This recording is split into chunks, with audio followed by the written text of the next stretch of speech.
Good evening, members. Welcome to this meeting of the Economic Planning and Housing Committee. Just a couple of housekeeping items before we start. There are no fire alarms scheduled for this evening. Therefore, if the fire alarm sounds, please evacuate the building immediately. The fire exit is located at the rear of this room. Go down the stairs and meet in the War Memorial Park. Please note that this meeting is being webcast live on the internet, and the webcast will also be published to YouTube after the meeting. Can all members and public please switch off their phones or turn them to silent? I must remember to do mine. Thank you. Apologies for absence and substitutions. I'm aware that we've got Councillor Gavin James replacing Councillor Parker, Councillor Miller replacing Councillor Frost, Councillor Capon substituting for Councillor Leeks, and Councillor Harvey, you had your hand up. Apologies for Councillor Watts. Thank you very much. They will be noted. Are there any declarations of interest? Yep, more than happy.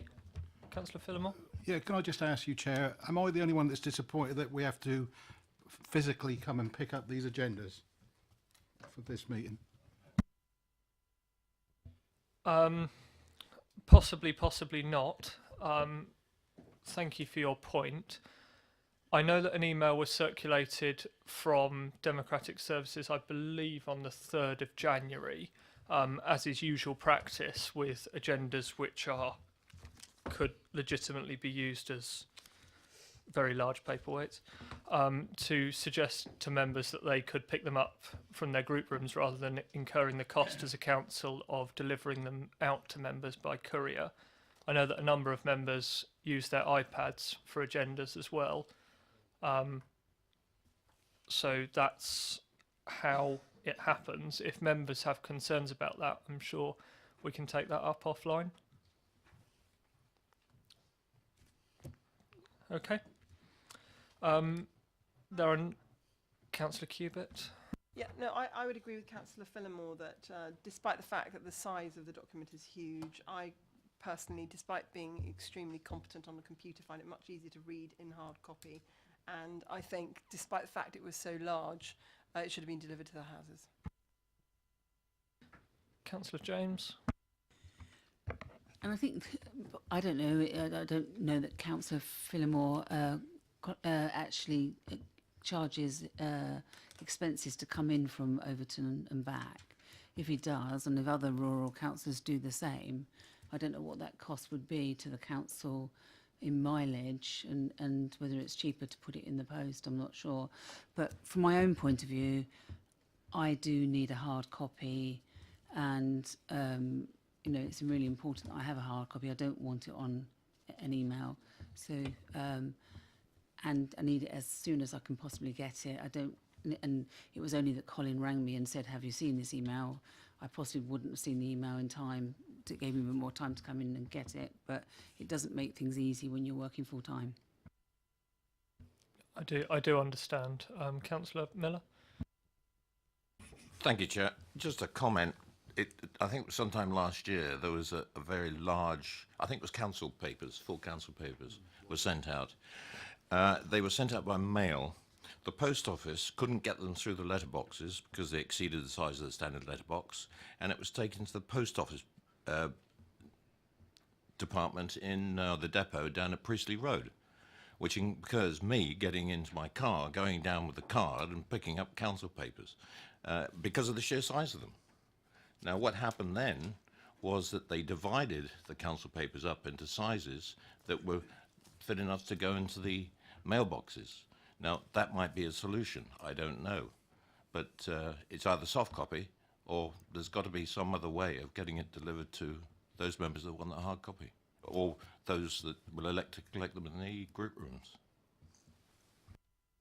At the risk of trying to move on from this, I do understand. I myself, you'll notice, I'm using a hard copy, which I had to pick up. So I do completely understand the issue. I think perhaps we ought to take this up offline with all members. Rebecca's just agreed very kindly to take that away, and we can look into that and see what we can all do. Councillor Harvey. Thank you, Chair. I would agree with that. I think the idea of the agenda with the size of it is, I mean, it's a long time since I've seen an agenda that is this large with this much in it. And that's the other point to bear in mind this evening. And I know we've spent 5 minutes on this, but the point is nonetheless made. We've got huge papers here this evening, one of which is right at the end of the agenda. So I'm looking to you, Chair, to say if we get to the stage of a late point of this evening and we are not going to be able to, with satisfaction, deal with the whole agenda, I don't want to see item 9 rushed at 90 mile an hour just for the sake of finishing the meeting. Yeah, I agree with that, Councillor Harvey. I think there are a number of items on the agenda tonight. Equally, I think we would agree there are a couple, particularly at the beginning, namely 5 and 6, which are motions from full council, which I'm sure we will all be in agreement on, and we can move on from those and agree positive outcomes on those fairly swiftly. Thank you very much, Rebecca, for agreeing to take that up. There are no urgent matters, so we'll move on to the minutes of the meeting held on the 1st of November. I know that members asked a number of points on various different issues which were taken away by officers. I know that a number of points were responded to by email. I'm aware of one that is outstanding, and that was with regard to the council tax department and them writing to newly registered people on the council tax register who were resident in a listed building, including a letter reminding them of their obligations with regard to that listed building, and that is still being considered by the various different departments and ensuring that, if that's possible, how that would work. So we will come back to that in due course. Subject to that, are we happy to agree the minutes? Councillor James. If I can just run through, and I may have missed them, but page 9, a request made for the committee to view the risk assessment and quality impact assessment. It was, did we have sight of that? And the other one is, if I just try to do them all while I'm trying. Yes, just let me get that. Yes, go The other for it. one is, and I'll pick it up on the last item if we get there on the agenda regarding future work programme, but in relation to page 8, we were talking about the LEP and the strategies that we weren't aware of, and we were wanting to, and I know we scrutinised them, and it was the industrial strategy that we were very keen to look at as a committee.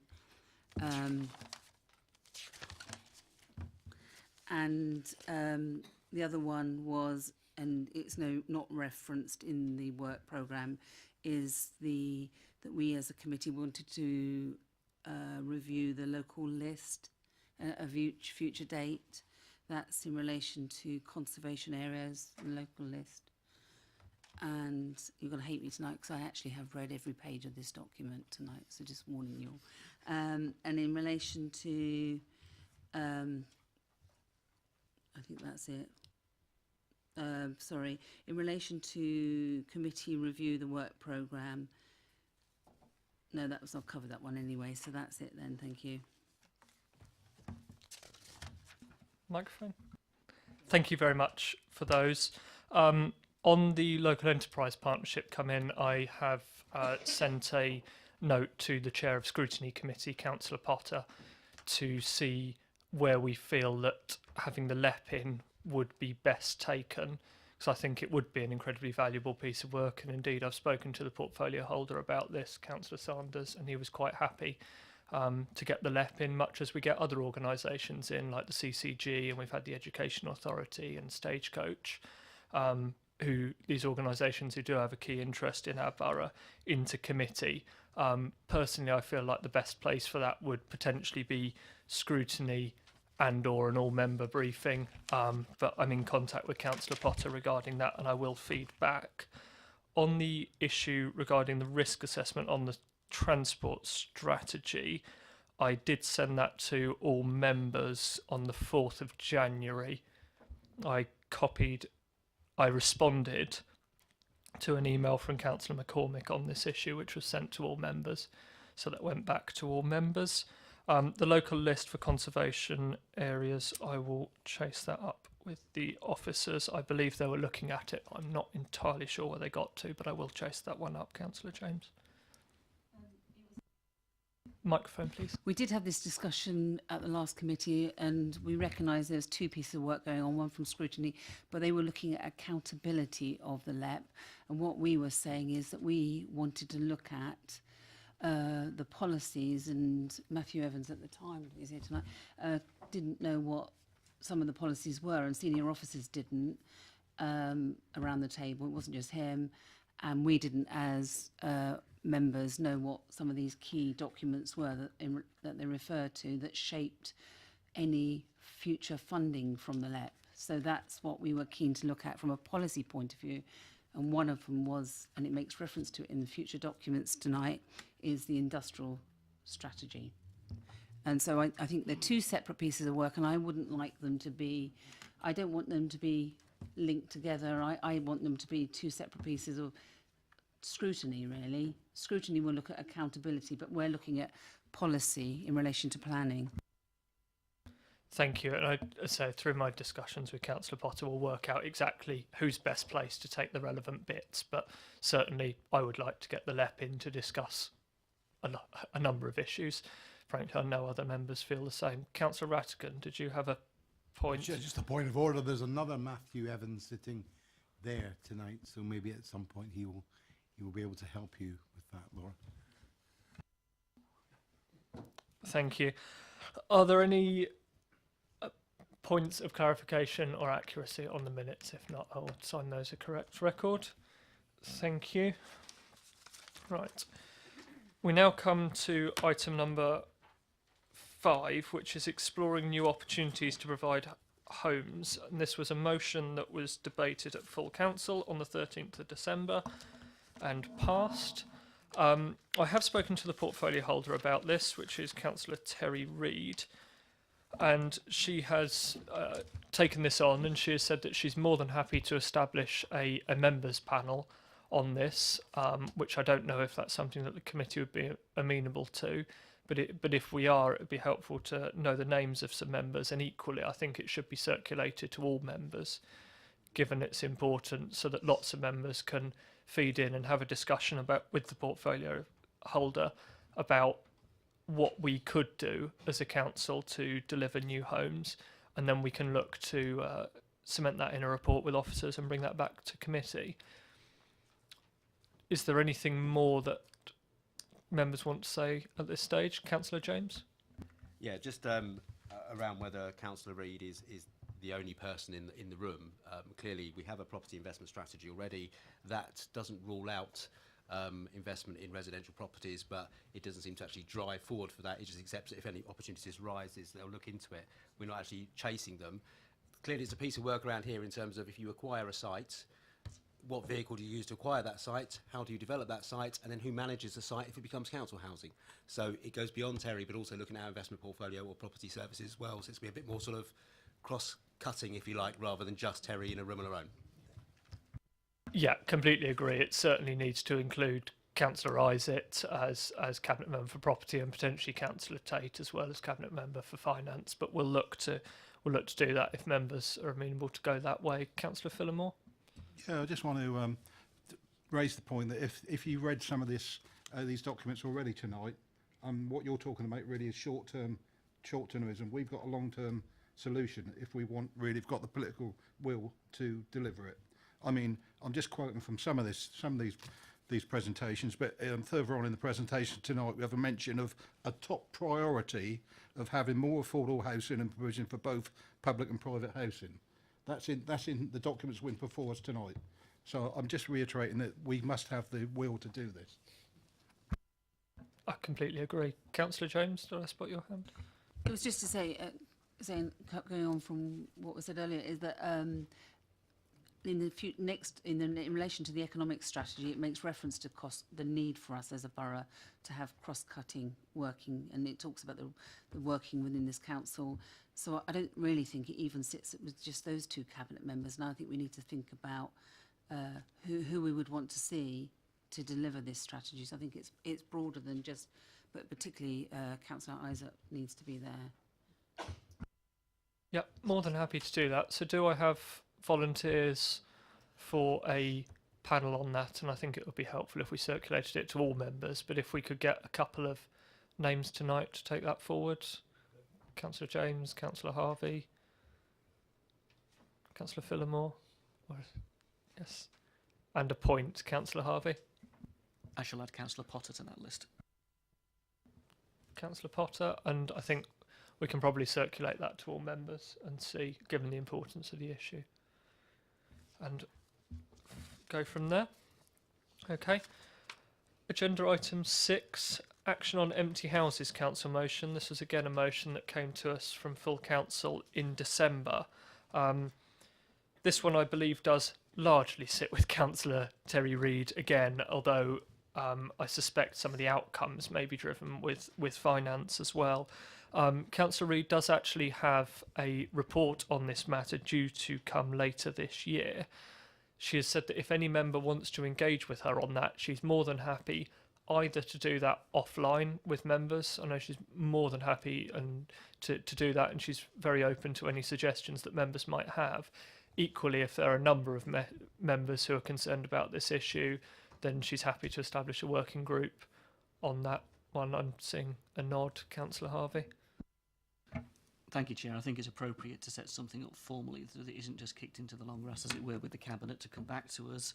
I think that would be appropriate to due respect to a council motion. It was a council motion, and I'm grateful it was passed in the way it was. So if we can take that on board, yeah, I think an appropriate panel created would be. And the report coming later in the year, understand that, but that's later in the year after the elections. Let's do something fairly more, at least at the timetable than that. Let's not wait. Okay, thank you. Councillor Laura James. It's very clear that what the motion was, but in relation to page 5, number 2, it's very clear what we want or what we wanted as a council in relation to that. And if any report comes forward in the future, what we need is to look at those issues what council has requested to do.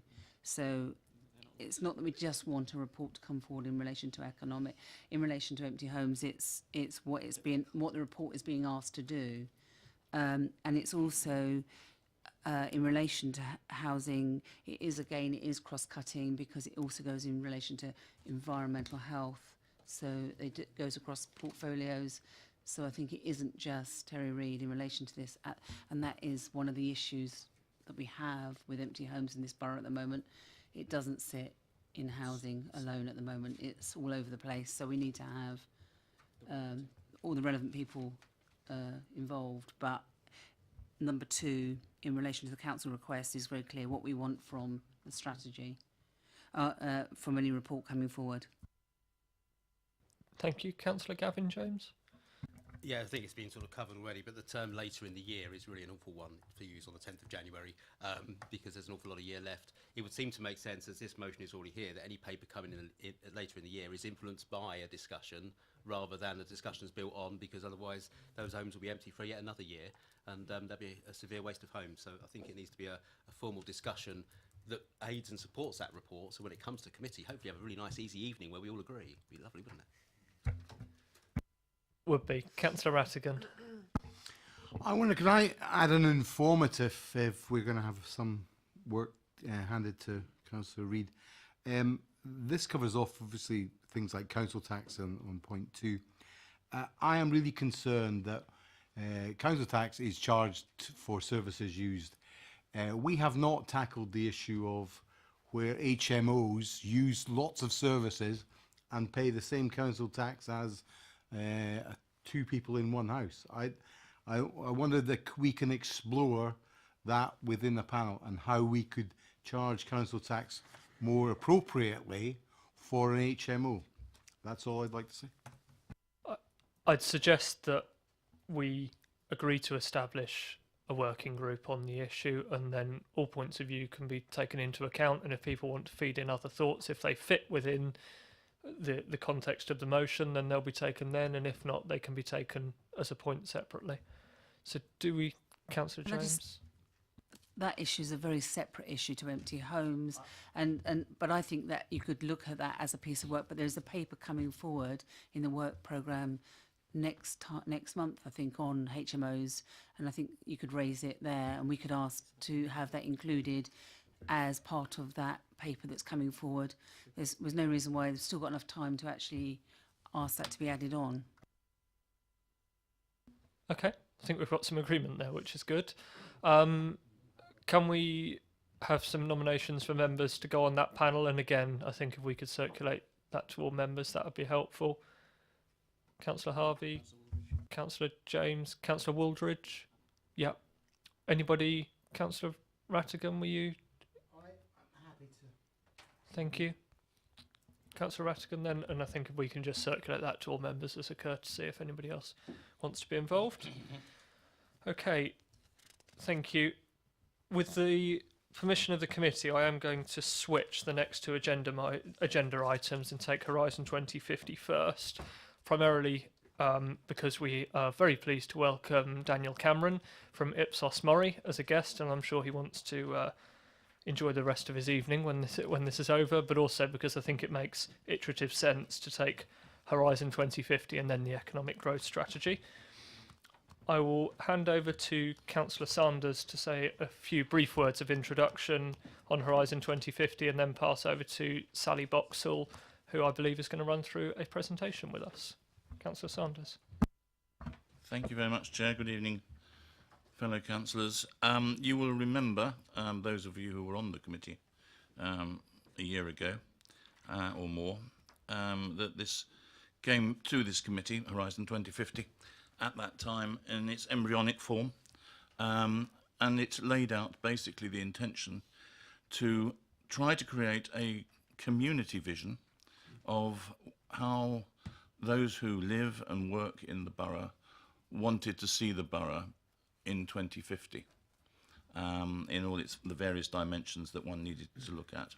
And it laid out a plan of work for the following year to go out and to ask everybody and almost anybody what their views were on a variety of subjects in that area. That is what's been happening since then, and what it has produced is a report now which you have in front of you tonight in draft form. It is still being revised in the light of comments being made both by the general public, comments which were made by CEP back in December, and those which you may choose to make this evening before it is finalised. I think the point that I would make about it is that what you have here is a reflection of the views of the people of the borough. These are not political statements in any way whatsoever. They've not been formulated on a political basis. They are a true reflection of what people choose to think and believe about the way that the borough should develop. Secondly, that it is a statistically valid piece of work, and that the views that have been put forward are based upon the best research principles, which I'm sure Daniel will be pleased to explain to you as and when you find it necessary to ask the question. But it's a very thorough and professionally based piece of work, which will create a framework, if you like, around which to formulate policy in the future. This doesn't put forward specific policy recommendations. It certainly doesn't put forward an action plan or a series of policies which need to be enacted. What it does is it creates, if you like, a direction of travel of the way that policy development right the way across the piece should come together if we are to try and achieve the ambitions that are enshrined within 2050. And I think at that point I will stop and pass it over to Sally. Thank you. Sally? Thank you. So the first few slides just kind of reiterate what Councillor Sanders has just said. So Horizon 2050 is a shared community-based vision of how residents and stakeholders want the borough to be in 30 years' time. It isn't a council strategy or policy document, but it's a robust evidence-based document of the views of residents and businesses and partners. The vision will provide the foundations for far-reaching decisions about the future of the borough, so it will be the framework for various future council policies and strategies and plans to hang off from. We're developing the vision to respond to changes that we're anticipating happening in the borough in the period between now and 2050. So if we were to continue to build 850 homes a year from now until 2050, we'd be looking at a population of around 235,000 by 2050 and 102,000 households.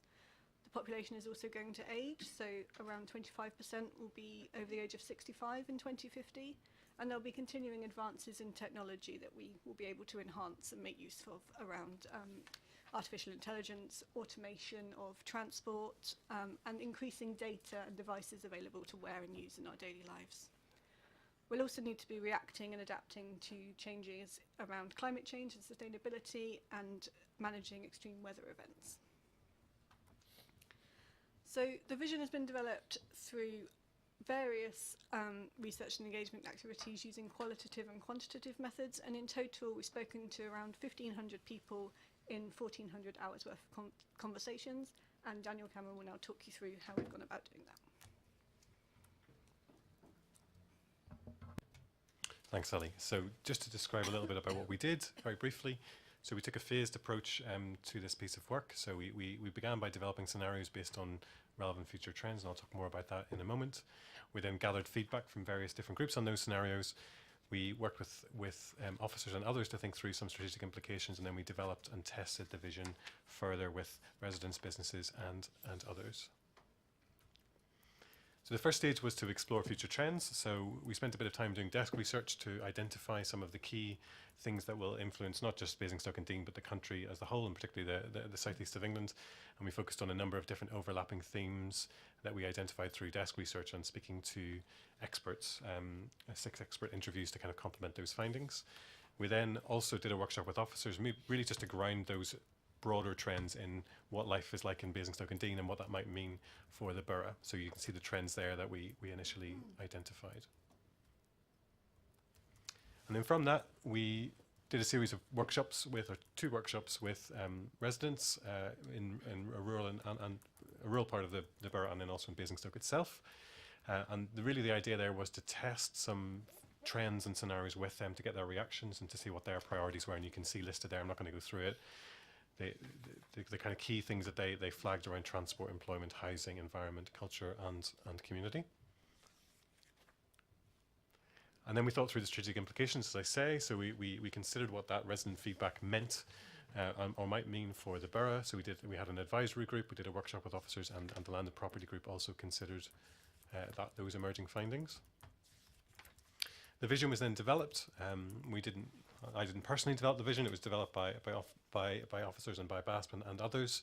And we then tested it with young people, with residents again, and at a number of other events and workshops. And then the final round of engagement happened a few months ago. So there was a survey, which was representative, a telephone survey where we asked people about residents in the borough about various aspects of the emerging vision. There was a workshop with business representatives, and there was also an open public consultation, which you will be aware of.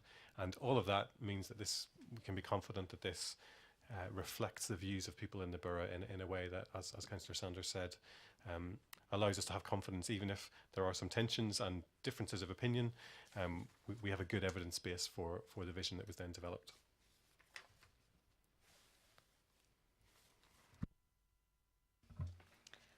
So the resulting vision has 8 themes within it, and some of these themes have been present since the start of the project, and some of them have evolved as the project has developed. So, for example, housing, education and the economy have always been present, and then others have changed. So environment and sustainability in earlier stages was one theme together, but there was lots of strength of support for the environment being its own theme, and we also recognise that there's tensions between those 2 topics, and if you're trying to protect the environment but also develop sustainable energy, then that's a tension. So we've now split those out. And in the consultation version of the vision document, there was a theme called Healthy, Safe and Inclusive Communities. Sorry, no, that's what it's called now. It was healthy and resilient communities with influence. And this was the element of the vision where we received the most feedback of where people didn't think it was hitting quite the right things that they were expecting. So we have now split that into healthy, safe and inclusive communities to bring out more of the health elements and the recognising that residents value the fact that Basingstoke is a place where they feel safe and they want it to continue to be so in the future, and they want it to be a friendly and welcoming and inclusive environment. And a borough with heritage and distinction, which evolved out of feedback around wanting to make more of the history of the borough and introduce more independence and culture and elements into the borough as well. So ultimately, there are many crossovers and interactions between these themes and conflicts within them as well, and tensions. But we think we've now got to a point where these are really reflecting what we've been told and probably are the best kind of combination we could come up with. And Daniel is going to talk you through each of the individual vision themes. Thank you, Sally. So I'm just going to run you through quite quickly around the main points from under each of the themes that are in the vision. Obviously, you've got the full vision text in your documents. In no specific order, but the first one is homes and housing. And I think our residents have told us that by 2050 they very much want Basingstoke to be a place where communities can live in quality and sustainable homes. It's important to them that the borough has good mix of good quality homes and affordable housing types as well, with different types of tenures. And I think they told us that they would prefer kind of housing growth to be on brownfield sites, particularly kind of in and around the town of Basingstoke. It was quite clear to them that they want basically the housing to meet the needs of different households, so types, kind of large families, small families, young people, elderly people, and also the quality of the standards are very important to them. But one thing that was key to them is that housing growth is fine in a way, but they want it to be planned properly, and I think infrastructure is very important. So if we're going to have a big housing estate, for example, they need to think about the infrastructure before we actually start putting the building the houses, so, roads, for example, broadband, schools, and so forth. Under healthy, safe and inclusive communities, residents think that Basingstoke is a great place to live, and they already feel like there's kind of quite a strong sense of community and community cohesion. They want that to carry on moving forward. They want basically the borough to be a place where people will live well together and have access to a range of outstanding health, leisure, sport and community facilities. They want health and social care services to be strengthened. They'd like to have access to local health centres, to support their well-being. They also would like to have, kind of continue to have a major hospital facility in the borough. They want to be the place to be friendly, to be inclusive and cohesive. Community safety is very important to them. Generally, kind of the borough is a safe place to live, and they want that to carry on in the future, and that's kind of the top priority. And also, I think addressing the needs of a growing age population is important, but we need to balance that. We're having opportunities for young people and families. One, I would say, of the slight surprises and through the consultation is kind of how strongly the environment and sustainability came to the fore. Our residents have told us quite clearly that they want the borough to remain green and our natural diversity to be nurtured and respected over time. Nature is very important to them. They feel that it needs to be protected, preserved and accessible. They want the countryside, the open countryside, to be complemented by quality parks and open spaces in urban and developed areas. They also want kind of to have for residents to have a better understanding of nature and to be able to appreciate nature more and also use nature as an opportunity for learning and involving communities. And following on that from sustainability, they want the borough to become more sustainable and more resource efficient. It was quite clear to them that they want, targets for air quality, water quality, and they also want our new buildings to have exemplary standards. And also, interestingly, they also want renewable energy to be important, and they would like, in a way, the borough to become self-sufficient, both in terms of energy, but also be able to reuse all our waste and be self-sufficient as a borough overall. In terms of transport, transport is a key theme for our residents. They want the infrastructure to basically provide a range of travel options, so not just for the car. They still want to be able to move easily around the borough by car. They also want to have other alternatives, such as kind of an efficient and rapid public transport system. They also want to have a safe network of cycling and walking, which can be an alternative to the car and also provide health and well-being benefits. And also kind of basically for us to look at new technologies and embrace new technology and incorporate and integrate kind of electric, hybrid and autonomous vehicles in our future transport provision.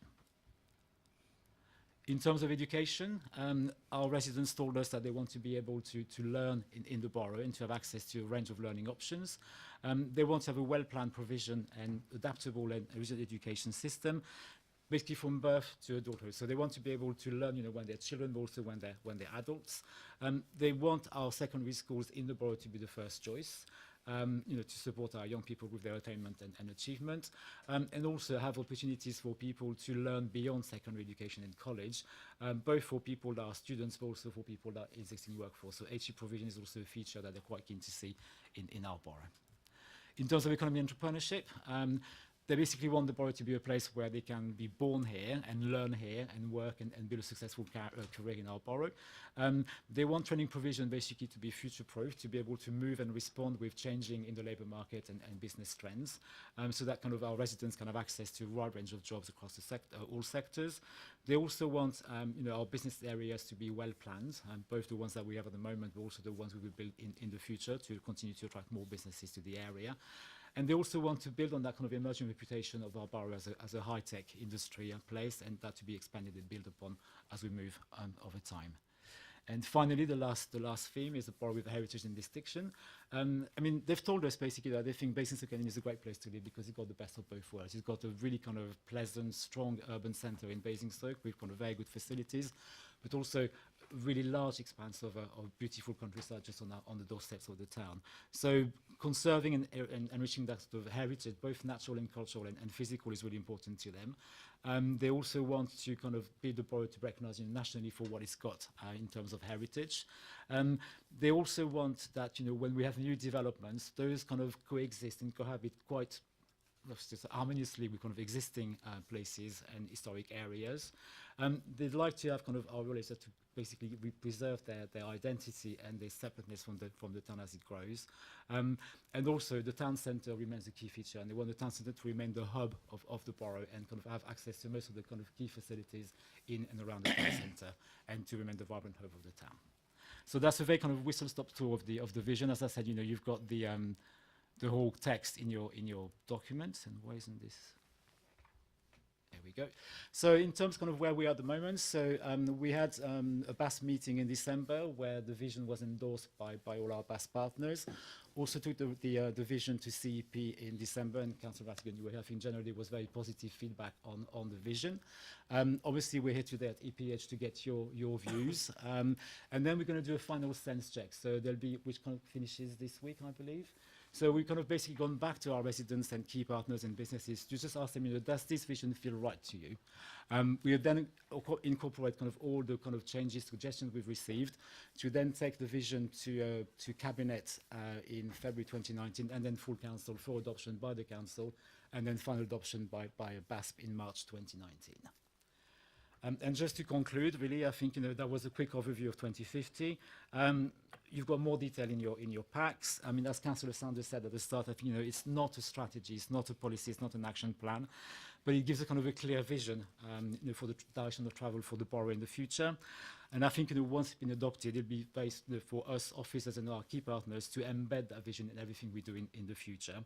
There will be some tensions along the way, undeniably, but it'll be for us again as officers and partners to overcome those tensions to kind of further engagement and consultation on our journey to 2050.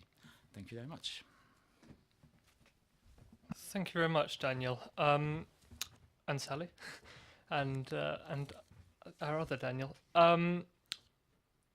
It's an excellent document. I'm sure the committee will have lots of questions. It's previously been considered by CEP, and I know that the chair of CEP was very strong on only taking the issues that were relevant to their committee. So I think we're not asked to make a decision on this. We're only asked to note it and to provide comment, which I'm sure people have got lots of comments. And I think if we can take it theme by theme, and then any sort of general comments, if you like, at the end, I think that would probably help shape this. So if we go to page 173 of the main agenda pack, that gives you sort of the spoked wheel of the themes, and then in the pages thereafter it gives you the headlines. And if members want to direct a comment at a particular page or reference, please can they give a reference for that page given the size of our agenda. So the first theme is homes and housing. Are there any? Councillor Jones.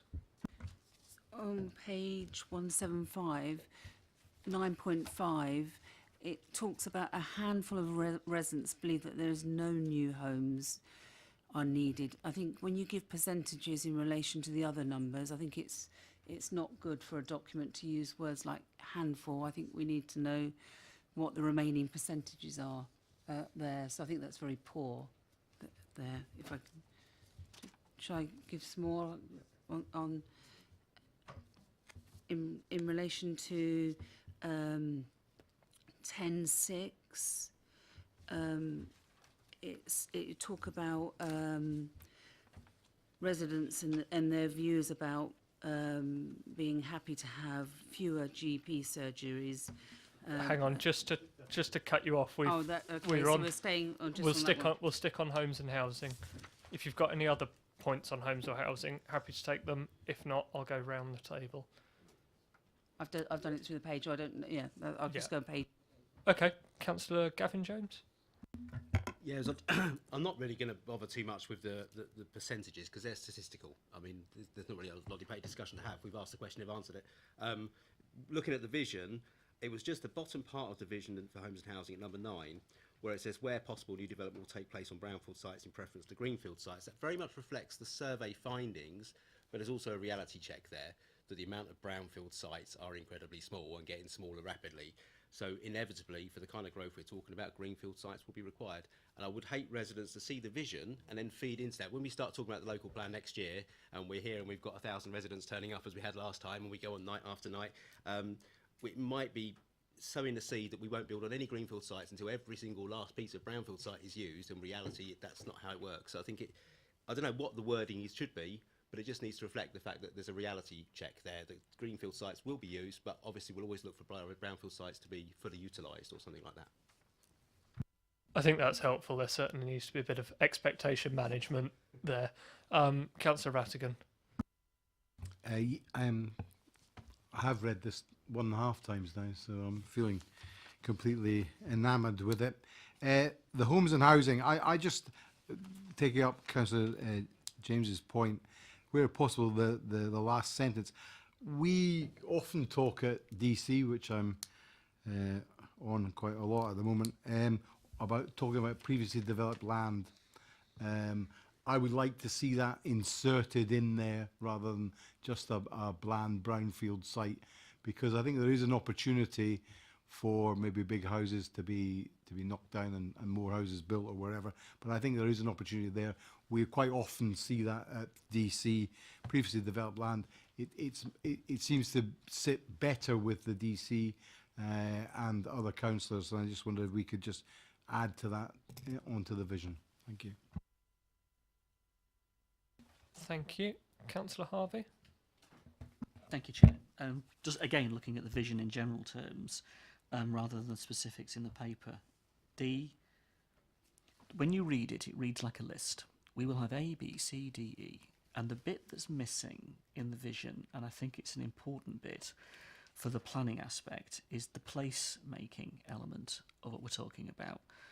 And I think we need to try to capture that. And I'm not sure necessarily of the words, and I'm certainly not going to wordsmith it now in what I would suggest.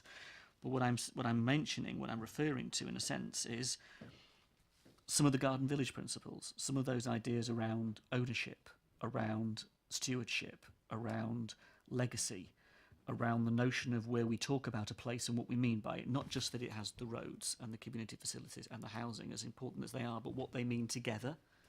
And there's a really important context to set there, I think.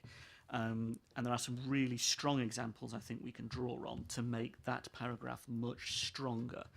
And as an example, as a specific example, good quality housing is available. Well, who wouldn't want that? It's a very self-obvious statement. And affordable to all. Well, again, who wouldn't want that?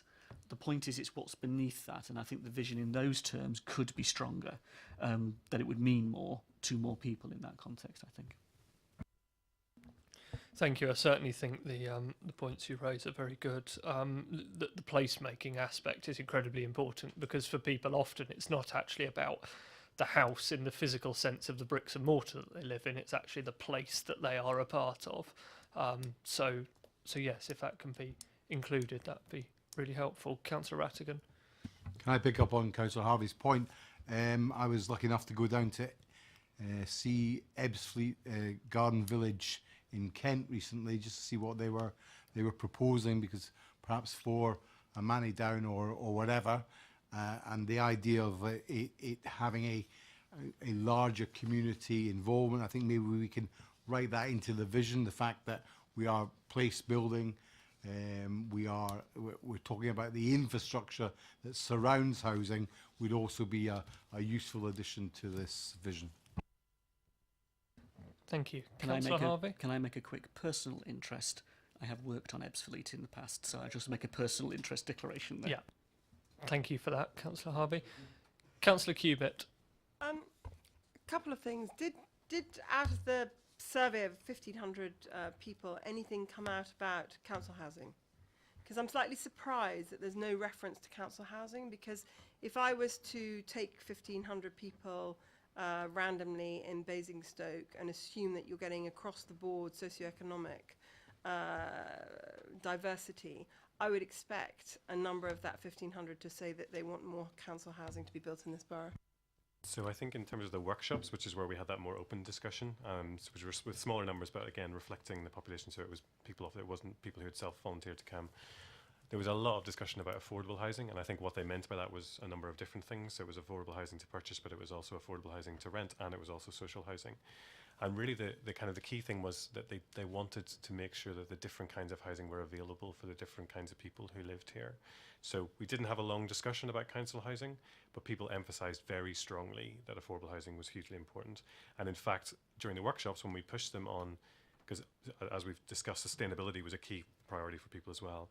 But actually, when we pushed them really hard, as you can do in a workshop setting, they actually said that affordability was more important than sustainability because it's such a big issue around here. So I think that was a... See, affordability for me, and I've been a borough councillor for 10 years, is such a nebulous term that I don't actually know what it means 10 years on. So did you drill down, when you're talking to a layman, what they mean? I mean, do they use the word affordable even? Because to me, the people that I meet day in, day out don't talk about affordable housing. They say they want council housing or they want to buy their own house. And there's no kind of, there's not the nebulous terms that civil servants use. Yeah, sure. So I think the language that they used it was more about talking about I'll never be able to afford to buy a home. So it wasn't talking about affordable home housing in principle, or I can't, renting is even becoming a problem for me, or it was those kinds of terms, and you can see some of that in the report on the qualitative work that we did. So when they, I'm sorry to interrupt, but when they were asking about rental, were they asking to be renting from government or asking to, did they make a distinction between private and they didn't? No, and I think that's not unusual. I think because of the lack of, and I don't know the details of what happens in Basingstoke and Dean, but in general, what we see with people is they just want it to be something that they can pay for. Another thing, we have a ballooning population in Basingstoke. We're very aware of that. Was there, out of your statistical 1,500, a palpable desire for bungalows for elderly people within an environment where there's mixed age building for our new developments?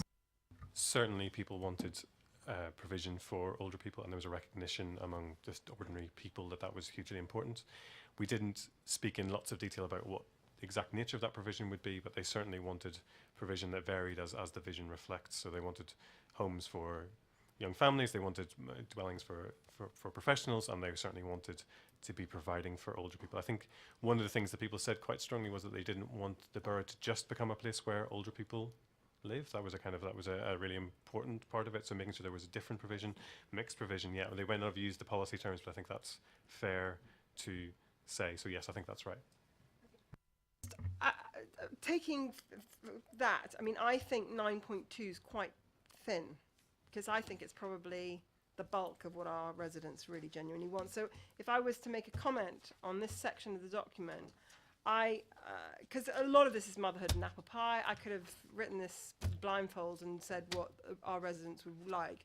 But I think if you've got firm evidence of that really coming out of your workshops, I would like to see that built in much more overtly as a desire from our residents, because it's too bland at the moment, and it's too, it doesn't, to me it doesn't say what we all know is the truth, which is we don't have enough council housing and we don't have enough provision for elderly people. And then we've just got 9.2, which says that that's what people want.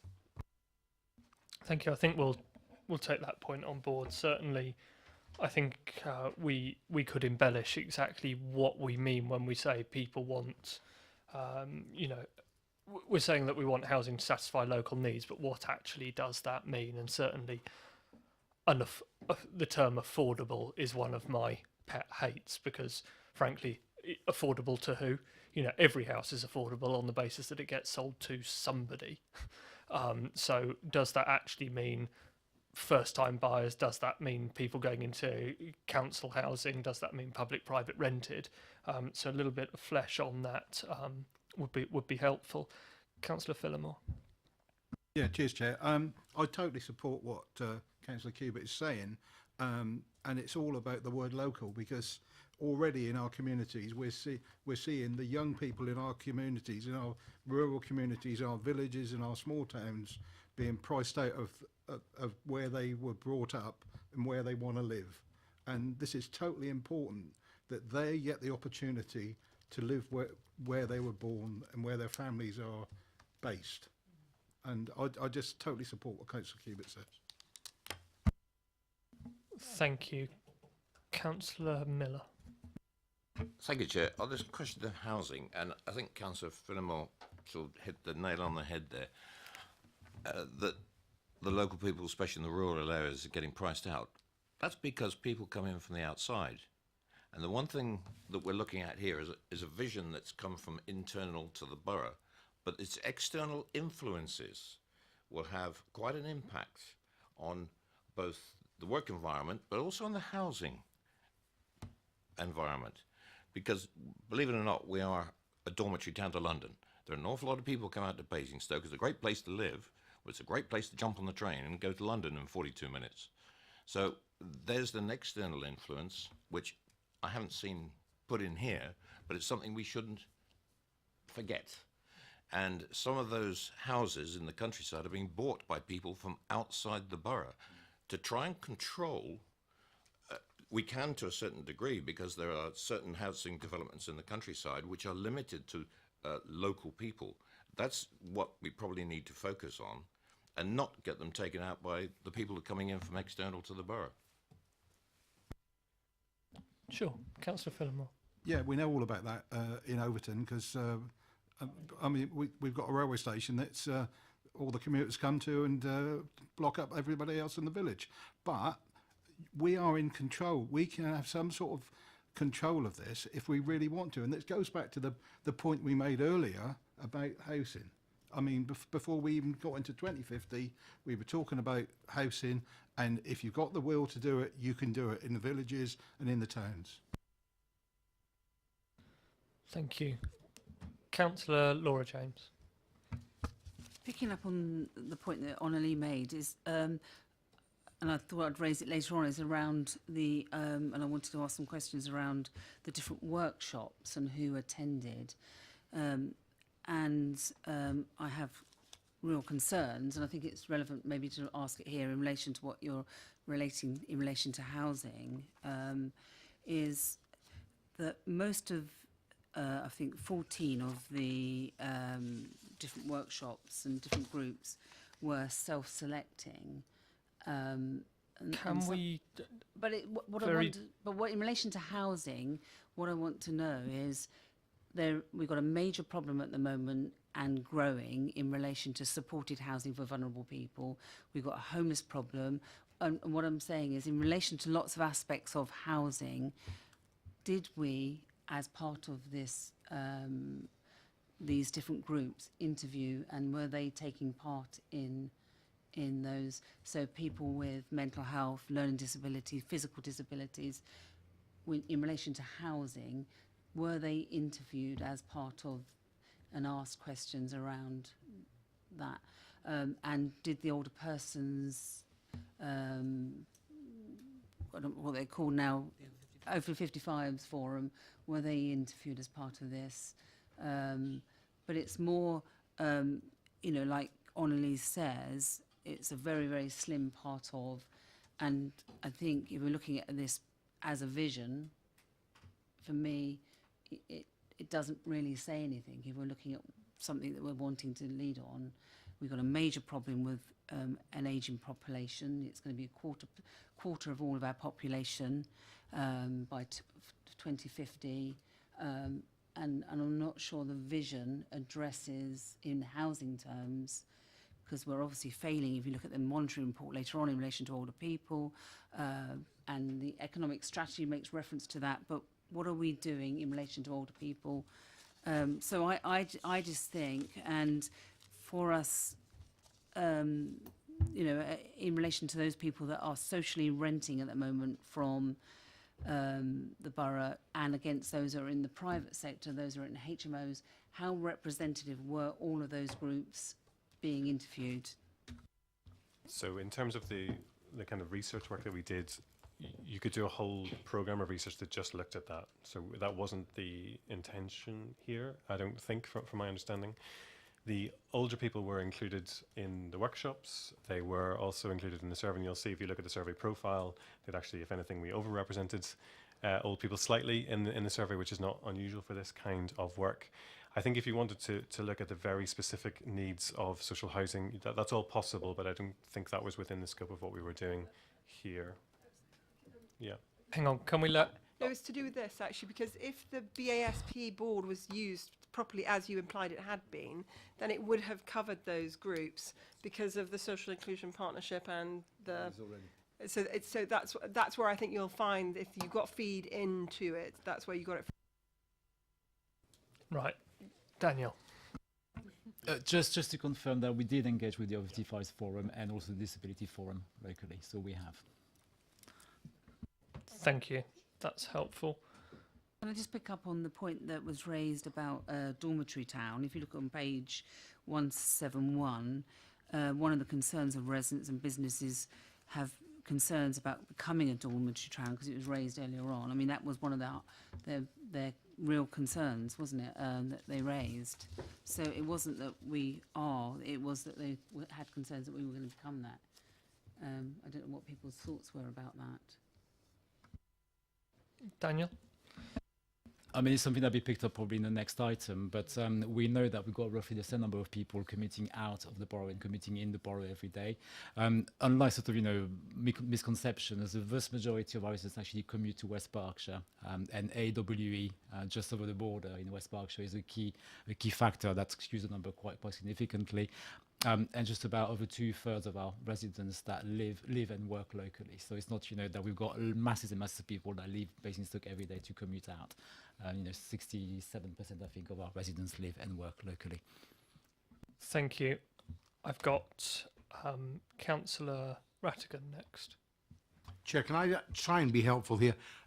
As a committee, are we going to focus on the vision for each section that you're dealing with, and try and adapt that, put our thoughts into changing or altering that vision, so as the officers can go away and do that, rather than try and minutiae the whole the report, which obviously, you know, we've all read and we've taken the time to take on board. But if I could be helpful and say that we try to adapt the vision with the points that Councillor Cubitt has raised, Councillor James has raised, and all of us want to maybe just look at how we can make the vision better, and rather than the sticking on to percentiles or whatever, or the minutiae of the report itself. That would be helpful. Thank you. I think there is a balance between looking at the vision for each section, and then equally understandably, members, having read the vast amount of paperwork in front of us, will have questions on the statistics underlying. So I think it is right that we discuss the statistics where necessary, but if we can obviously look to the broader vision, then that's helpful. Next on my list, I believe, was Councillor Harvey, or have I got that wrong? No, thank you, Chair. Just as an aside, I'm led to believe that we aren't webcasting at the moment, so if that's the case, then I'm told that it's not working as was last night. A colleague from external cannot connect and is not up on the website again. It's not coming in from the website. We might be, but... That's helpful to know, but Sadie's on the I can see on the Basingstoke and Dean website now Whether that's true or not, I've got somebody else externally saying I cannot see anything. that so we're on. that was the same as last night. Well, Gabby's going to find out. Can I make we will bear to with make my and point, we'll move forward. to make my Councillor point. Harvey. Can I just agree with what you just said, because I think this is an important part of the document, and this relates to the way that this is all set out and done. I think the comments that we've passed here this evening relate to quite a lot of the substance that isn't there, that we'd like to see there, and questioning what is there. And Councillor Raffel will appreciate this, having gone through the local plan. The vision document, as ever, the bit that's in pink as in the local plan is one thing. All of the supporting elements that go with it, beneath it, have a really critical role to play. And I'm conscious of some of the devil in the detail within that. So I know you know what I'm saying in terms of it is, if you look at some of that, when residents talk about the dormitory aspect, when they talk about how they see Basingstoke, how they don't want it to become this, that and the other, then how do we then reflect that in the policy and the visions in that respect? How do we reflect the fact that on the one hand we have residents saying brownfield first over greenfield, when we also have in the document a reference to the fact that actually we don't have much brownfield left there and the greenfield has to come. Those are the tensions that we've got, and I would like to understand how the approach is now, which if this is a top slicing document and this is not the detail of some of those important conversations to be had about some of the really big detail, where is that going to take place as next? If this is going to be adopted in February as the vision, obviously that's not going to be final. So how do you see this thing evolving and working from here on in? I think Daniel picked up a bit of that in the next steps, but I think it would be helpful. We'll go for it now, Daniel. No, I think you're right. I think this is very much a high-level vision, kind of for the future direction of travel. So we're not at the level of kind of the detail of everything we're going to do. But I think this, in a way, gives us that kind of overall framework for us to then make decisions in terms of policy, strategies, and action plans. I think it'd be very much the next step once the vision has been agreed, for us to start embedding this in our kind of policy making, our kind of decision making, our both as a council, but also working with our partners. Because I remind members that this is a shared vision, so it's not a council vision; it's very much a BASP vision, which was endorsed by all our BASP partners, who will also basically take all these things on board and try to integrate this as much as we can in our policy making. I mean, obviously, there will be some conflicts, there will be some tensions along the way, and I think we'll have to work through these, as they arise. But I think this kind of just gives us that sort of overarching framework, basically, to help, I would say, inform future policy making and action planning or strategy development. Thank you. Councillor Harvey? Then if that's the case, and I respect that if that is the case, then this is more that the detail that's in here then becomes really important, because if you're going to start making decisions and basing actual specific policy on this, then the comments we've passed about council housing, the comments we've passed about self-selecting workshops, the comments we've passed about, yes, a statistically relevant survey becomes important if you're then going to draw out of this some pretty key subject areas for proper policy making. And I think that's what I now see as a tension. Yes, this is a high level thing. It's also a halfway house then, because you're going to start drawing out of this some detail in order to make policy. So from my point of view, I'd like to, and I appreciate you're not going to answer this evening, I'd need to know and have confidence in how are you going to do that if we've now passed some pretty difficult questions, I think, about the vision as we see it at the moment. It's a step along the way, but if we're going to start making policy out of this, it needs to be a bit better than it is and more detailed than it is, doesn't it? Thank you. I think the leader would like to come in at this point. Councillor Sanders? I think essentially this does not set policy. This sets a framework in which policy can be developed. The evidence that you're talking about will be there to draw upon when you get round to the process of policy development. It may well actually, when you go back and you take out those specific bits which you can't deal with in the detail here, because you've basically got a summary of a summary of a summary here in many ways. But it's to try and it was done that way to try and give people some feel for the sense of direction that they were going. When you get round to actually dealing with the policy development, you can use some of this, as much as of it is relevant, as a starting point. Obviously, depending on when you do it, you'll get further and further away from when this was done, and you might choose to go back and revisit that. What it will also probably do is throw up a number of conflicts where you say, well, that doesn't really fit with that. We need to do more work to develop it, but at least it gives you that general sense of where people would feel they would like to finish up, even though it doesn't actually tell you how you're going to finish up there. And it may even say, well, you're going to have to just make some nasty, quite difficult decisions about trading off some aspects possibly on the environmental side against the sustainable side, or different, coming from different sections that will have to be dealt with at that stage. But at least what this has tried to do is to give us as best as we can. And it is somewhat of a snapshot view of where people feel, what they feel about where they live, and what they feel about where they would like to live, or for those who won't last that long, their children will live, in 30 years' time. And 30 years' time is quite a way out. And so that, if you like, is the context which I would put it into. I hope that answers the question. So we've been discussing a number of things, including homes and housing, and I do want to move on to the next theme very shortly because I'm not seeing a myriad of hands up. Councillor James.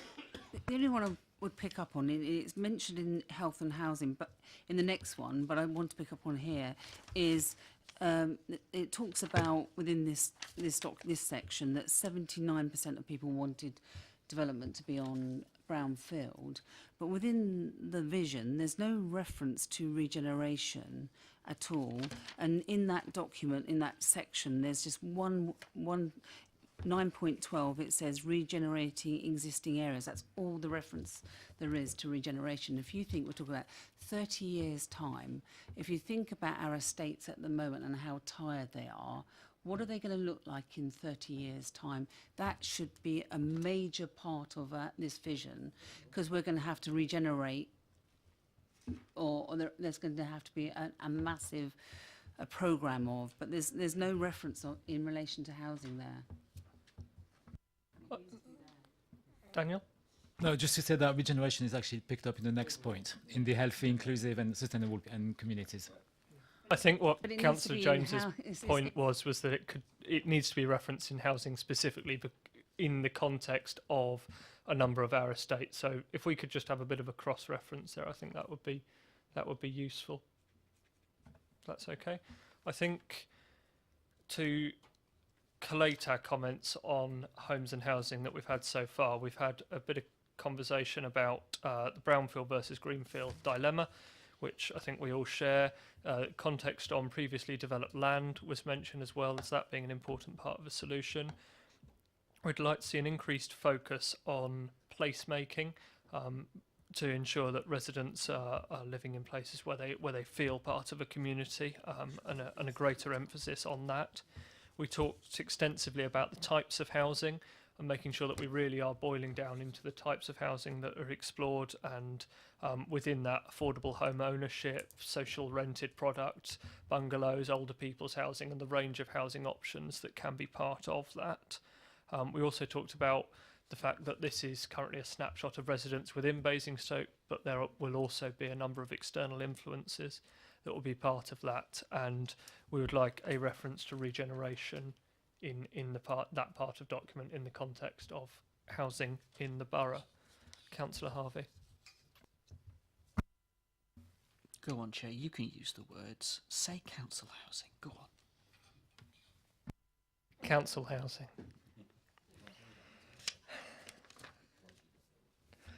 Moving on to the next point.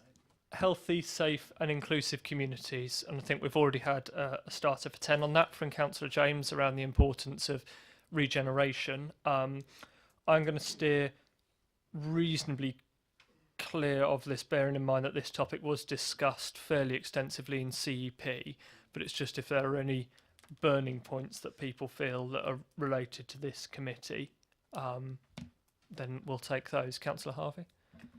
I was looking at it specifically from the planning point of view, and one of the things I think that comes out of this is how we pick this up with the local plan in a review point, how we pick this up in planning policy in SPDs and others, but how we overlap the health needs of a community when we're talking about SIL, or we're talking about all the other debates we're having, and then the engagement with the CCG that goes with that. Now, I appreciate those partnerships potentially have been engaged as part of this process. I don't doubt that.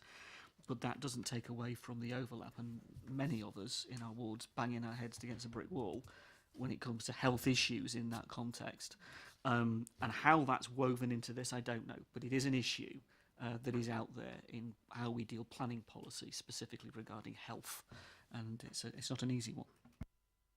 I certainly think the disparity of health provision generally is an important point to pick up, and the fact that we need to better integrate health and social care, I think, is a key issue in the borough. On this point, I believe Councillor Miller had a point. Very much on this point, Chair. I had a one-on-one with and going back to something Councillor Harvey just mentioned, with the new head of the Chinham Medical Practice for about an hour on Tuesday. And I learned something from that interview, and this is going back to a point that the leader mentioned about this being a vision. It's what people are looking for in the future and what they want to see. The NHS produced on Monday a new concept plan of how they saw primary care, social care being evolving over the next 20, 30 years.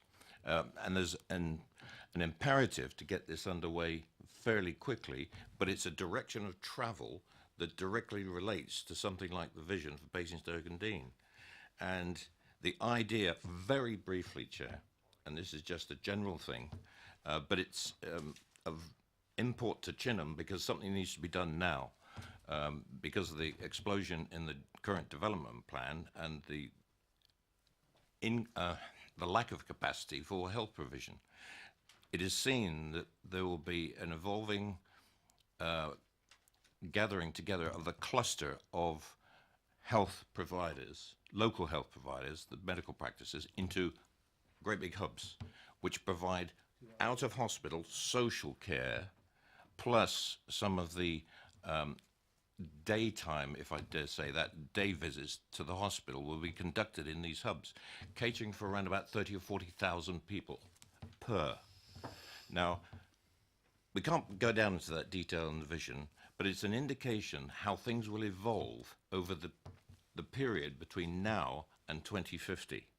So going down into what we have of a problem today is not the place in this vision. What we need to be cognizant of is that things will evolve. Things are already being set in train that will actually match up with this vision. And as long as we recognize that, mention it at that level in here, I think that should satisfy us. A vision, I've been involved in visions before in a totally different environment, but you get a vision quite correctly, this is what we want in 2050. Then you start developing the strategy to deliver that vision. Then you start looking at the policies. It's a cascading system. I wouldn't think you're getting down to policies for about another, 4 to 5 years, my prediction. Then you'll be doing the policies. Because you've got to get the ammunition, the direction of travel. If you want policies, you do that in the local plan. But for this vision, I see that those will evolve way downstream. You've got to get closer to where your vision is to make the policies look real to achieve these ambitions. Thank you. Thank you. Councillor James was next on the list. I just want to pick up on 10.6 and when it's talking about the major support having access to NH services, and it talks about, when asked about fewer but larger GP practices, and it talks about the percentages. I'd quite like to understand some idea of the profile of those people. And so what it said is that 53% say it's a good idea to have fewer GP practices, and I just because that isn't in relation to the town and the wards that we represent as Labour councillors, that clearly isn't the view. And I just, in a sense, understand the profile of. So, did they have cars? It's just having an idea, because that I find that a bit like what Olali was saying earlier on in relation to housing. I find that percentage quite surprising. And you in an earlier page on 170, you talk about broadly residents are more likely to support the idea of providing fewer and larger and better equipped. And again, it's the word broadly, and so I'd just like to understand that. Yeah, on that point, very quickly, Councillor A Rattigan. point of order, Councillor James. We have a working party from CEP at the moment looking at the health service, the amalgamation of. I'm just making the point that a lot of the things you're raising about the who wants what will come out of that, and I obviously it's a legitimate question, but you will get a lot of those answers within the next couple of months. I promise you that, and I'm sure your Labour colleagues like Andy will make sure that they are on it. For Councillor Phillimore, who's part of the Watership Down practice in the future, those are really burning issues for a lot of people, and I know the health service and the provision of primary care is so important to everybody in the borough. Thank you. So, Can can I just, so that's why I asked this question. Yeah, And I know that's the piece of work's going on, but that I find really surprising. I need to understand how they were asked this question, because this is an issue that people don't support. And how did that come about? Because this is obviously going to shape future provision if the findings are saying that most people support it. Thank you. Daniel, do you want to come in at that point? Yeah, so I think it's on page 409 of your documents if you're looking for it. There's a little bit of detail there. We haven't provided the full breakdown in the report, but we can obviously provide that via the officers. They can provide that breakdown. The differences that we highlighted are probably the only significant ones. I'd be reasonably confident. So younger people are more supportive of it, as are ethnic minority residents. I think there is a full set of data tables that goes on to hundreds of pages that we haven't provided you with, that we can give you those details if you want to see them, that breaks that down. We'll get that information outside of the committee. Councillor Cubitt. Yes, I mean, you made a reference to police and crime and it not being a major issue. Does that mean that of the 1,500 that were surveyed, that there was no concern because they felt sufficiently protected at this juncture with the provision that they've already got? So in the iterative approach that we used in the workshops that when we just discussed what's good about the borough with people, one of the things they mentioned was feeling safe. So to be honest, we didn't explore it in lots of detail because the general feeling was we wanted to continue to feel safe, but people recognised that the borough is a place that is safe. I'm sure you'll all have examples of where people don't feel like that, but the general view was that. And there's some stuff about people's priorities for the area in the survey, and it doesn't come out as a strong issue. That doesn't mean it's not important to people. It just means that at the moment they don't see it as being one of the priorities for improving the area. And then a supplementary to the leader. What I'm interested in is whilst we have this feed in from Ipsos Mori on the data that they've got, a lot of these issues are actually beyond our control. And whilst it's interesting to hear what our residents want, what dialogue are you having with the providers of these services, such as the Hampshire County Council, who doesn't matter what we know our residents want vis-a-vis health, vis-a-vis policing, vis-a-vis numbers of CSPSOs or PCSOs and health provision. What are we doing to make sure that we actually square the circle? Well, Chair, I was going to. I mean, this isn't strictly relevant to the subject. I mean, quite happy to give an answer, but I could equally well do outside if you rather I did. Yeah, I think it's not specifically on the vision here. That's a more general question about what we as a council and the leader in his capacity as leader of the council is doing to work with partners on a range of issues. It's not strictly related to the vision here, what work we do with, for example, the Police and Crime Commissioner and or the CCG, etc. So I think it might be helpful if we pick that up. outside.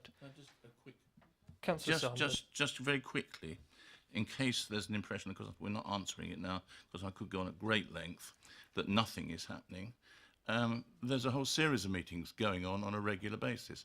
For instance, there's a meeting next week when we bring together on health all of the major players in health in the borough, which is the CCGs, the hospital, Hampshire, you name it. I think they're all there next week to actually talk about what the impact of the plan, the new NHS plan, is within the context of what has come out of Horizon 2050 and within the context of what we need to be looking at for the next iteration of the local plan, whenever that comes along. So that takes place. There are regular meetings going on between the local police commander and the Safer North Hampshire, which Simon Bound goes to as the relevant policy holder. So we are making, I think probably more than most other councils, make a strenuous effort to get involved in things which are not, strictly speaking, council areas of responsibility, because we believe that we do have an overriding responsibility for placemaking and place concern. Yeah, I suppose my point is, if we don't have buy-in from them, then it doesn't make any difference what we write or what we spend in terms of extensive reports from organisations like Ipsos Mori. So my point, I suppose, is that having spent inordinate amounts of money on consultants telling us what our residents would like, are we absolutely going to ensure that the equivalents who are actually the providers of the services that we're stating we're going to provide by 2050 have bought in and will undertake to provide those services for us? I can't guarantee that for obvious reasons, but what I can say is that certainly we have had a tremendous amount of support in this whole process from all those component parts, such that in terms of endorsements, we will have endorsements from very many of them to the Horizon 2050 view. So that will become a public affirmation of their support of the process. Thank you. Daniel? And just specifically on Horizon 2050, we actually had conversations with Hampshire County Council on this piece of work because, as you know, they're doing their commission inquiry. And to be honest, I think they were quite impressed with that piece of work, and they weren't planning to actually do any engagement with their residents, as part of their piece of work. And now, based on what we've done here, they're going to do the same as well as part of their development of their commission of inquiry for 2050. Thank you. Councillor James was next, then Councillor Harvey, then Councillor Phillimore. Councillor James. I wanted to talk about life expectancy and in relation to the vision. I don't, in relation to inequality in health, if you remember the leader of the council in his, I think it was in his budget speech or in some speech just recently in the council, he talked about life expectancy and that if you live in some wards, you're likely to die 7 years earlier than if you live in a neighbouring ward. Now, as part of, it talks in 10.3 about narrowing the gap in life expectancy. Surely, as part of the vision, that we need to ensure that that isn't the case. And I think there needs to be much more reference made to that inequality in health, but also that we wouldn't want to see anyone dying earlier from living in one ward as opposed to the neighbouring ward.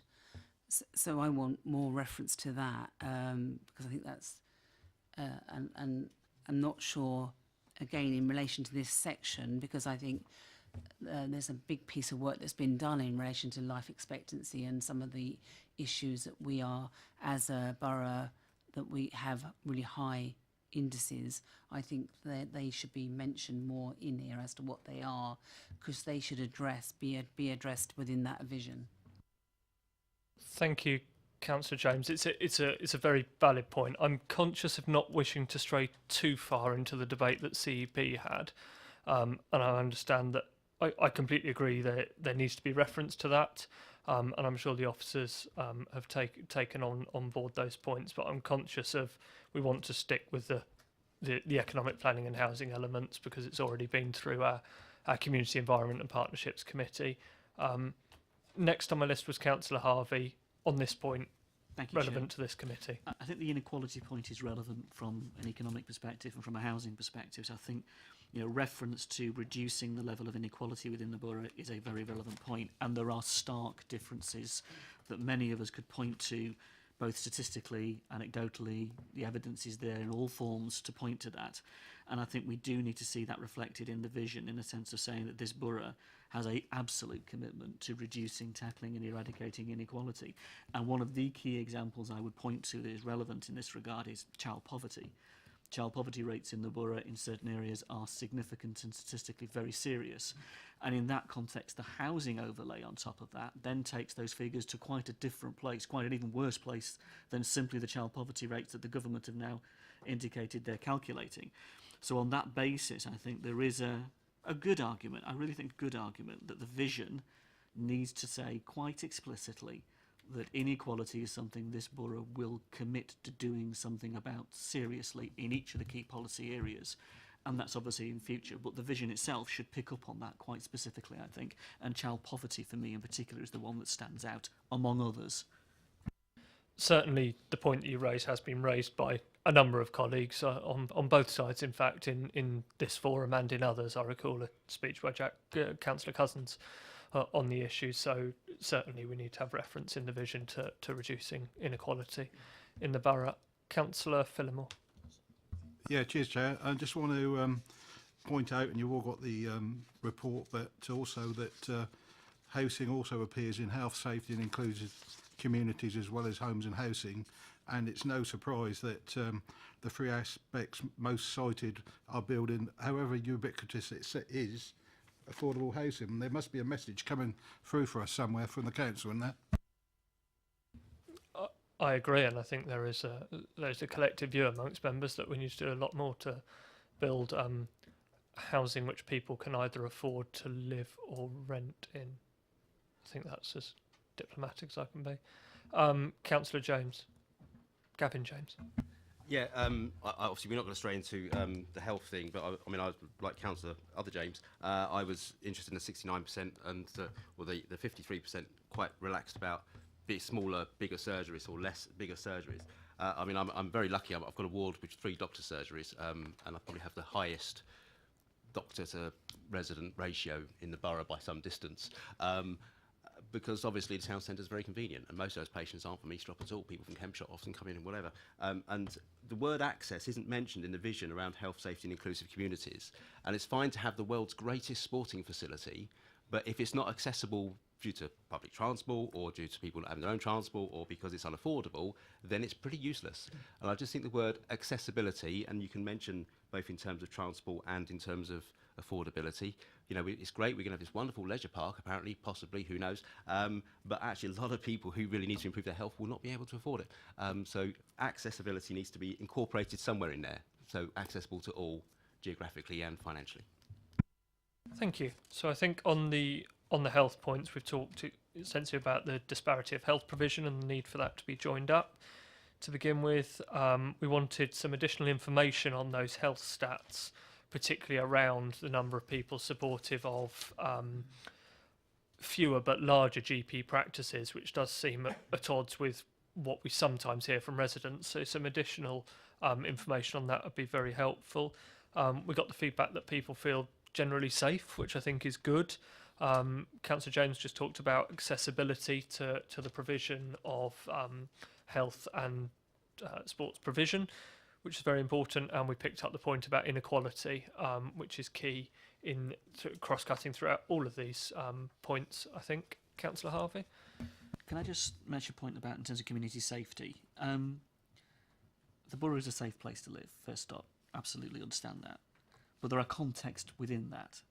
And the debate we had at last full council, of which certain members very eloquently took part and actually raised lots of issues that many of us across the entire chamber agreed with, absolutely did. I think how we reflect that, and I'm not talking about specific here and now, the vision bit needs to pick up on this. Our future vision of our community safety needs to pick up on the notions of community policing and what we genuinely mean by that and what we mean by community safety, rather than just acknowledging we do actually have a safe borough.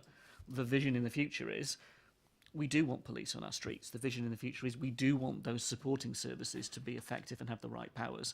Or how we communicate that and how you capture that in a way that isn't simply here and now is important as the here and now is. And we know from the conversations, just specifically in relation to the drugs issues and the comments that were made, they are very here and now. But the policing profile for the future that we would want, hopefully, to tackle that. So I don't know how we captured that, but we shouldn't miss it. Yeah, completely. We need to reference somewhere about that issue more broadly, and certainly I have a bit of a view on that we do have a very safe borough, but equally there is always more to be done in particular areas, and of particular note I think is we do have a safe borough, but that's with this council seeing community safety as such an important issue that we actually fund and support our own CSPO provision, which is great, but actually that service is not being provided by those external providers in the way that we would like it to be. Therefore, we are funding that provision.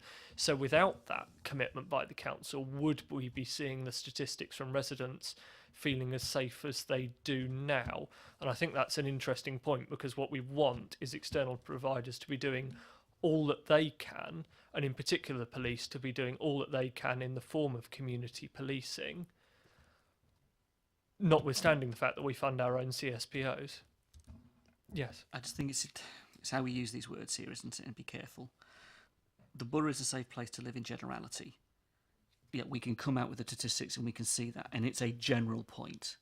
There are very important specific issues that relate to community safety that raise very serious concerns that we shouldn't just say, the borough is a safe place to live and we want to promote that message. That's important. But within that, we shouldn't shy away from. There are also very serious issues that need addressing that are not being addressed now, that are fundamental to those services, both for the police and ourselves and others, that a vision, if it can capture how we want it to be, should have that in it. And I just don't want the bland statement, we live in a safe borough, to overlap those issues without wanting to cause alarm, but draw attention to genuinely important issues such as the drugs issues that we have highlighted in previous debates. Sure, I think that's really helpful, and we'll look to include that. I think that concludes our discussion on that particular. Councillor James, as a final point. Just picking up on that point, in relation to, so Councillor Harvey talked about drugs, but in relation to alcohol addiction and obesity and all of those issues, there isn't anything in the supporting text or document, but what we need to, because it talks in the vision about must support residents to be and live well, and we know that we've got a growing problem with drug addiction. I mean, it really is a major problem in the town. So I think that we need to, somewhere within it, whether it's not in the vision but in the supporting, have an understanding of what the issue is and what we want to do about that. And Ollie talked about, what our partners will do, but obviously as those services are being reduced, what do we want to see in relation to drug and alcohol services or services to meet people's needs in those areas? And I think we need to clear what we want from the borough. Thank you. I think that's what we've got here is a vision which says that we live in a generally safe place, as Councillor Harvey's just outlined very well. I think we live in a safe place, but that doesn't take away from the fact that there are issues beneath that. So I think what this document does is sets the framework to say that this is a key issue for our residents, and at the moment residents feel generally safe, but we do need to work on those particular issues, and that will be borne out through the policies that will be created after this plan has been adopted. Councillor Richards. So just a quick point following up on that, because what's coming out of this to me is that we're putting down everything that we think the council, the borough, should provide to solve these problems. Actually, very many of these problems are self-inflicted. It's education is the word that has to come out into this. I mean, very many of the health problems are a matter of education. Smoking, drinking, whatever. Obesity. These are all problems which have to be solved by the people themselves. Therefore, maybe the services you need to provide are more sort of educational, not just a purely a service that people go to and expect to be problem solved. Okay? That's a very well-made point. We'll move on now to the next section, which is environment, and I want to be very clear here that we only focus on the planning aspect, because whilst it is Community Environment and Partnerships Committee, I do recognise that with this point in particular, there is a planning aspect to that. So if there are any points on the planning side of this, I think we can all. I think the vision's very good here, actually, in that it says that we've got some fantastic areas. We've got areas of outstanding natural beauty in the borough that we want to cherish and protect. Councillor Cubitt. Yeah, Daniel, I suppose the only thing I'm really interested in on the following visions was there anything that jumped at you, because you obviously do this for other boroughs, and actually, as I said before, a lot of this we could guess because we know our boroughs extremely well, but was there anything that was surprising that would be interesting to us?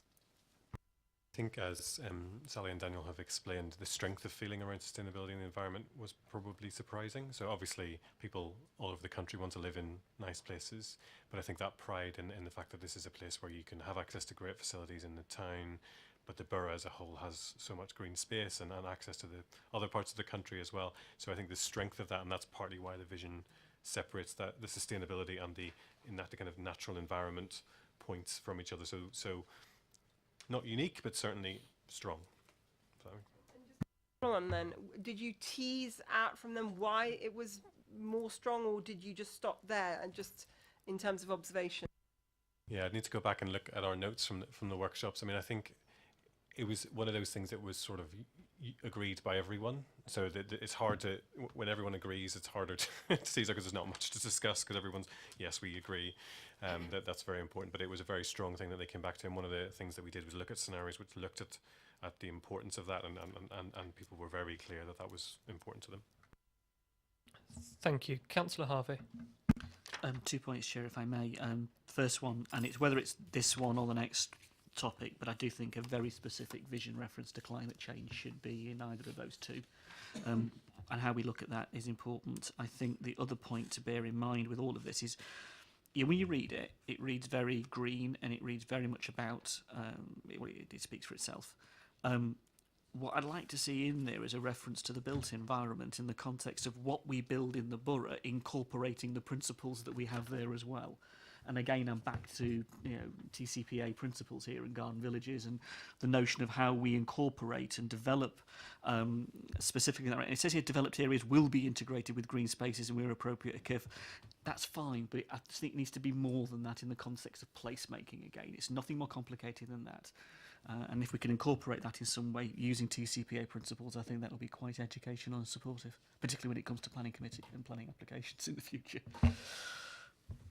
I think that's a very well-made point, and certainly from my own perspective, and this is probably not surprising because Councillor Harvey and I occupy the same professional space, but this very much talks about the natural environment, which is great, but I think there does need to be a bit more cementing around the built environment and in the context of that placemaking that we spoke about under housing earlier, and the importance of ensuring that we are integrating wherever possible. Councillor Miller.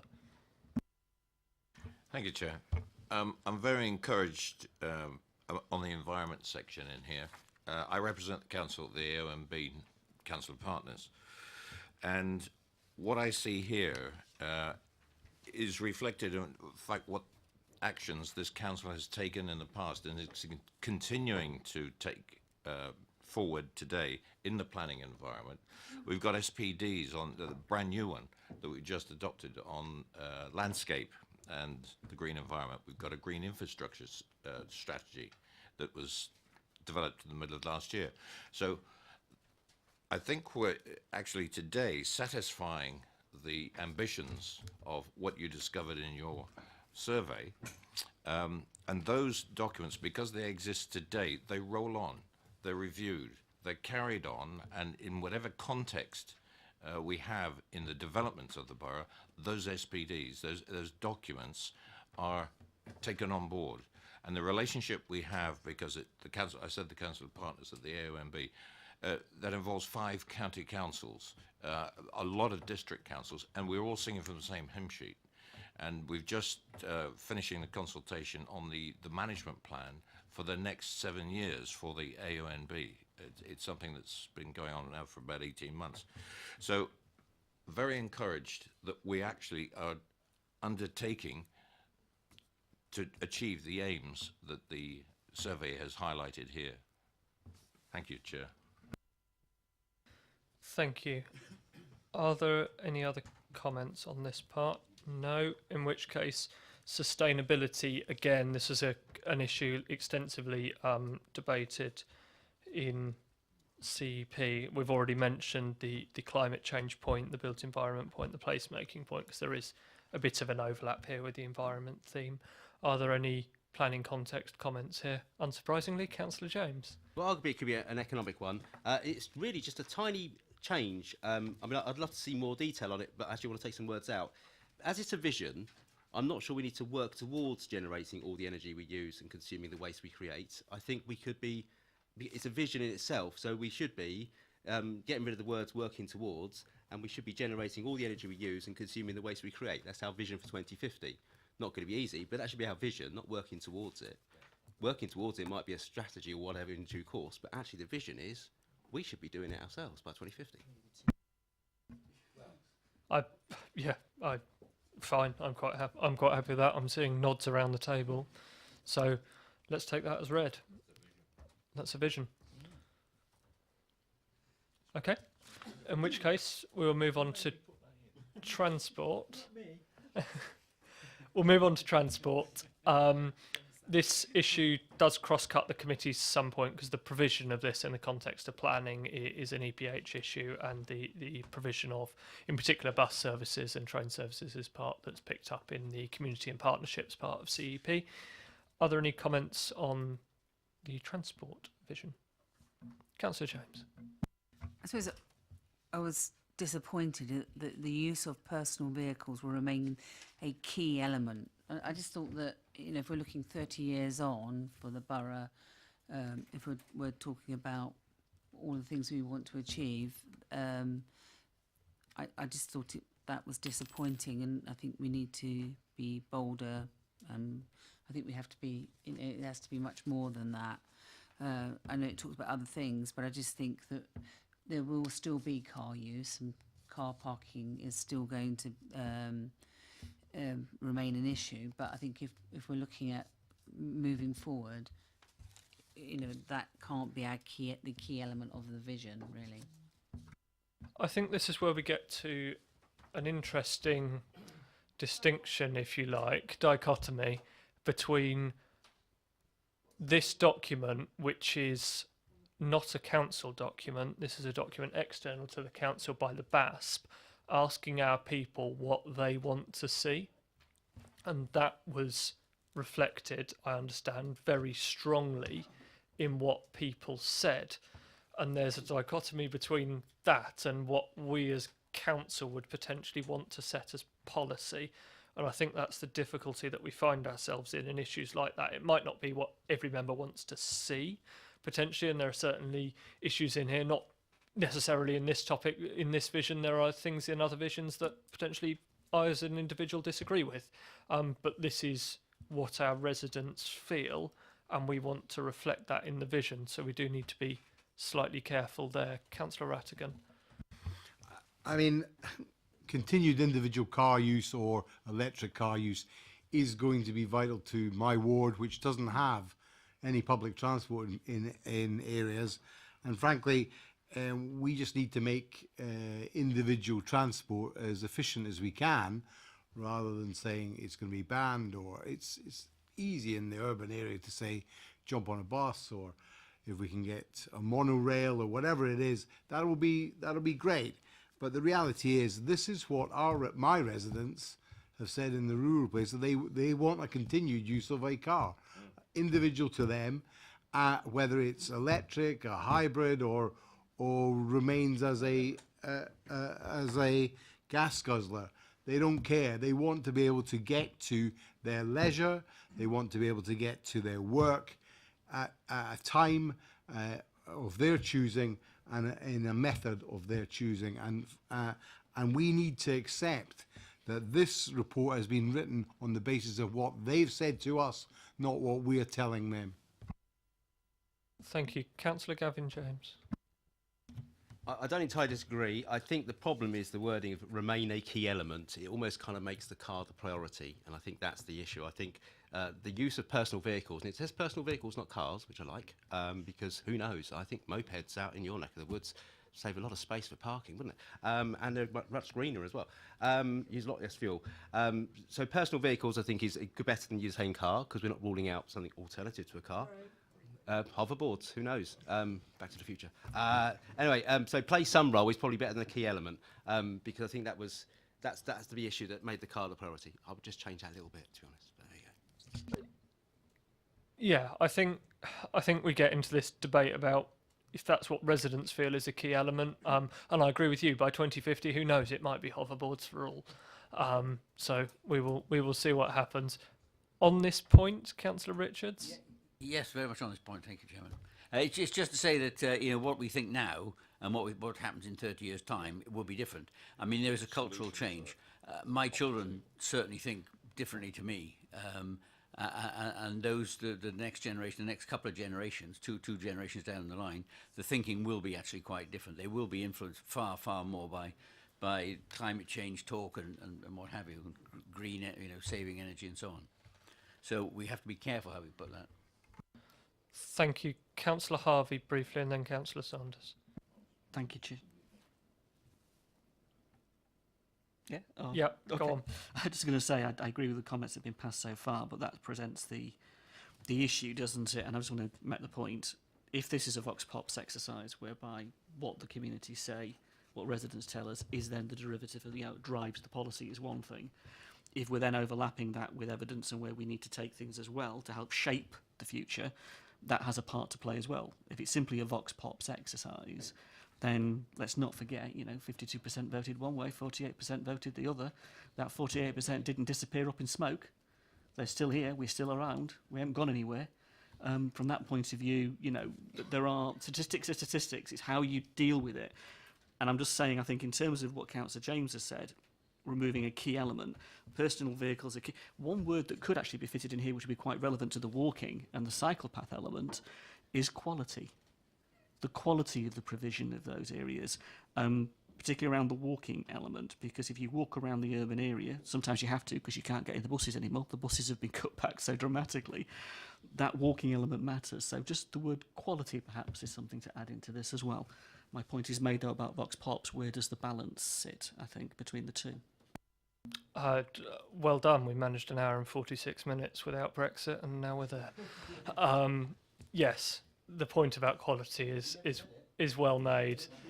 I think the inference was clear. Councillor Saunders. I just think it might be helpful for you to understand that in trying to write this thing, which has not been at all easy, and my great thanks go to the officers who worked very hard on it.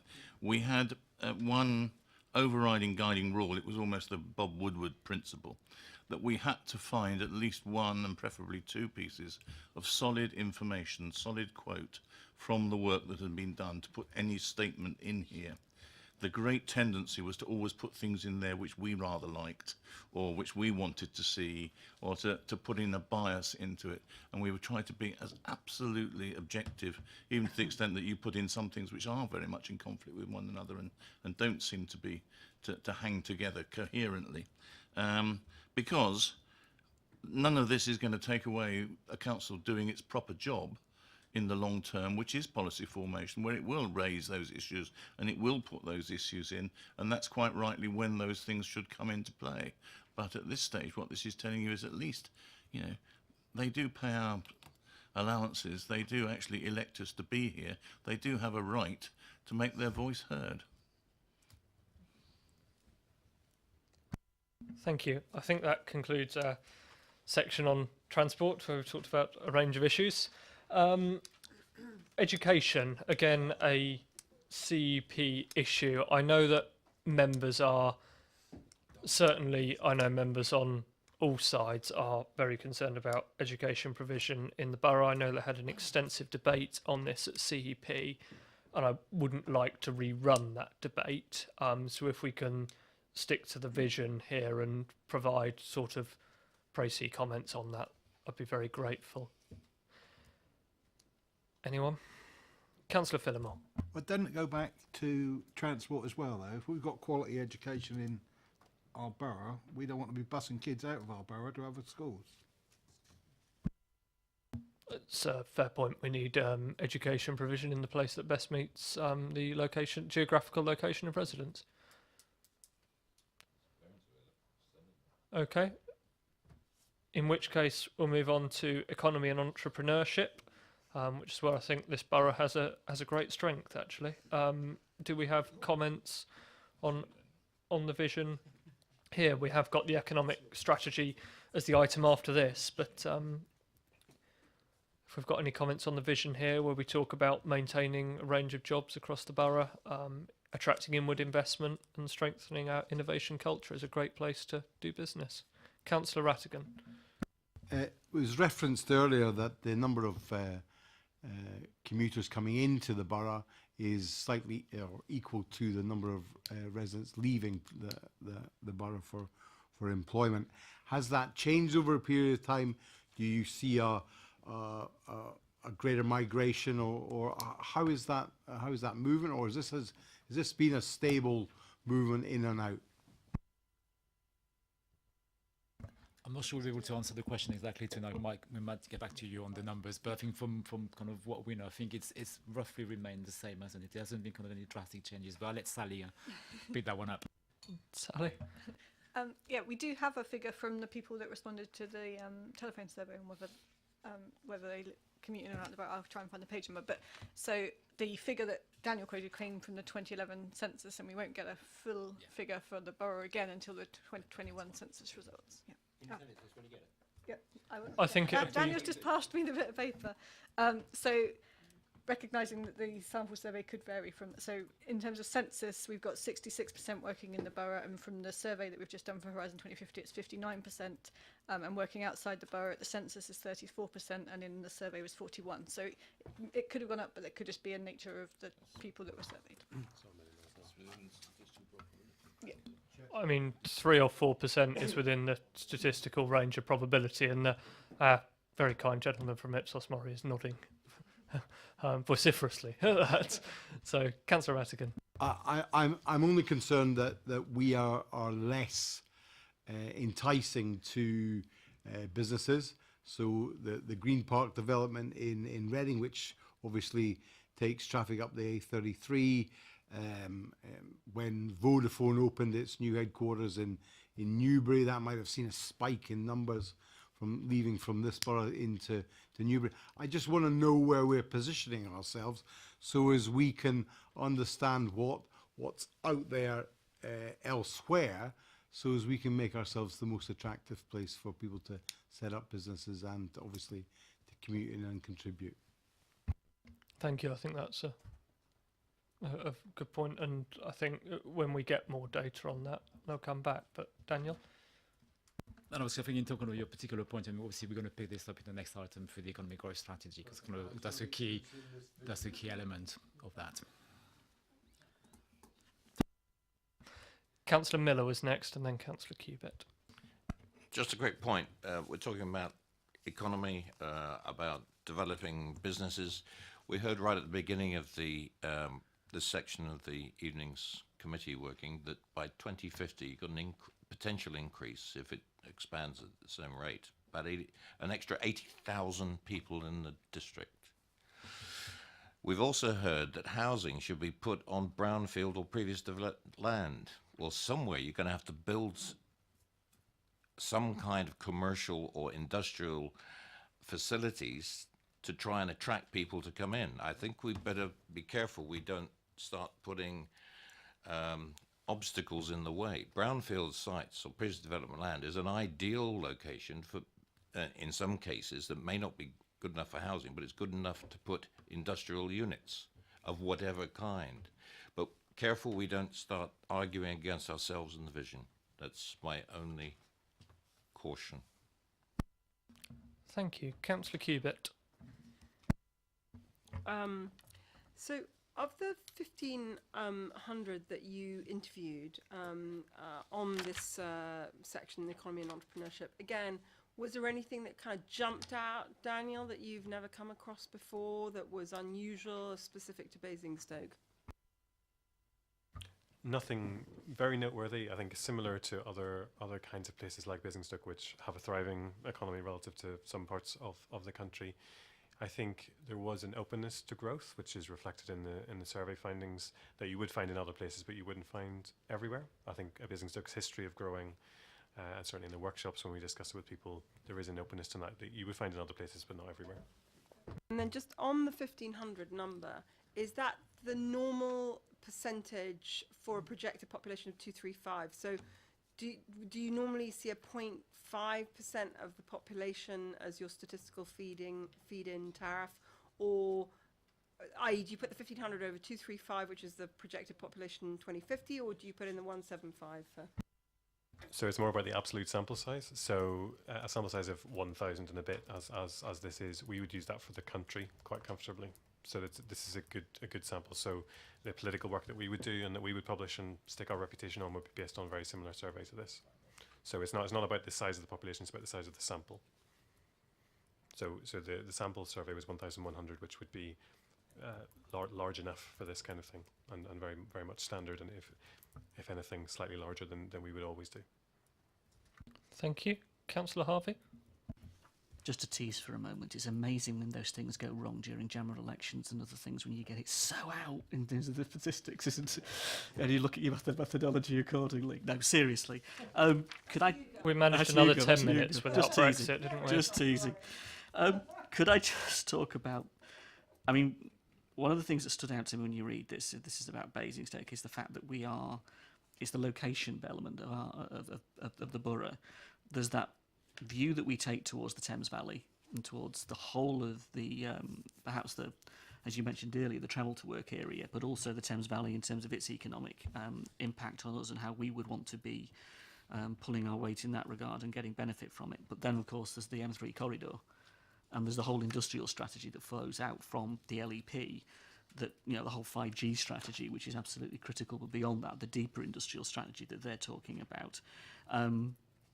That somehow has a place in this, and I think the vision captures it, and I'm sure it does, but just for thought going away and to put it on the record, I think this section needs to pick up on that element of Basingstoke is unique in the sense that we don't just look to our own LEP area, we look beyond that even to the Thames Valley area, and we also have a key element of the industrial strategy that is coming out in terms of 5G and the rest of it. That is a key part of the platform we want to build on. Thank you. I think that's noted. Yeah. Yep. And we'll pick up on that. Moving on to a borough with heritage and distinction, which I think is, again, something that they looked at CEP, but it's the final one. One of the points that I did notice on this was it says, as the borough continues to grow, the identity and separateness of rural areas will be protected from urban sprawl, which is a laudable statement, and as somebody who represents a ward adjacent to the town, that's good to hear. I just want to be careful again on expectation management here in the context of the next local plan, which is within this document's timeline, where we know what the major site will be in that local plan for 8,500 units, give or take, which could be construed as urban sprawl affecting rural areas. Likewise, previously in the document 9.6, it says people where they wanted to see housing, 39% chose in and around Basingstoke town, which was the single highest result, if you like, which they're in direct conflict, because if you have the new housing growth in and around Basingstoke town, naturally they are going to impinge on the rural areas which are immediately adjacent to Basingstoke. So I just think we need to be careful on expectation management there. I think our strategic gaps policy, in particular if we're looking at it on a policy basis, is excellent, and long may that continue, but we just need to be careful about what residents expect from that. Are there any comments on a borough with heritage and distinction? Councillor James. Really, only to endorse what you've just said. I think we've got to be realistic, and I think the identity and separateness of rural areas, I'm not sure what the separateness is of a rural area. I think maybe protecting the identity of our small towns and villages would be better, because that's what we're trying to protect, isn't it? And I just think that I don't know how separateness from a rural area. One field is separate from another field. Is the separateness of a rural area? It makes no sense. I think we should be protecting towns and villages, particularly like the likes of Overton, the Whitchurches, and never heard of it. But yeah, those kind of places need to be protected. So. Thank you. I think we just need to be a bit careful on our wording there. But thank you very much, everyone, for your comments and views on that. Those have been taken on board by the team. I'd like to say thank you very much to Daniel Cameron in particular for joining us this evening, and enjoy what's left of your evening. Yes. Let's ask one question around can. who was on the advisory group. Who is so in relation to the strategic thinking for the implementation of this? If you switch your microphone off, do we need? I've heard the words "oh gosh" used, so I suspect it might be an answer outside of the meeting. Do you want to come back? Yeah, I don't think we've got the list with us today. Sorry about that, but we can send you kind of who was on the advisory group. Yeah, that would be helpful. So thank you very much. We will have a very brief couple of minutes while we swap over officers and visit bathrooms and refresh water glasses, etc.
Right.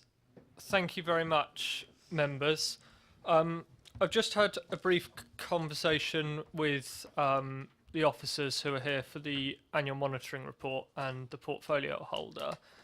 I don't know if members want to take a view on, bearing in mind what Councillor Harvey said at the beginning of the meeting about wanting to examine the AMR thoroughly, forensically even. We've got the economic growth strategy item now. I think we have covered a lot of the items potentially already and a lot of the issues already in Horizon 2050. But how do members feel about the timescales on us taking the economic growth strategy now? Do we realistically think that we will get to the AMR, or would we like to push the AMR back to the March meeting, which, as we will know when we get to the work programme, is not full? I'm quite happy to take the AMR this evening, as we have done with the officers here. I'm equally quite happy if members want to leave it. What I don't want to do is for the officers to sit here for another hour through the economic growth strategy and then us as members turn around and say we don't want to take it, because I don't think that's fair. Thoughts, views, Councillor James. Where does this strategy, the AMI, go? You know, is it going to go to cabinet? Are we going to miss our opportunity to have a view on that? And also, if you look at the programme for March, we've got a presentation from HCT. I mean, it may seem light, but I would have thought that presentation from them on education is going to be quite a big one.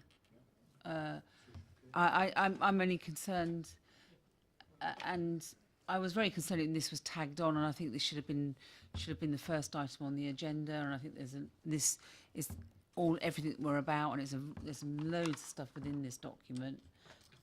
That, you know, so I think it's quite a meaty piece of work that we need to look at, and I want us to give it the time that it needs. But I'm not sure that March is going to be relevant. I think the key with the annual monitoring report is it's something that wasn't previously considered by the committee for a while, for a couple of years.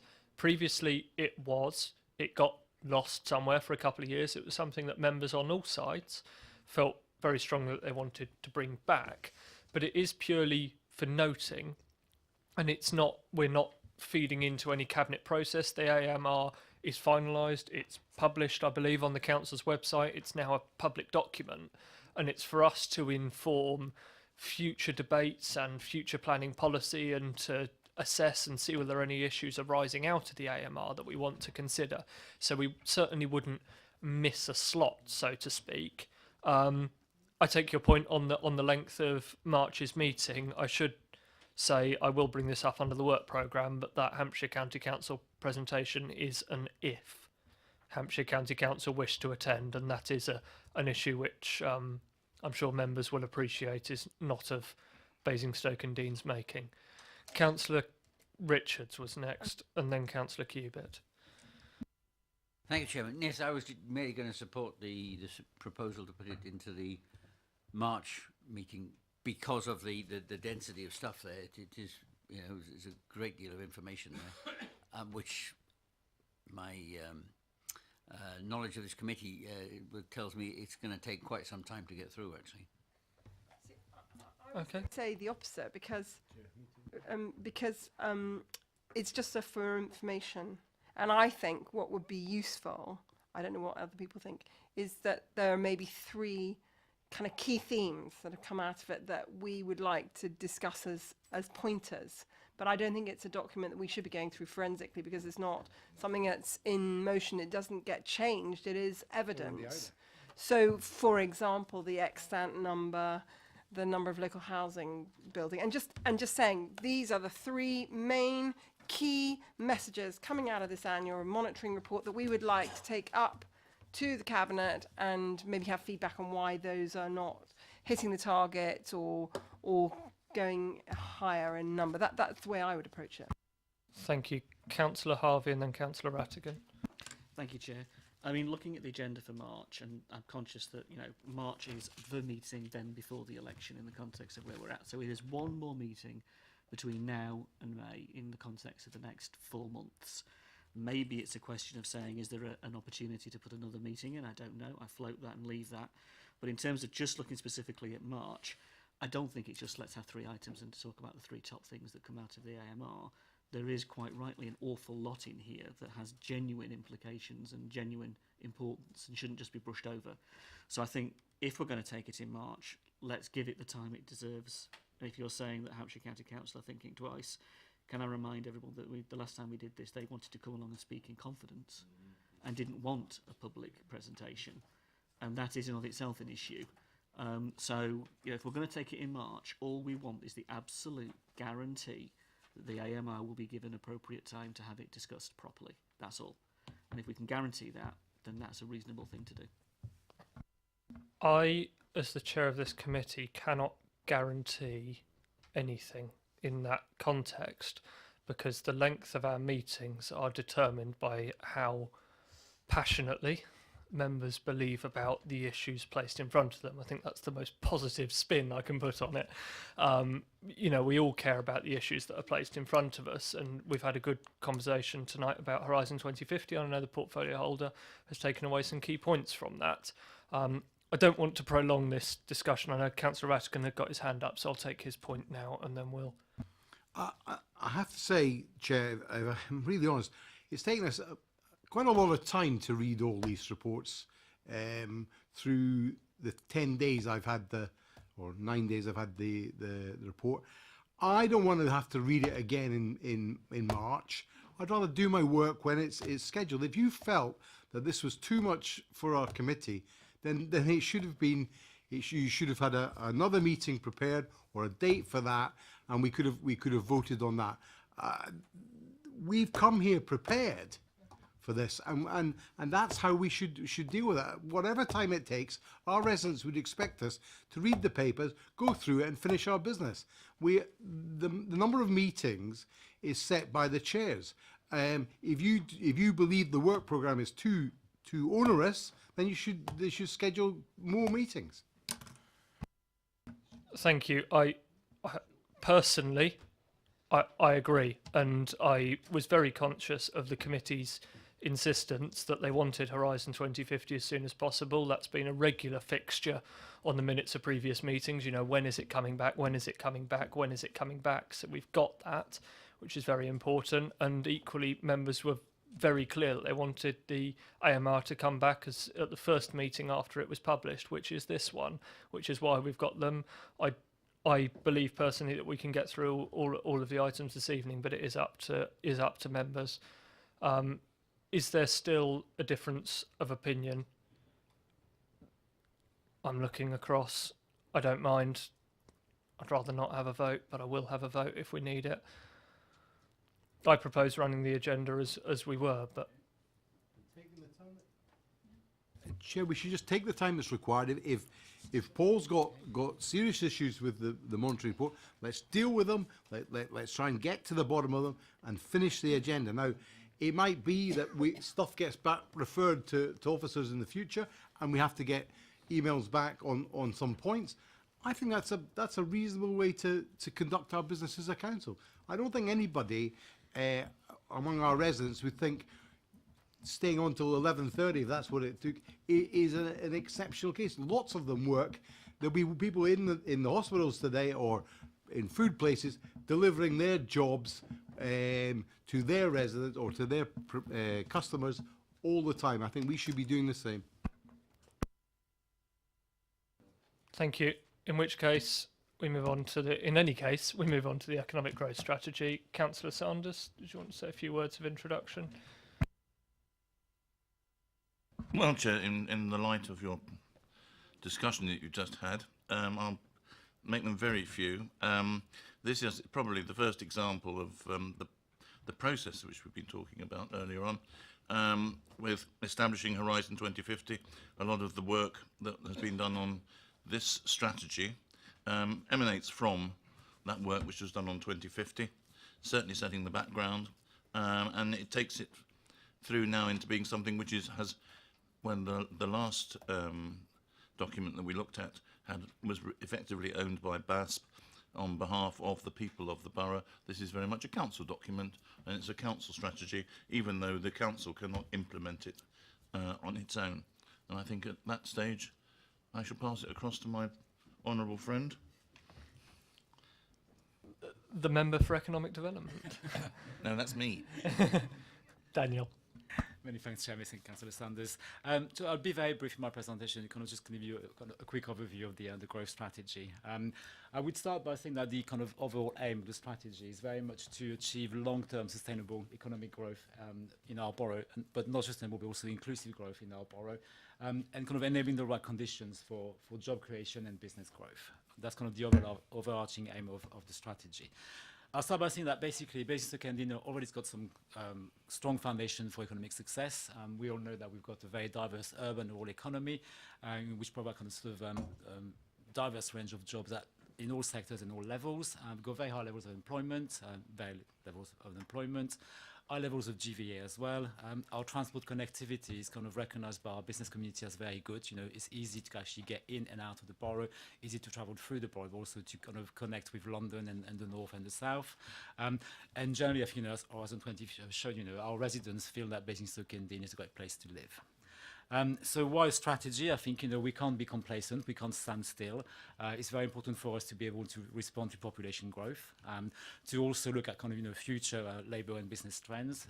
Technology is going to be changing all the time. We need to make sure that we look at that too. And obviously there's kind of wider drivers. And I think, I will mention Brexit, I'm afraid, but, Brexit is a prime example that could have a significant impact on our economy. But also, I think, it's very much focusing on our challenges. And I will say, I think, that probably the biggest challenge that is kind of consistently referenced by our businesses is the access to talent. And when I say talent, I just don't mean kind of sort of highly skilled people, but basically having the right workforce to support economic growth and to support businesses, and across all sectors and all levels. So it's not just kind of any specific sector or level, it's across the board. As was mentioned previously, I think we know that there are uneven opportunities in our borough.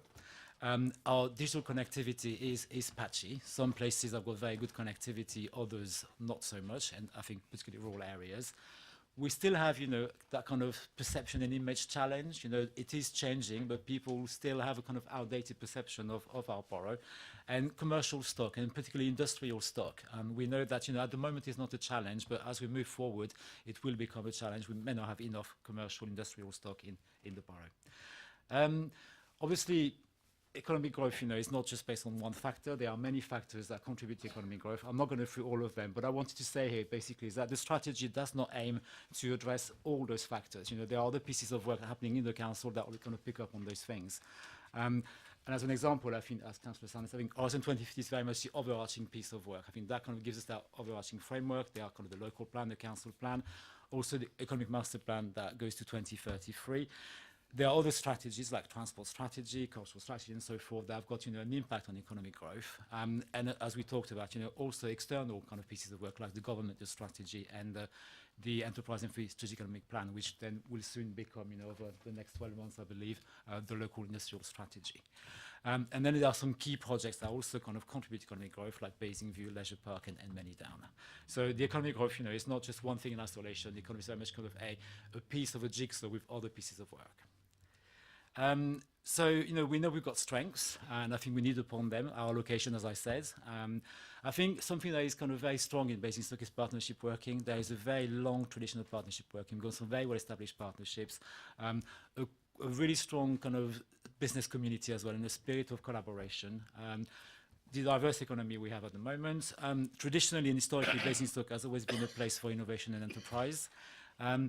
And affordability, and I said it's all relative. I think, I can't say that Basingstoke is cheap, but when we compare to other competitor towns, we are better value. Our occupation costs and rental levels are more affordable. And again, our quality of life. There are also some clear opportunities that we need to make sure that we seize. And I think I mentioned that before, technological change. I think that's going to impact the way business work, the way people work. So we need to make sure that we embrace technology. Innovation staff is kind of basically a very big piece of work. It's kind of I would say the response the southern response to the northern powerhouse. And I think, and Basingstoke is very much part of that Innovation South corridor. And then some key projects, like Basingview, Many Down, and the Leisure Park. So in terms of the way we approach our strategy, it's based on on 3 layers, I would say. There are some cross-cutting themes, inclusive growth and clean growth. We have got some key priorities, the talent, the entrepreneurship, and the sector focus. And then some core pillars that kind of support all this, which is the quality of life, rural economy, technology, and the promotion of our borough. And very briefly, I'll just go into the key priorities. So I think the talent piece, I think, is probably one of our biggest challenges that we need to tackle, and it's very, very important for us. And through the strategy, what we aim to do is basically trying to ensure that our borough has got a qualified workforce that can actually meet the needs of our economy, but also about raising aspirations of our young people and kind of raising those qualification level. It's very much about entrepreneurs and entrepreneurship. So we very much want basically to carry on creating that environment where people can start and grow a business in the borough, and also having something that's probably kind of slightly different to what we've done in the past, having kind of more of a sector approach to the way we support our businesses. I did say that we had kind of quite a wide range of businesses and sectors in the borough, but we know that moving forward, some sectors are going to be growing more than others, and I think from within the resources and the capacity we have, we need to make sure that basically focus on those sectors that have got the potential to create more jobs in the future. And the type of jobs I raise is very important. In terms of the core pillars, I said technology, so we need to make sure that we kind of embrace technology, and I think 5G's got a key role to play in that. Rural economy, very important to our borough. Yes, most of the economic activity is based in and around Basingstoke, but we know that we've got a very large rural areas that contribute greatly to the economy. So how can we make sure that we can diversify and support those smaller towns and villages and rural businesses? The promotion aspect is very important as well. We need to carry on showcasing the key assets and the key strengths of our borough, not just to attract companies, but also visitors and residents, because, as I said, I think we need more people to fill the jobs we have. And the quality of life piece is very important. And I think through the strategy, our focus is more on the sort of the leisure, the cultural kind of type of and heritage side of things, and also very much focus on our town centre as the main hub of our town. And finally, the cross-cutting theme, clean growth. So we need to make sure that as we move forward, we try to minimise the impact of economic growth on the environment, which came through quite strongly in the Horizon 2050 vision, and also making sure that kind of economic growth benefits all our residents, so that everybody is able to participate and share actively in economic prosperity. Councillor Sanders said, I think, although it is a council strategy, we're not going to be able to deliver the strategy just by ourselves. So, there'll be a really important element of partnership working, and some are just the partners that I need to work with. But there are many more. And, internally as well, we need to work with several departments. And finally, in terms of kind of the adoption, so we started with some desk research, some data, engagement consultation. We kind of spoken to lots of businesses on a one-to-one basis in business lunches, events, which was important for us to kind of focus on those challenges and priorities. At the moment, basically, we're in, I would say, the sense check phase, so kind of, getting feedback on the approach we are suggesting. We will start kind of open consultation next week with our kind of businesses and residents. That will lead kind of the adoption of the economic growth strategy by Cabinet, hopefully sometime in March. And then basically establish a steering group that will help us deliver and monitor that growth strategy. And then moving basically to the next stage, which is kind of very much that very detailed and focused action plan. So at the moment, basically, for me, it's important that we actually agree the strategic approach before we can go away as officers and our partners to break that down into tangible, measurable, and we kind of clear timescales actions. And thank you for your attention. Thank you very much, Daniel. That was a canter through. I'd like to take this, I think it probably makes sense, if the committee are happy with this, to take the key priorities. So I'm looking at page 57 of the main agenda. So we've got the key priorities, which are growing our talent, they are supporting our entrepreneurs and supporting our sectors. And then when we've done those, we'll move on to the core pillars, which are embracing technology, supporting the rural economy, promoting our borough, enhancing our quality of life. And that's it. So I think if we take those in order, we'll start with priority 1, which is growing our talent, skilling and upskilling. I've had a few hands. Councillor Cubitt, I've got everybody else. Go on, Councillor James. I wanted to ask some questions on the actual body of the report, and that's what I'm really interested in asking, not just the report. That's fine. On the body of the report, do you want to do that first or do you want to do that after? We might as well do that first. Councillor James. Go on.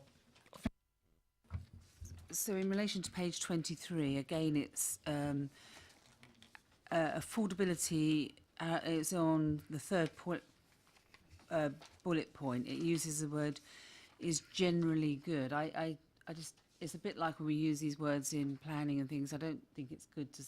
What do we mean by is generally good? I think we need to be clearer as to what we mean there. I wanted to pick up particularly on page 24 of the report on the second bullet point down around. Are you laughing, gentlemen? I don't know if I've offended you or. No, I think No. I don't know. All right. That's okay. I'm not entirely sure what's going on over there. All right, Do okay. continue, Councillor James. So it's the second bullet point down, and I'm just concerned by that and what it's around the whole issue of what you're saying there. So what we're saying is 20% least deprived nationally, but some parts of the borough experience relatively high levels of disadvantage. I just think that's a very messy, and I just want to pick up on all of that. I just don't think that's clear, particularly if you look at what the officer was talking to us about, the need for talent and growing our own talent in relation to the indices and what it says about education and where we are in nationally which is really quite significant in a national context. So, and again, it says levels of income, unemployment, and qualifications also vary greatly within the borough. I just think that's, for me, I think that's a poor section. Maybe you could explain it a bit more, or how we could improve on that. Daniel? I mean, just to say, this report was only for this committee. I would say the key document is the strategy itself. So if this document is not intended to be distributed as part of the consultation. That was just basically a bit of scene setting for the committee. In terms of your point, I mean, I didn't quite get the point about the affordability. Sorry,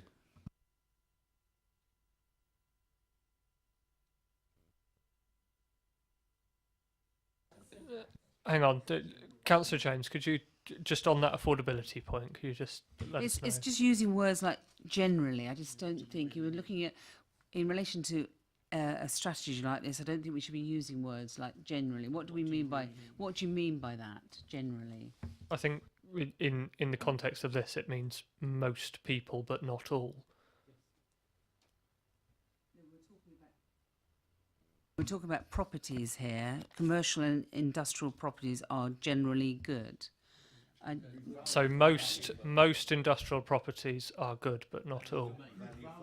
Yes, indeed. Yeah, indeed. It does say that, I think. I mean, at the risk of Councillor Cubitt.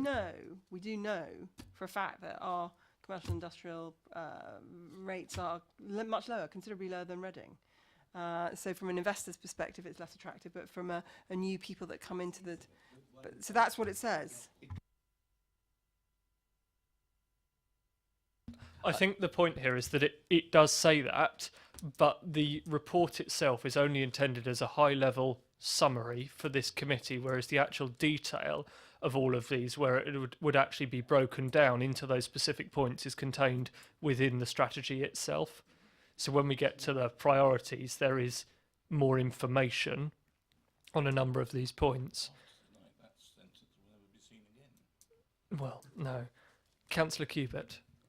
I think that the report's brilliant and excellent, and I found it very interesting.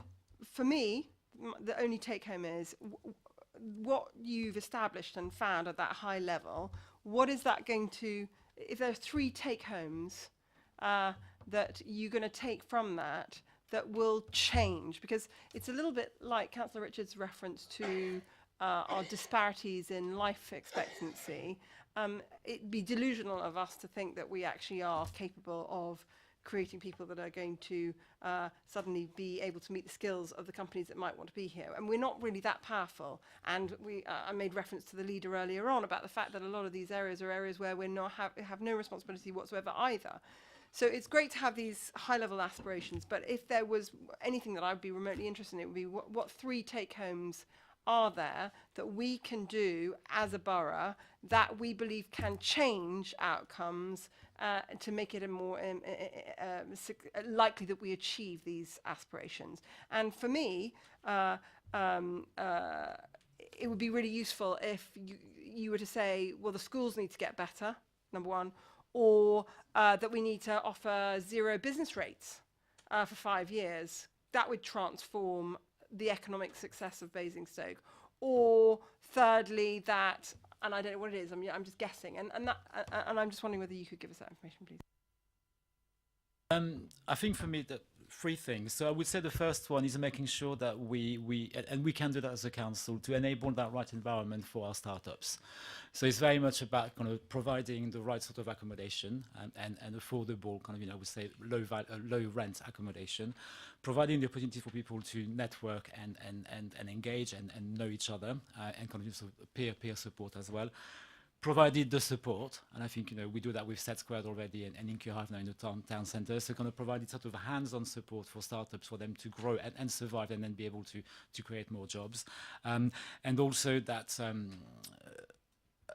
I think I kind of mentioned that sort of networking opportunity where basically we're able to connect them better with, I would say, larger corporates, because we know larger companies are always on the lookout for innovative startups. So for me, that'd be kind of one important one, because we know that not all startups will become the next Google, but startups, can grow quite fast and create quite a lot of jobs quite quickly.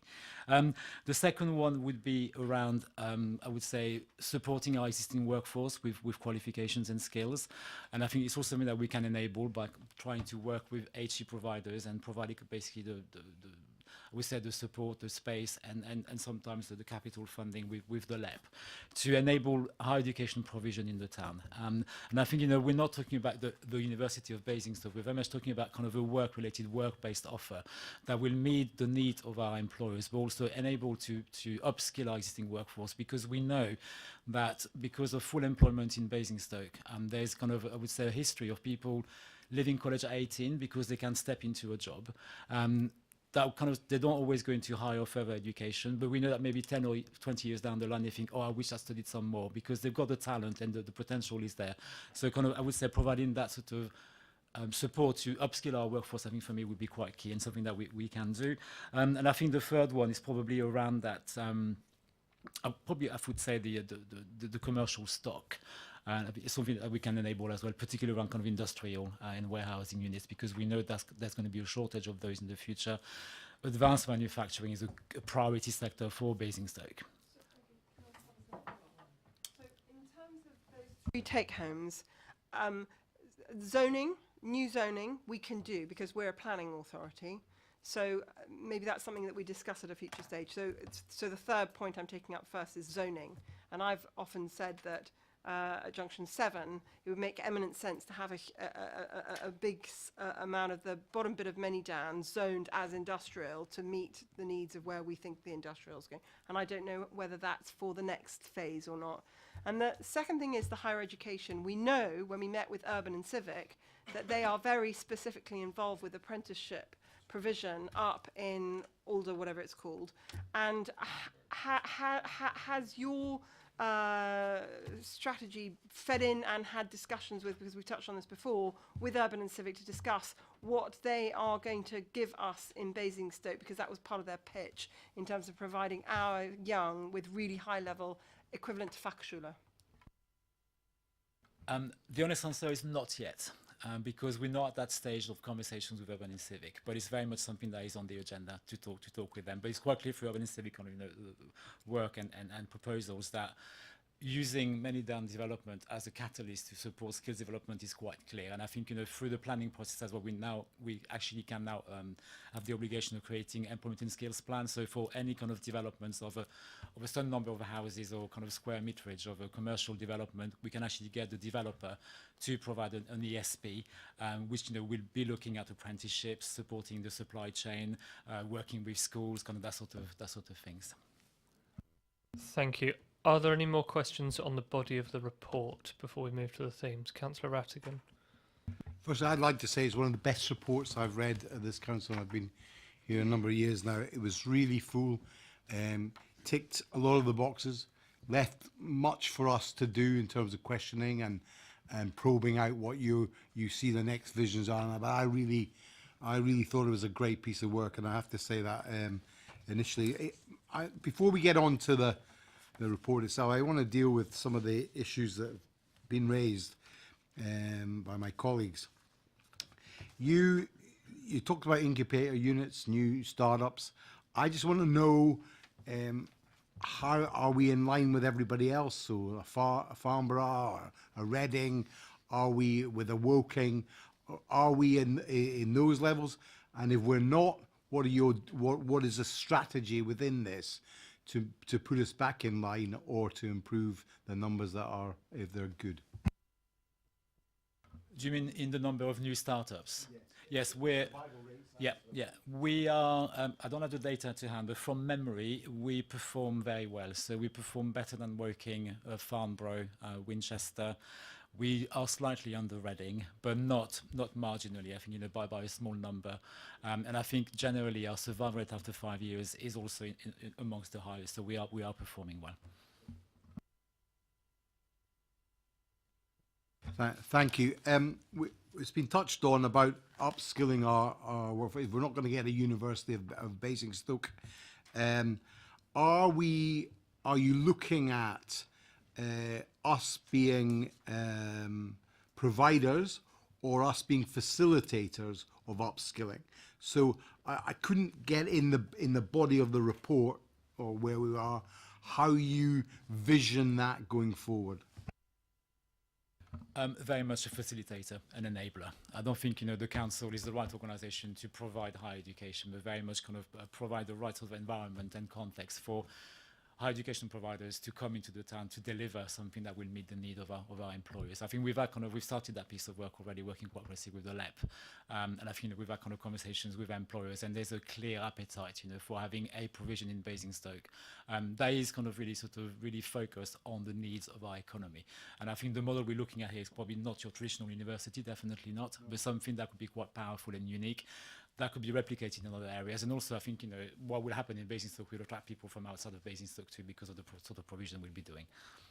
So can I take it from that you're envisaging something like an apprentice hub? So is for bricklayers or whatever the skill set is that we require as a community and as a business centre. You're envisaging an apprentice hub or something that maybe people are already in work but are coming back for reskilling. Is that how you see it? And maybe do you see it as a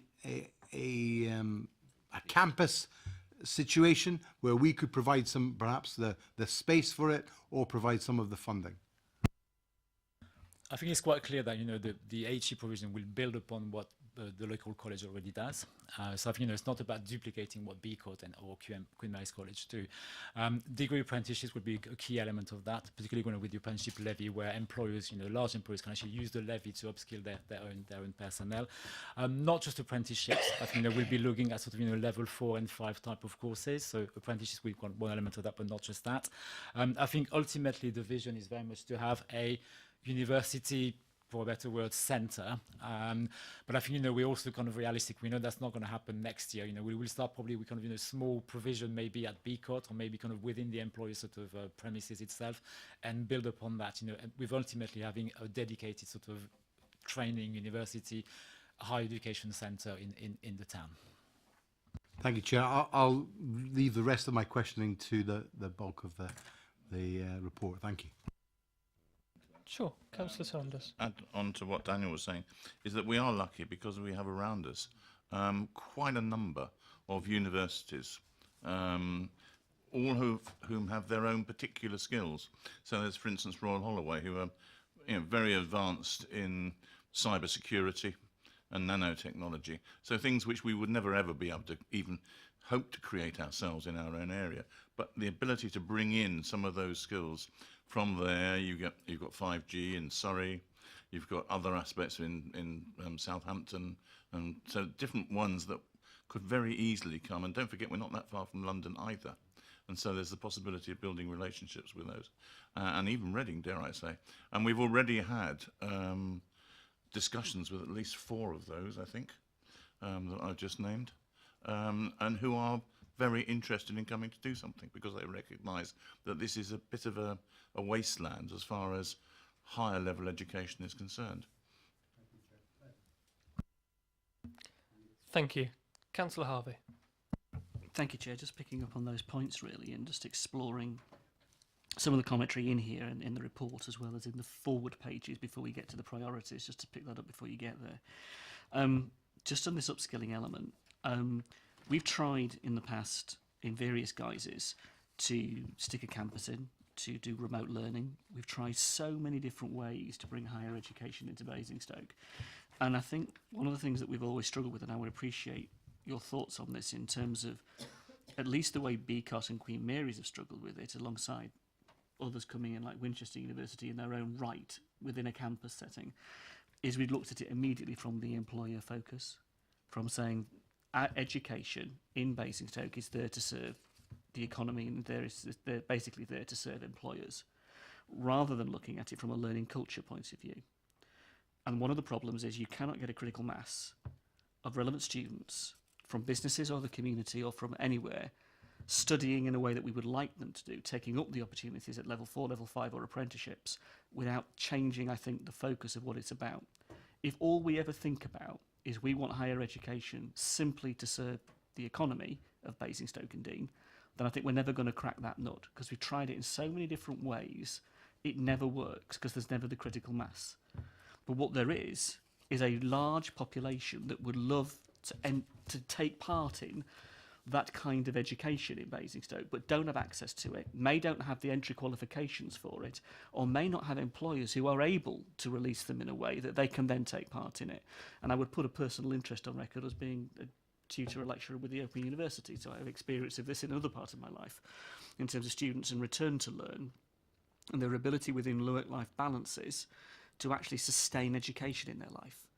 And we've got to think about this in a slightly different way. There's nothing wrong with what the leader has said in terms of those really important elements of universities that bring R&D, technical R&D to the table, that bring business school elements. For example, Reading, bringing the business school element to the table, where our employers would really, really benefit.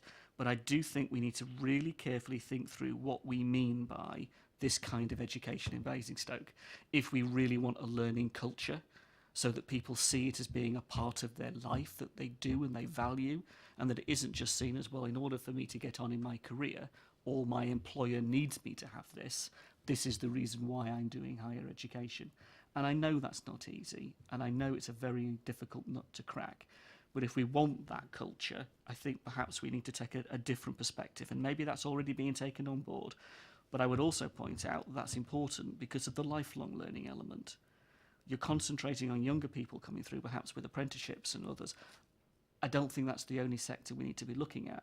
We need to look at the return to learn in a very big way if we're going to have the ageing population we're going to have, and how people can reskill and retool themselves out of one career into a new career. And that element's really important, how people can see those opportunities from those universities and our colleges and our schools. And again, I'd like to see the schools in this as well, because I think the schools have a role to play here, really, in signposting and building that community school aspect. Some of those schools are really good in the town and in the borough at being key providers for the community and not just the young people that they serve. So there's a really important agenda here I'd like to see us get hold of if we're serious about it. And in terms of the apprenticeships, are they apprenticeships that result in jobs? Are they apprenticeships that simply result in qualifications? Are they apprenticeships that simply go beyond being a brickie or doing electronics or are they apprenticeships that we can talk about that then underpin economic growth in a different way, that isn't just about somebody getting a different route because they didn't do this at school and they're choosing something differently. It's just how we think about this, and I think the borough has always been a very good broker in that, because we can do the things others can't because they're trapped in where they're trying to survive. Our colleges are trying to deal with what they've got in front of them, and we can do that big think and then bring them round the table to achieve it. So can I ask, the steering group, is that part of where you think they're thinking their agenda is going to be? Are they going to be into that in terms of an action plan and so on? Is that what you see that body being involved in? Teasing some more of this out. I mean, just to say, I couldn't agree more, Councillor Harvey. I think, for me, when you look at kind of education and learning, I think it's not just about kind of providing, getting people trained to do the local jobs. It's very much about that learning culture. And I think for me, raising that aspiration element is really important, kind of starting very young, at primary school level. I mean, just the other day, we're talking about, how can we actually kind of, infuse primary school children with science, kind of looking at a series of events, working with AWE, for example. So I think for me, that education is across, across the piece. So we need to train people to actually, fill the local jobs, and that's important. And I think, very often employers recognize that basically they need to invest more time in upskilling their existing workforce because they need it. We know, I think, that in Basingstoke, I checked today, I think, just looking at sort of on Indeed, for example, there's about 1,700 vacancies in Basingstoke right now. So we know, there are a lot of jobs that remain unfilled and across the board. So not just kind of highly skilled jobs, but across the board. So I think it's important, that we support our people and upskill them to basically kind of, be able to take those jobs, upskill them to be able to take, I would say, better and higher value jobs. And I think that's very important as well, because very often we find that some people may step into a job when they leave college, which, might not be their, the best job ever, but then, they're kind of stuck. So we need to make sure that those people are able to learn, to move on and progress in their career. But I agree, I think, that the creating a learning sort of spirit environment is very important. And I think that should start kind of as early as we can, basically, in the life cycle. So absolutely. The steering group, I can't tell you who's going to be on it because we haven't set that up yet, because I think, we're asking people basically to sign. But for me, it's very important that we get a cross-section of people, so not just businesses.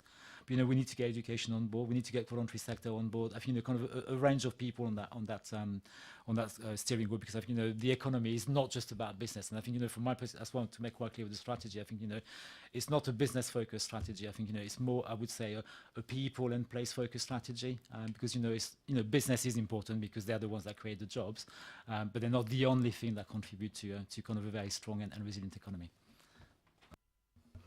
And I'm looking at it from an industrial strategy point of view, putting it bluntly, in terms of it being broader. That then raises the key point that we've already raised, which is when you look at some of the data in here, and it is how it's presented, and I think that's, we can acknowledge that, but it does need then to be taken on board that it's right. When you look at the presentation of those areas that you talk about as being, well, here are the super output areas that are great, that show, the other flexion is that there are key areas in our borough that are suffering from serious issues that relate to economic accessibility, economic poverty, and so on. The child poverty point that was mentioned earlier. All of those are very, very real. And I think the way that we present this and understand it and then tackle it needs to be much better in the strategy than it currently is. And that is a criticism I genuinely have of it. And we share, I think, at least on this side, in terms of the Labour Group's perspective on this. From that point of view, accessibility to jobs, accessibility to all of that becomes a key factor. Tackling the inequality, that was where I would like to see, and I think if that was taken on board in a more reflective way of what we're saying here, I think that would be a better step forward, rather than simply saying we have these super output areas over here that are showing this, and these super output areas are showing. It's much more finesse than that. It's much more deeper than that, and I would like the strategy to reflect that. And then that links back to what you've just said, Daniel, in my mind, which is where people are saying there are those communities that have problems accessing education for whatever reason, being the bottom 10% of the most educational attainment, for those that have issues accessing regular, sustainable employment. That has to be a key part of achieving that end. And those that are actually working 3 or 4 jobs just to make ends meet. And that is a reflection of where our economy is as well. And that needs to be tackled in this as much as the entrepreneurial growing the economy bit. That's great, but it's not the only sector, the only part of this equation. Thank you. On this point, Councillor Cubitt.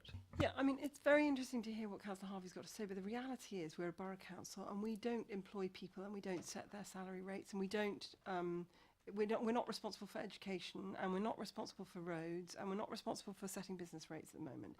So I just think we need to put a real, you know, politique into this, and that's why I framed the question that I framed to Daniel at the very outset.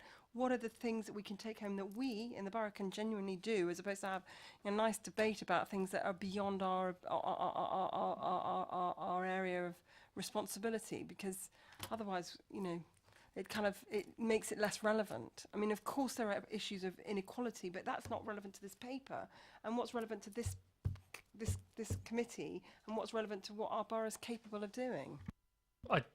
Just to stop other members coming in, inequality is relevant to this paper, but I agree that we want to be primarily concerned with actions that we as a borough council can take to assist with these issues. Councillor James.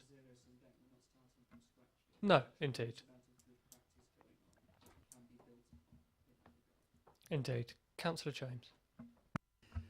Well, I think we are responsible for some of those, because if you look at the local plan aims to support the creation of 450 to 700 net jobs per annum.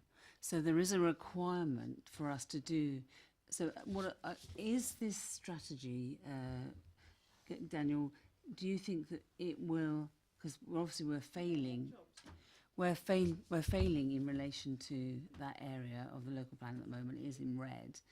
Will it support? Will it address that? That we're not doing it at the moment. You mean in terms of job creation? Yeah, no, absolutely. I think, obviously I can't, sort of put my hand on heart, we're going to create thousands of jobs, just for this strategy.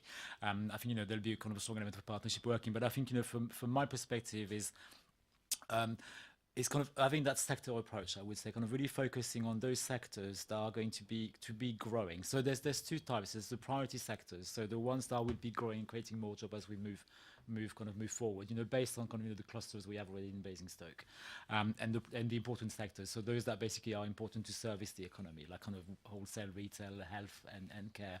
And I think focusing on those sectors that have got the most potential for growth will in a way help position Basingstoke as a place for those sectors, and therefore help kind of build that clustering effect where you get more and more businesses coming here because they know it is the place for sector. That's why it's very important for that sector approach to look at the whole spectrum. So not just supporting the businesses, but also working with our education providers to make sure that we support, we create basically training courses that will feed into the sectors, but also making our teachers, our young people aware, these are the sectors of the future in Basingstoke, so you may want to do this job, but know that it's going to be very difficult for you to actually get a good job at the end of it. But if you kind of, do something slightly different, you might get a very long career prospect. So I do believe, I think, that through this strategy, the aim, it is to create jobs. But I wish I could tell you how many jobs we're going to create over the next sort of 15 years, and I can't. But I think it's very much the driver behind it. Well, not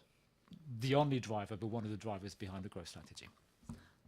So can I just say, you're saying that we have to, and the report says we have to focus on those areas that are going to achieve those outcomes, for us to move forward. And so health is the biggest employer in the borough.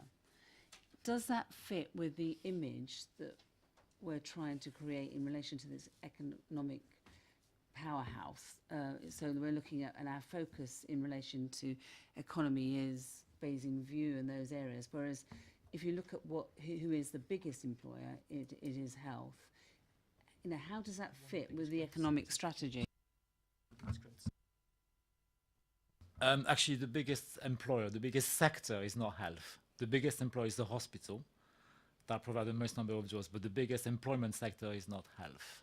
I'm sorry, I don't know where the stats are at the moment. It was earlier in the report. I think it's wholesale and retail, I believe, which is...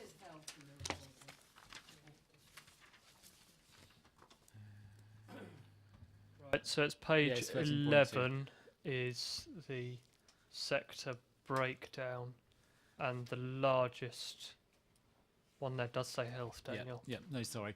It's because normally wholesale and retail are lumped together as one sector, and that's kind of that's the one that comes as the biggest employer. So yes, I think, and health has been recognised as an important sector, not a priority sector. So what we're looking with priority sectors are the ones that have got the potential over time to create more jobs faster, if you see what I mean. So that's why we kind of want to focus on those sectors, but priority sectors are important because we know that health services, care services, are essential to any place anyway. So, and we know the hospital is really struggling, with recruitment anyway. So I think, we need to balance the two, if you see what I mean. So, but we know, for example, that retail and wholesale, which when you put them together are the biggest sector of employment, they're going to be changing over time. They're going to be affected by automation, by AI. We're going to lose some jobs in those sectors. So that's why I think, although it is important for our economy, we need to focus on those that are going to create more jobs, which are life sciences, top of my head, I can't remember now, life sciences, advanced manufacturing, digital and tech, and there's one more which I have forgotten, sorry. That's okay. That's fine, Daniel. Thank you. Okay. That's great. I was going to move on to the key priorities. So key priority 1, growing our talent, skilling and upskilling. So ensuring our borough has a suitably qualified workforce, raise aspirations, improve employability and qualification levels to support and service economic growth. Now, we've already talked a bit about the importance of education in that context in the borough, and I don't want to repeat those points. Are there any further comments over and above what we've already mentioned about growing our talent in the borough? I think, in particular, the point about apprenticeships that was made earlier is very well made, and that's incredibly important moving forward. Councillor Gavin James. I think the lifelong learning that Councillor Harvey mentioned as well is really important. It's not just about young people. Also, I should declare a non-pecuniary interest. I've recently become a student of Portsmouth University. First time I've ever been to university in my life. I'm never actually going there. It's all distance learning. It's all over the internet now, but I better mention it. Oh, congratulations, Councillor James. Councillor Cubitt. I think Councillor James's point is very, very pertinent to this debate, is that we're not trying to replicate what proper universities around our area are offering already. So all the points Councillor Harvey was making, again, of course we want them for our students, but we're a borough council, we're not responsible for education, we've got to do things that we can actually add value to and not have competitions with Portsmouth. Yeah, we need to promote our local universities to encourage young people and indeed mature students like Councillor Gavin James to learn what they want to learn, but equally by working with partners as a borough council, with people like Urban and Civic as our major development partner on Many Down, we can promote things like apprenticeships and other learning opportunities. So I think we can take that one. Priority 2, supporting our entrepreneurs, so enabling and facilitating the creation of a thriving enterprise ecosystem. So Basingstoke has very much got a reputation as a great place to grow a business, and I think the intention to capitalise on that is very sensible. Are there any comments? Further comments, Councillor Rattigan. On the point, most small businesses are between 1 and 10 people. It's the bedrock of our employment within the UK. Are we seeing our businesses leap? Are we seeing them grow to not just to be that mum and pop business or IT consultant business? Are we seeing businesses that are set for growth? Is there an agenda for them? Is there a fertile ground for them within Basingstoke?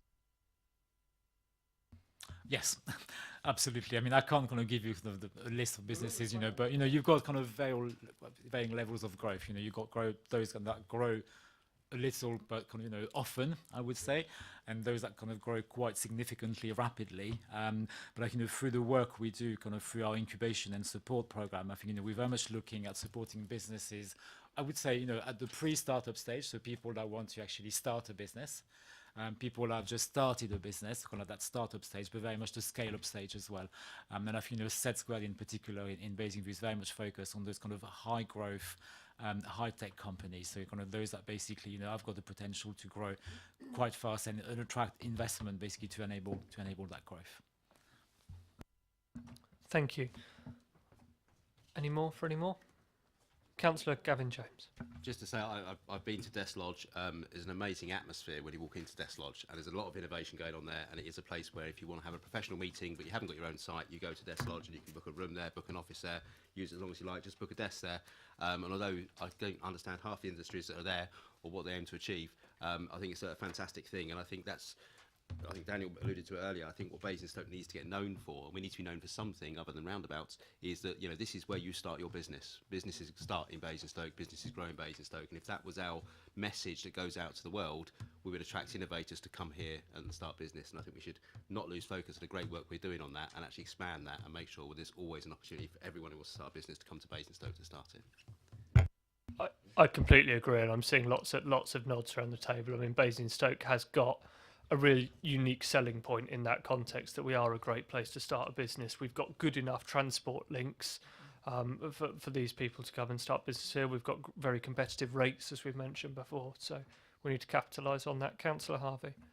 Just very quickly, I think the 5G point to that, just to add to everything that's already been said, matters simply from the point of view of some of the research in RD is great, but there's that missing piece at the moment, which is the translation of that into sectors and businesses that have got jobs associated with that, not just the startups and the R&D, but that whole 5G sector in terms of jobs. So supporting that, I think, is a very critical part of the next few years, particularly with the LEP's industrial strategy, if they're actually going to realise what they're talking about. Yes, thank you.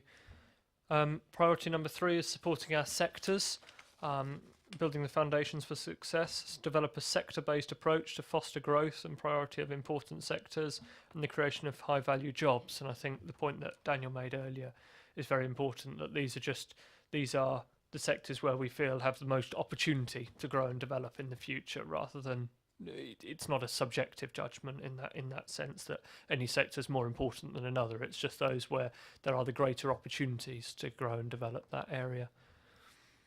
Are there any comments there? Will we take that? Okay. In which case we move on to the core pillars: embracing technology, seizing the opportunities of a digital age. And we're fostering innovation and technological development. And we've just heard from Councillor Harvey about the importance of 5G, which will be a key part in that. Are there any other comments? Councillor James. It was just on artificial intelligence in relation to, I think on the radio just recently there was an issue saying that women were going to be predominantly more impacted by that area of work. And so I was just wondering, are we aware of that and how it's going to impact? Because if we're saying that health is going to be the largest employer, and we're moving into robots and whatever, and what they're saying is women are going to be more disadvantaged. Have we done anything to look at that, and what that means for people in Basingstoke? Sorry, the honest answer is no. It's not something that I was aware of, so it's something that we'll look into. Thank you. That's an honest answer. It is 9:30. With the committee's permission, we'll suspend standing orders. Thank you. Are there any other comments on core pillar 1? Councillor Rattigan. Sorry, Chair. It takes up the unique character of our rural Basingstoke and Deane. So can I ask some questions on that? Now, obviously, we don't have a huge need for picking staffs like in Lincolnshire and things like that, because the majority of our rural areas are to pasture, to arable, to wheat and crop provision. But I wonder, is there an opportunity, thinking like that, that we could be a centre for improvements in crops in light of climate change, a better use of water, so as we have crop resistance, Rosalind in outside Edinburgh, at the research centre there that had Dolly the sheep, was nothing 20 years ago. And is there could there be a southeastern rural hub that might do some good to provide the rural economy, not just with skills, but also with the technology that could help with the advancements in crop and arable and obviously livestock farming? I mean, to be honest, I think yes, we could, but I'm not sure we've got enough critical mass, as an area in terms of agriculture. I think, if you look at numbers, and unemployment numbers are very low in that sector, and I think there's probably areas, as you mentioned, I think, if you look at sort of East Anglia, for example, or parts of Devon or Cornwall, I think that might be in a better place because they've got more critical mass, if you see what I mean. I think so. I'm not sure. I'll be honest, I'm not sure kind of the time and effort it would take us basically to go down that route would probably reap enough benefits, if you see what I mean. Can I just flash to you the fact that Oxford is quite a good university, not a million miles from here, and obviously they have a scientific base.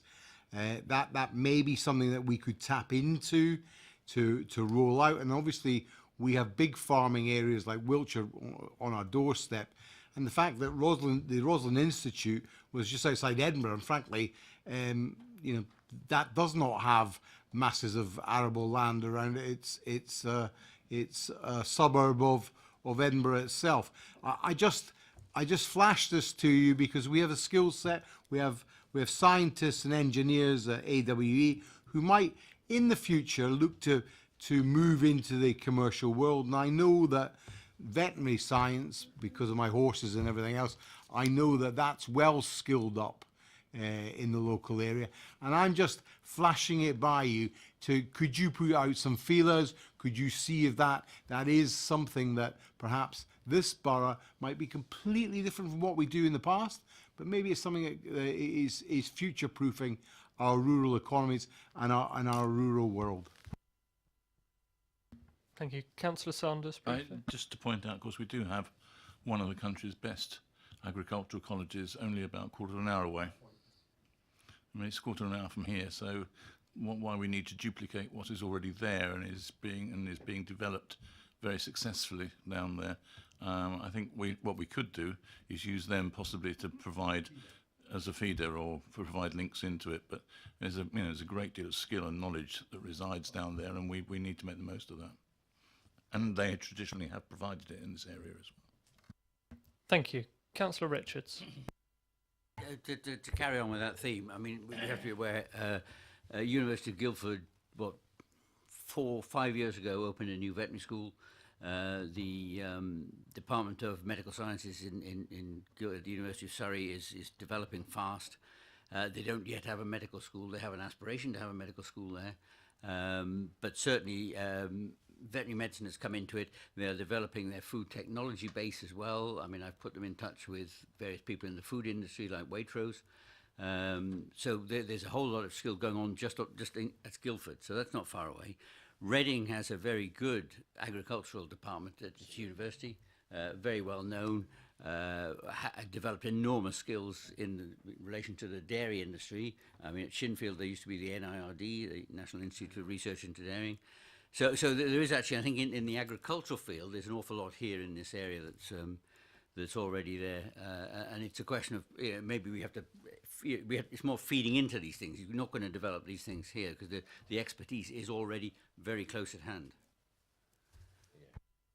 Thank you. I think we'll take those as read, and thank you, Councillor Rattigan, for moving us on to Core Pillar 2, which was supporting our rural economy, which I think we've just begun covering very well. Are there any further comments on supporting our rural economy? I think it's very important that we do support our rural centres, and particularly there are some very rural business parks, one in my ward in Charter Alley, for example, where Life Systems are based, to a very large international company who have a hub there. Councillor Cubitt. Do we have any plans to make our borough become even more of an established cheese-making borough than we are already? Because we are already making some of the best cheeses in the country that get gold awards all the time, and they actually are made in the ward of Councillor Raffel, the Tunworth and the Winslade. I would say, why not? It's not a plan we have at the moment, but why not? Excellent. Core Pillar 3, promoting... Oh, sorry, Councillor Gavin James. I was still on core pillar 2. The first thing is I don't know much about the rural industry, but certainly farming seems to be quite sort of hereditary in the way sort of people just move through the families. So I wanted to understand whether there was a particularly high vacancy rate that we need to encourage more townsfolk to look at a career in farming, or we think modern technology has actually meant that farming's generally survives without lots of promotion, because it's not an area that can expand massively, apart from cheese, of course, because if we go into World Trade Organization tariffs, I think the tariff for cheese is 27.4%, and at the moment we import 60%, check it, we import cheese from mostly from the EU, so of course the price of cheese will be going up a lot unless we start... Councillor James, can we not... You've all been listening to Her Majesty's Lord Chancellor, who gave a fantastic speech a couple of years ago, where she said we import 2/3 of our cheese, and that is a disgrace. And what we need to be doing is importing it from all over the world and not just Europe. But Still pay a tariff. would you mind turning off your microphone, Councillor? There we go. Right, we'll move on. Core Pillar 3, promoting our borough, putting Basingstoke and Dean on the map. Of course, it also is on the map in all great places.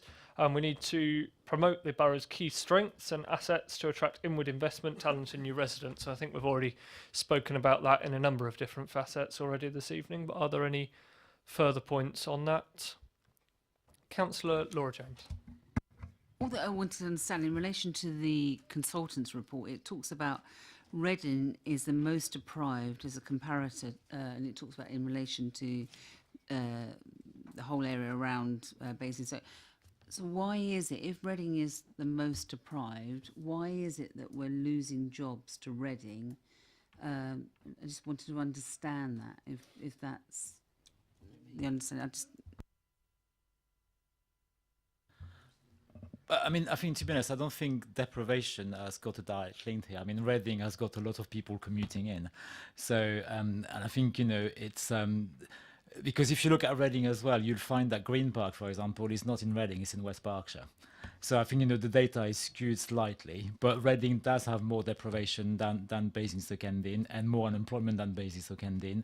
But I think, you know, there are jobs in Reading and around Reading, but you know, Reading is a very small borough, very small district. So you've got people that live in Wokingham, people that live in West Berkshire, in Newbury, that go and work in Reading, if you see what I mean. So I think it's not the fact that Reading is getting more job and in and around Reading are getting more job does not have a direct link on the levels of deprivation, because some of those people in Reading can't access those jobs, and possibly because the support in Reading is not available to support these people to access those jobs.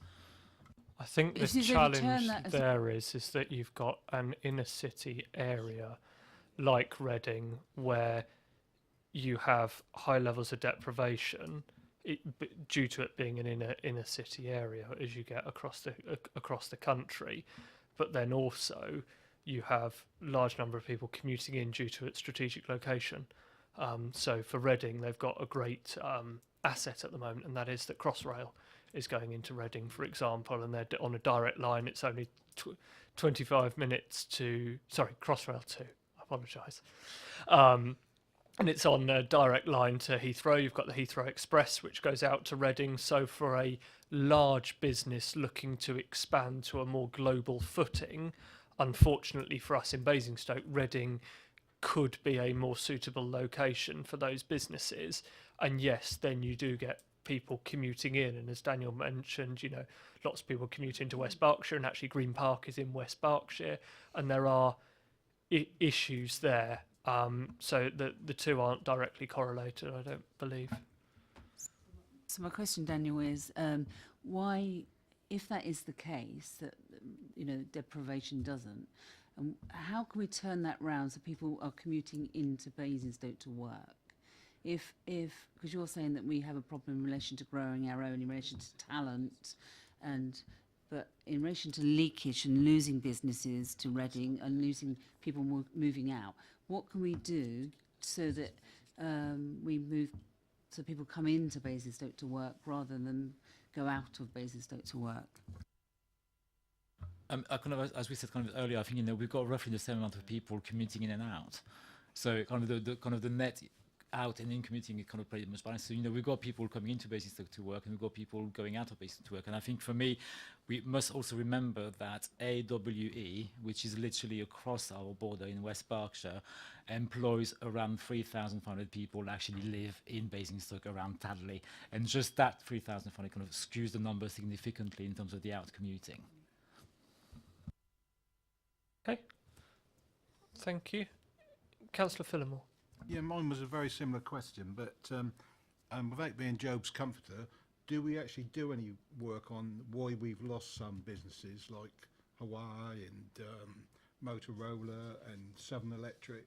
Do we actually do any work to find out why they've left? Yes, absolutely. And I think what we're finding very often is that it's got nothing to do with Basingstoke, but they are purely corporate commercial decisions. I think, if you look at Motorola, for example, they want to be in London. We cannot compete with that.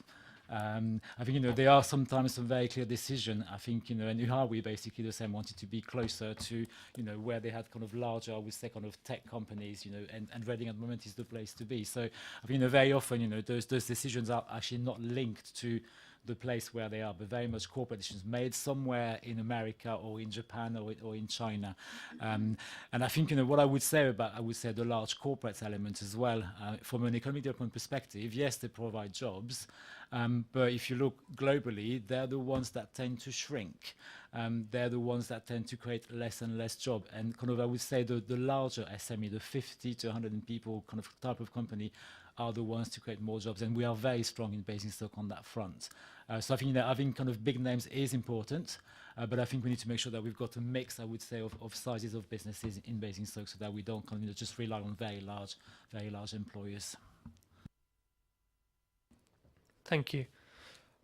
Core Pillar 4, enhancing our quality of life, making Basingstoke and Dean an even better place to live. So maximising the opportunities of culture, leisure, heritage, strengthening our town centre to create a sense of place where people want to live and work. I think we've talked about a number of those themes already tonight and the benefits that Basingstoke has. Are there any additional comments on that theme? Councillor Miller. Sounds very like the council plan. That I've heard, from the leader and various other people, and just think is reinforcing that. Thank you. Councillor Phillimore. I think the element on the top of the town is important. Very much so, as it came up at the last council meeting. Indeed, yes. We need to. The top of town is a fantastic place, and we need to ensure that it remains a fantastic place, and to ensure that we're getting the right kind of businesses there, ensuring that occupancy is kept down, which I believe occupancy is down at the moment. Okay. Keep it up. Sorry. Yes, unoccupancy. Yes, I've got my metaphors mixed. But vacancy is the word I was looking for. Vacancy is down. Yes. Councillor Miller. Out of interest, I walked down there to the bank 2 days ago, and there's one shop that's been empty very short time. The builders are in, they're refitting it out. It's going to be open, I would think, in about 3 or 4 weeks' time. So they don't stay empty very long. No. Thank you.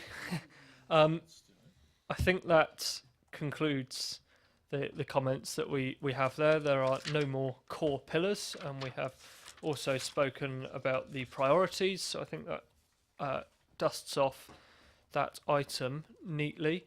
Thank you very much to Councillor Sanders, to Daniel, and for Stephanie for bearing with us through that. I know that you've taken the comments on board.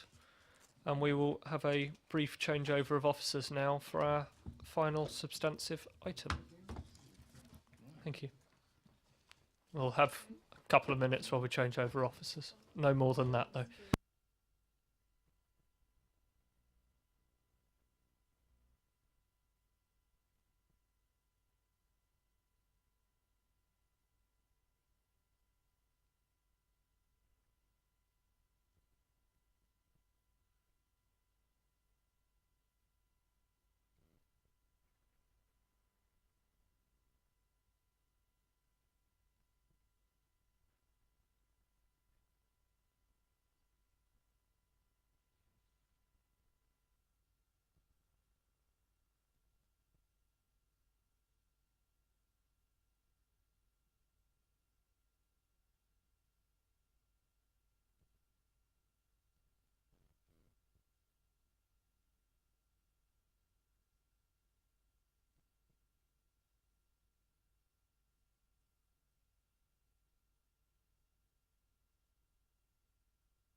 Right, thank you very much, members, and thank you indeed, officers, for bearing with us.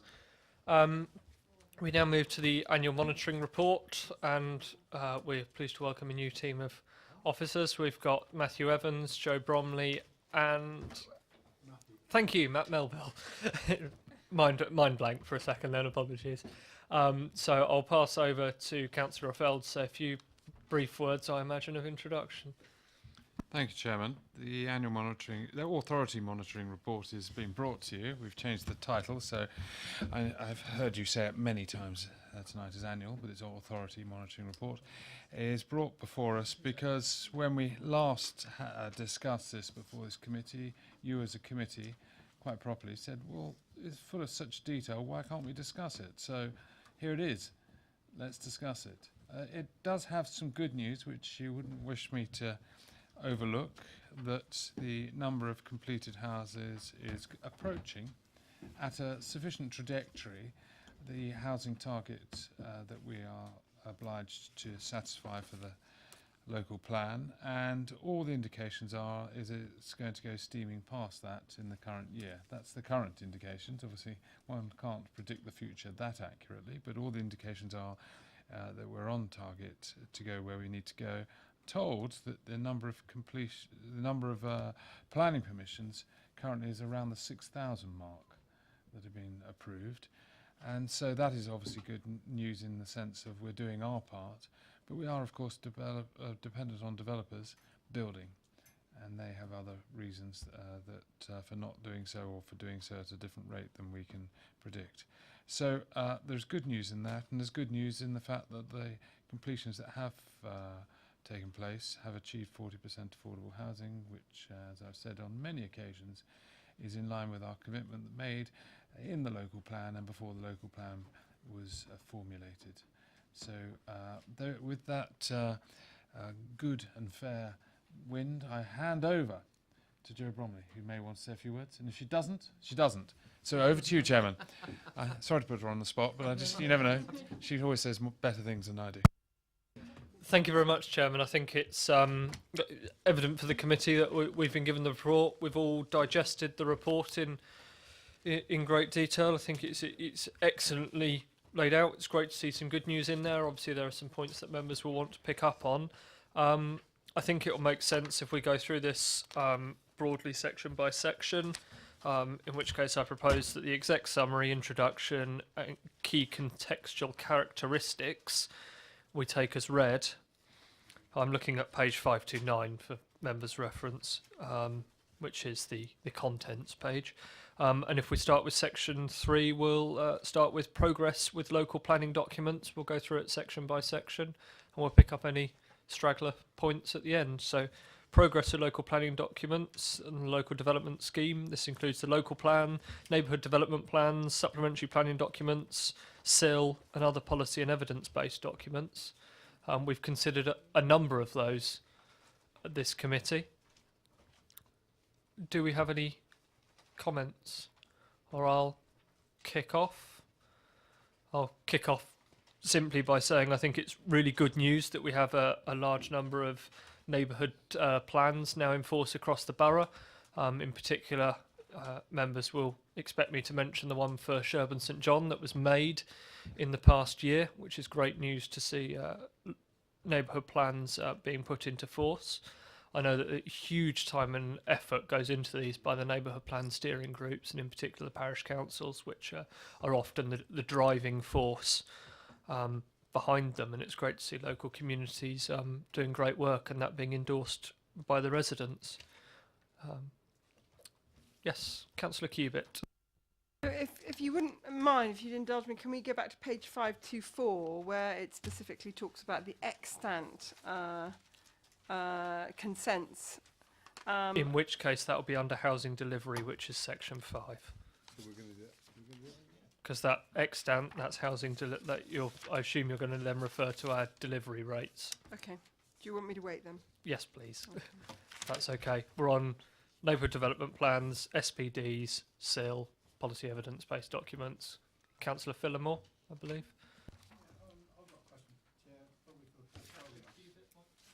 Sorry. Probably for the portfolio holder rather than anybody.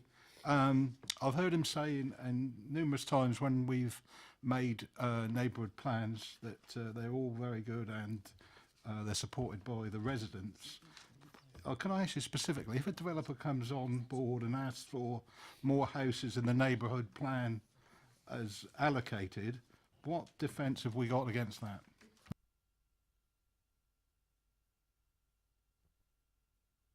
Well, if you are resisting the application, the neighbourhood plan will have planning force as part of that resistance. So, in a sense, that you've satisfying the local plan requirement as part of the neighbourhood plan, and it's like all these things. It's not the end of it's not totally development proof, but it provides a level of resistance to the accusation that you haven't planned for your growth, and in a situation where we suddenly didn't. If we didn't have a 5-year land supply, that would become critical.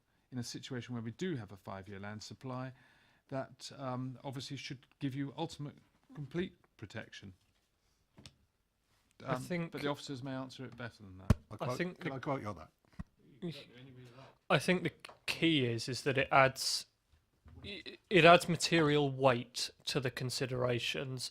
The local plan is one planning document. You've then got the neighbourhood plan, which is an additional planning document. And it is worth mentioning that in the ward of Bramley, where they do have a neighbourhood plan in force, they were successful in rejecting a developer's application to add an additional 5 houses to a site on the and the neighbourhood plan was a material weight in that consideration.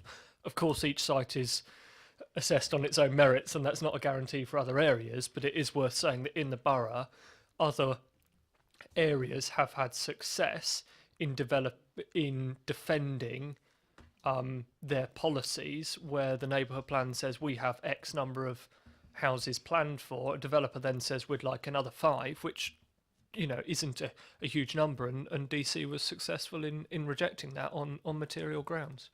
So neighbourhood plans are working in that sense.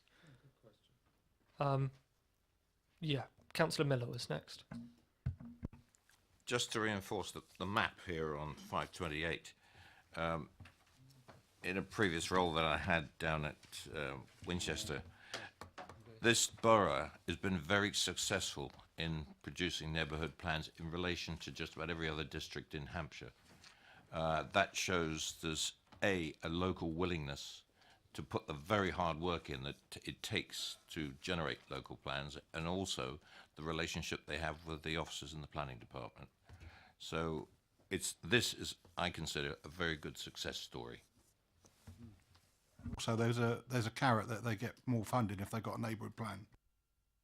Yeah, of course. Get your SIL uplift. Councillor Rattigan was next. Thank you. I just want an explanation so as it's on record. If you've had a call for sites under the Sheila, which you've recently announced, does it form any cracks in the neighbourhood plan for those sites to come forward at some point in the future, but obviously after the 5-year period? But is there any cracks that produces in a neighbourhood plan because obviously Kingsley has just had theirs has been adopted? No, it doesn't produce any cracks as such. The neighbourhood plans are based on the local plan, which sets the framework for that. The call for sites really is for the next phase of local plans. So we're looking for additional sites, so it doesn't undermine the plans that are already in place. That's good, and I think that's the right answer as far as the committee is concerned. Councillor Harvey. But I would be right in saying, wouldn't I, that if a neighbourhood plan is in place and has a certain time period and the council undertakes a review of its local plan and those sites are then included in the local plan's review point, the neighbourhood plan would have to update itself. It would have to be some sense of updating a neighbourhood plan to reflect our review of our local plan if we then include new sites in, for example, Kingsclear. If the new review identifies X, Y and Z site, then the neighbourhood plan would have to somehow update itself to reflect what we do as a borough, because the local plan trumps a neighbourhood plan in that context. It's the most up-to-date plan, which is the most important thing. So yes, if we reviewed the plan and that changed the framework for neighbourhood plans, that would then supersede it. So the neighbourhood plans would have to be re-looked at in light of that new framework. Councillor Rattigan? On that point, therefore, can I just ask that, so if you review the local plan and assess Kingsclear, for example, currently it's 50 housing development in Kingsclear that is allocated in the local plan. If you treble that to 150, that even though we're sitting with a neighbourhood plan, we have to adopt that as part of our neighbourhood plan. Is that correct? Yes, you would need to relook at it in light of that new figure, because that would be your new basis. I mean, the local plan, you could look at it in different ways. It could either set a figure, say for Kingsclear, or it could allocate sites for Kingsclear. Obviously, those are discussions that we would need to have through the next review. But yeah, if the number changed, then the Kingsclear neighbourhood plan would have to relook at that figure.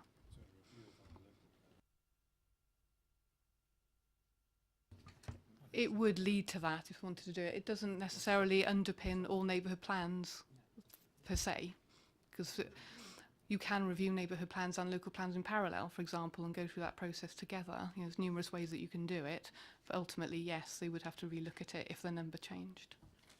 Just for clarity for the webcast, Councillor Fell said that a new local plan would lead, a review of a local plan brings about a need for reviewing neighbourhood plans.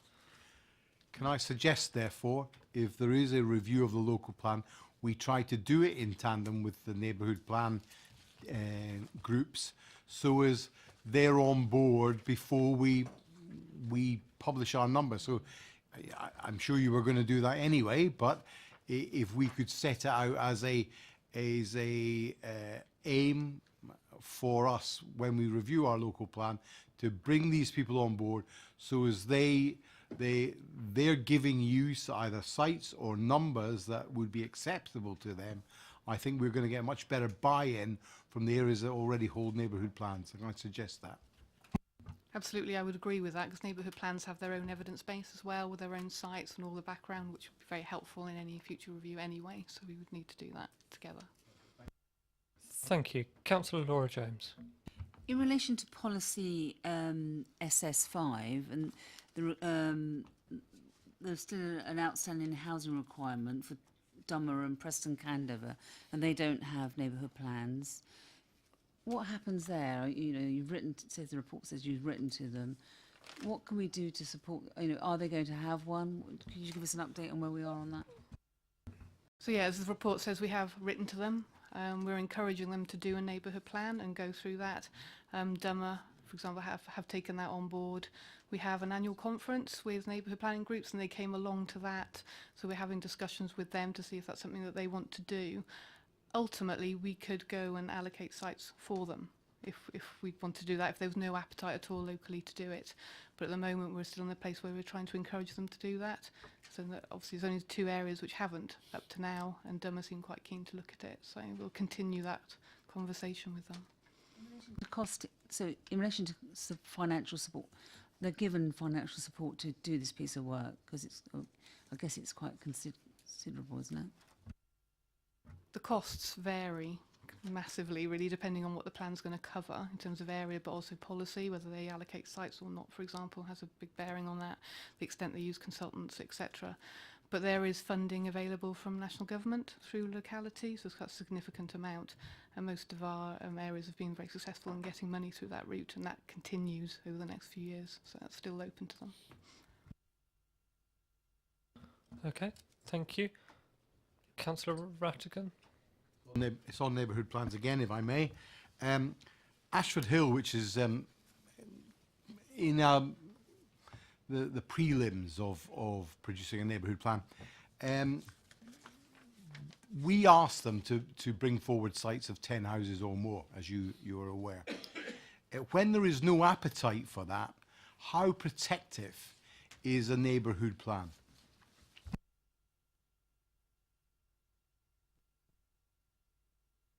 It depends on individual circumstances. So I think in the case of Ashford Hill, they've already met their requirement, so that's fine. So they don't need to allocate anything additional to that. They can have policies that cover those issues, but they don't necessarily have to allocate now. That's in their gift. There's no actual requirement for them to do so. And therefore it still has the protections of a neighbourhood plan and obviously all the benefits of a SIL uplift if it runs. Yeah, they would get the SIL uplift, yes. And they can have whichever policies they want to address the issues that they have locally. Yeah. Thank you. Are there any further comments on progress of planning documents? No? In which case we move on to the duty to cooperate.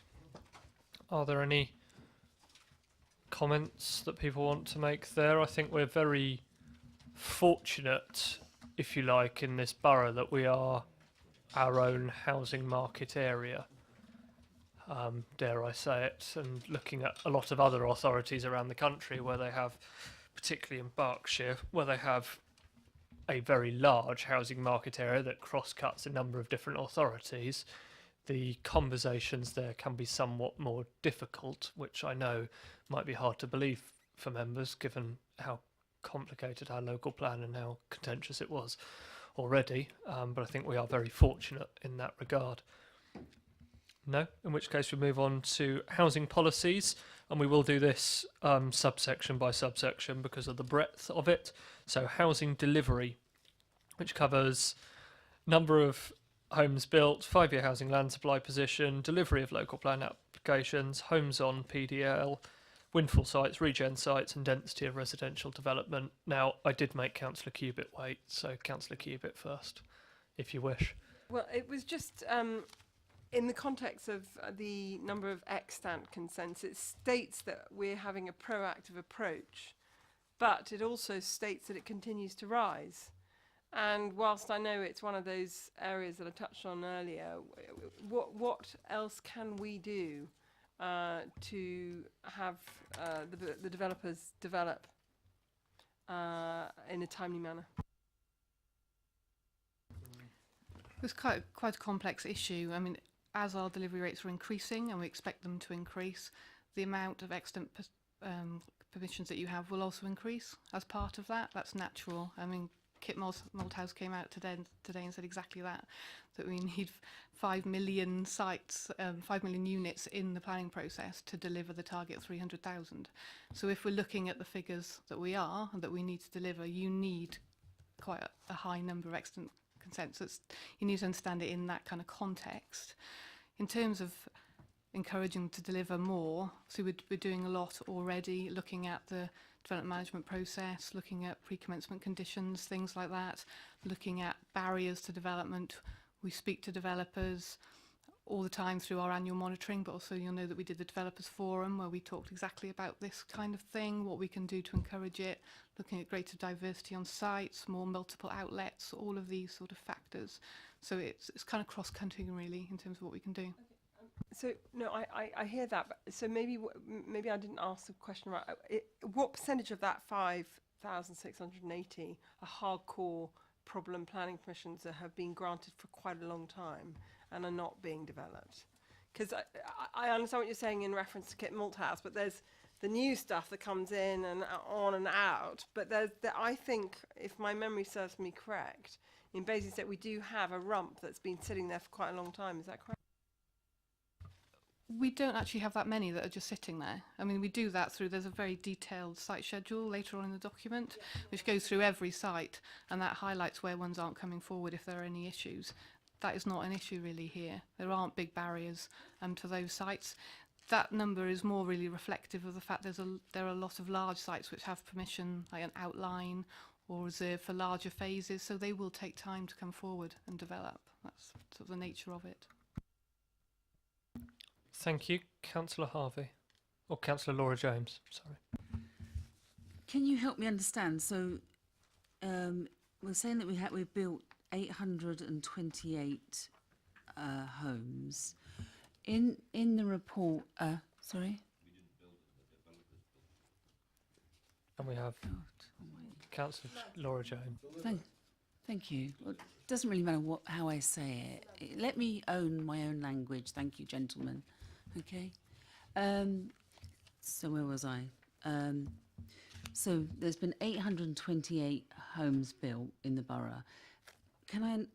But my concern is, we're saying this is great news, but of that, isn't 45% of those were from windfall? And then if you look at that percentage as well, a very large amount of it was also permitted development. So how many of those 828 homes that were built by developers were from the local plan? Can you just talk me through it so I understand? Because you're promoting this as being great news. I don't have the exact figures. I could probably work them out because you've got the windfall figures on page 561. As you said, yes, a proportion is the figure from the local plan. In terms of permitted development, it's actually quite a small number. It's only 45 units this year, and so that's particularly low. In terms of windfall, we would expect a certain number of windfall to come forward. That's not necessarily a negative thing. Those windfall sites will still be generally policy compliant. Where that wouldn't have been the case is where some sites would have come forward before we had a local plan. So there will be an element of that coming through. But since that time, these will be sites that we would generally support. For example, you've got Eli Lilly, you've got brownfield sites like that coming forward, sites that used to be allocations in the last plan, which are within the built-up area of Basingstoke, so they haven't been reallocated. So you've got things like Trumpet Junction, Aldermaston Road Triangle, things like that, which all come in here as windfall now. So they're not sites that are negative sites as such. They have a positive impact, and they're sites that we would encourage. Matthew just Sorry. wanted to come in there. Sorry, Councillor. Sorry, just to help Joe, I think it'd be worth members having a look at paragraph 5.3 on page 551, because that does give some information about what the sort of the core content of the housing delivery in the past year is, and what it does, it identifies those major sites which are the core of completion. So I think it's wrong to suggest that most of the sites coming through windfall, actually a significant proportion are coming on those larger sites, of which a number of which are allocated sites in the local plan. That's helpful actually, because you can see there Kennel Farm, which is a local plan policy application, land north of Marnell Park, local plan, Razors Farm, which is a local plan. So that's really helpful. And windfall sites do form part of the local plan in the sense that they are part of the delivery plans in a local plan, except that we will get windfall sites to help meet the delivery. Councillor James? But I'm not. I think it's. Is it meant to be? We're meant to deliver 50? Is it windfall? But when we look at our figure that we've got in the report that make up this completion, a lot of them are made up, or this figure is also made up with back garden conversions, and that wasn't part of our local plan. I know that the MPPF now says it's not saying you can't do that, but that wasn't something we identified as part of the windfall. And I think it's worth us understanding that that figure is also made up of back garden development. And what concerns me is, in relation to good planning, that a significant number of those 828 figure is windfall. And I'm not saying it's not a bad thing, but as part of the local plan, I think we need to understand, I think it would be good in this document if it was laid out better so you could understand what that figure looks like. So there's different sections, but I think when we're talking about the numbers built, I think it should be there and we should be able to explain what that figure looks like at that point. Though we only delivered 45 permitted developments, we also gave permission for 340, which is significant, isn't it? And I know they're not being completed at this stage, but that that's underway. They're underway at this stage as well. So permitted development and windfall is significant in relation to the completions of houses in this borough. I just think it's... I think we need to be slightly careful just on your latter point where you mention about the permitted development, because what we're talking about here is 5% in the last year was permitted development, and I recognise that a significant number more than that perhaps were granted permission. However, it's also fair to say that there was a significant number more in local plan requirement and of windfall sites and of a whole range of others that were granted permission. So we can't mismatch those figures, so to speak, because if we're going to look at the whole, we can look at the whole, and we've got 6,000 extant planning permissions, of which permitted development will be a very small lump of that, and we can look at delivery, which is on the last year it's 5%. But yes, it would be helpful to know as a whole, I guess, exactly how many houses were delivered through allocation as opposed to others, if you like, if we could have them in two buckets. But I think a fair comment on that also would be that the local plan isn't just allocation. In the local plan numbers, there is scope for windfall sites, permitted development, and I don't know the figures, and I'm looking at Matthew and Joe and Matt to see whether they do potentially, but of the local plan, we are expected to deliver X on local plan allocated sites, X through permitted development, X through windfall. That is all part of the plan, so it's not unplanned for, if you see what I mean. Joe? That's relatively straightforward for us to do that and break it down for the last year, so we can give you that information if you want it. It would also be quite useful then to pick out ones which were previously allocated as well, so which ones are kind of like contrary to policy. Yeah. Okay. Councillor Harvey. Thank you, Chair. It's just on that point, really, and it's about the balance. If we're saying 828 completions, net completions, of the large sites, 311 were delivered through Windfall, and then a further figure on the other contexts, smaller sites and back garden development. That represents, even if you just take the first figure, 38% of this year's delivery was via Windfall, and the trend is increasing in the context of what we see over the past 3 years. In the context of the projected permissions being given, the trend is also in the same direction in terms of it increasing. Now, I could look at it and say those 300 represents 5 years worth of 6 years of delivery in terms of our target. But I guess the point we're making is, if we're saying here that the allocations are coming forward, they might be slower in some respects, and there are some worries about certain sites in here which are of great significance to the overall figure, and particularly the 5-year housing land supply in the future.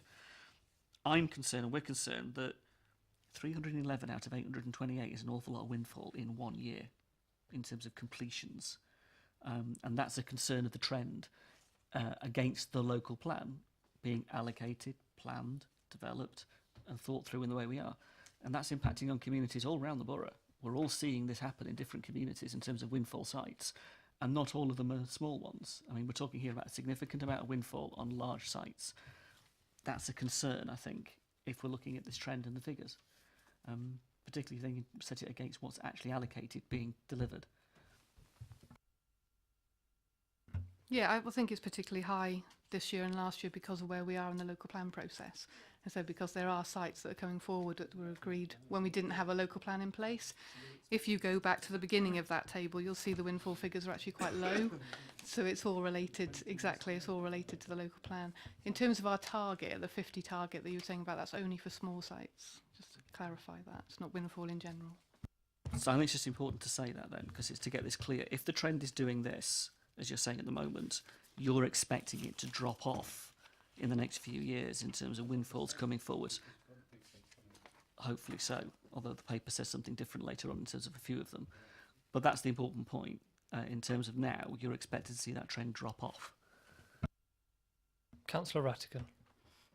Thank you, Chair. A couple of things. I mean, people don't really care whether it's a Windfall site. They're just delighted to be in a new home.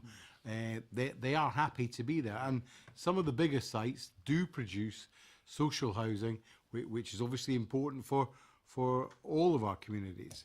I'm quite pleased to see Windfall sites, frankly, and it's right that landowners bring forward sites to us. They have to go through the planning process, so we're getting the quality of build that we want. I don't see any major issues with that.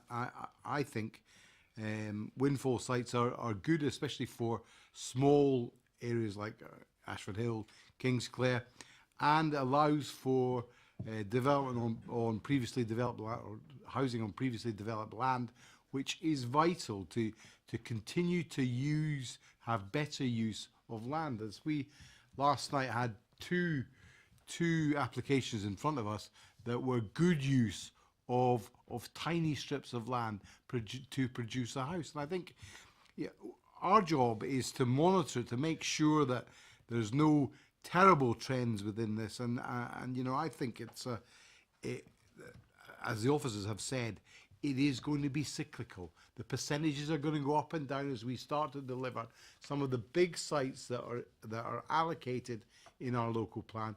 And once those come on board, the percentages of Windfall sites will obviously fall. And I look forward to that, because then you can say that the local plan is delivering what we said it would deliver when we made it. Thank you. I think that we can take that as read, and I agree that I think for a number of years, if you look at the trends on housing delivery, we've been concerned about the number of completions, quite rightly, because we haven't been meeting, we've been nowhere near for a couple of years, the 850 a year. And I think it's good news for us that we were just 22 away. We're just 3% short. And I think that's good news, and we should be welcoming that. And I'm less fussed about where it comes from, to be honest, provided that they're planned for correctly with our colleagues on DC. 5.2, location of new housing is our next point. So new homes in the countryside, new homes around nuclear installations. Are there any comments on that? We've had a lot of talk about AWE today.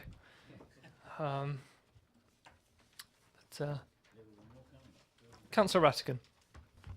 New homes in the countryside. I obviously it's a thorny subject when it comes up. I just remind people that the local plan is set. I think it's right that we test the barriers of settlements, as we did last night, unsuccessfully, but it was there. It's because settlements do change, alter. What's right for a community in the 60s isn't right for a community in the 2010s. We are in a place where I think new housing in the countryside is right. There's plenty of derelict barns, farmyards that could be easily turned into adequate housing. Sometimes it should be on a smaller scale, if I'm honest. I think we should in our pre-app say that two-bedroomed cottages would be better than a 6-bedroom mansion, and try and encourage people to build what's needed, because it will sell quicker and it will provide housing for the rural community of which we need to support. And I think in pre-apps we ought to be shoving people to those thought processes. And I think anything that we can do to deliver housing for people who want to live in a rural community is really important.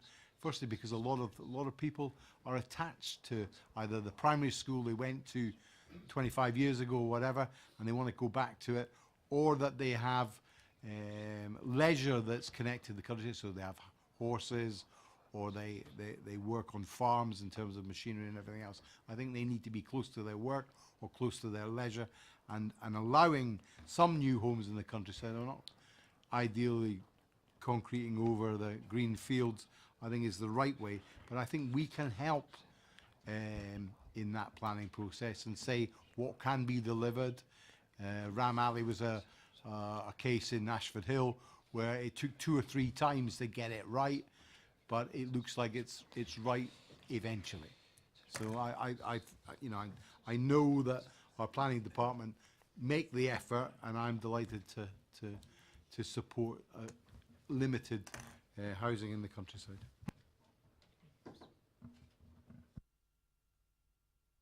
Thank you. I agree with your point about ensuring that we do plan for sensible new homes in the countryside, and I probably contributed to that in a small way by being one of those few members who attended DC with a site in their ward that wasn't allocated in any shape or form, and argued for it to be approved because it was a sensible site, and we need to do more of that as a borough. And I'm very pleased that DC almost unanimously agreed to that, because it was a sensible scheme that was providing housing in a village at a sensible cost, and local people were happy with it. Councillor Phillimore. Well, don't farmers get looked on more leniently then? Because I've seen applications where they wanted to convert it to a barn, and then all of a sudden it's a residential accommodation. Sorry, you've lost me. What was the thrust of your point? My point is that the farming community get looked on a bit more leniently. I don't think that's necessarily a fair comment. I think the farming community, by their very nature, have buildings which are previously developed land, which if any other individual was looked at under previously developed land, for example, if you had office space in the centre of Basingstoke, it's easier to get permitted development rights on it, or an application for a change of use, than it is to build a new structure. Matt, did you have a... I was just going to say that possibly relates to the permitted development rights that exist for conversion of rural buildings. So, Well, I think that's my point, Matt. Sorry. yeah, so. Okay, Councillor Richards. Are we going to move on to nuclear installation building?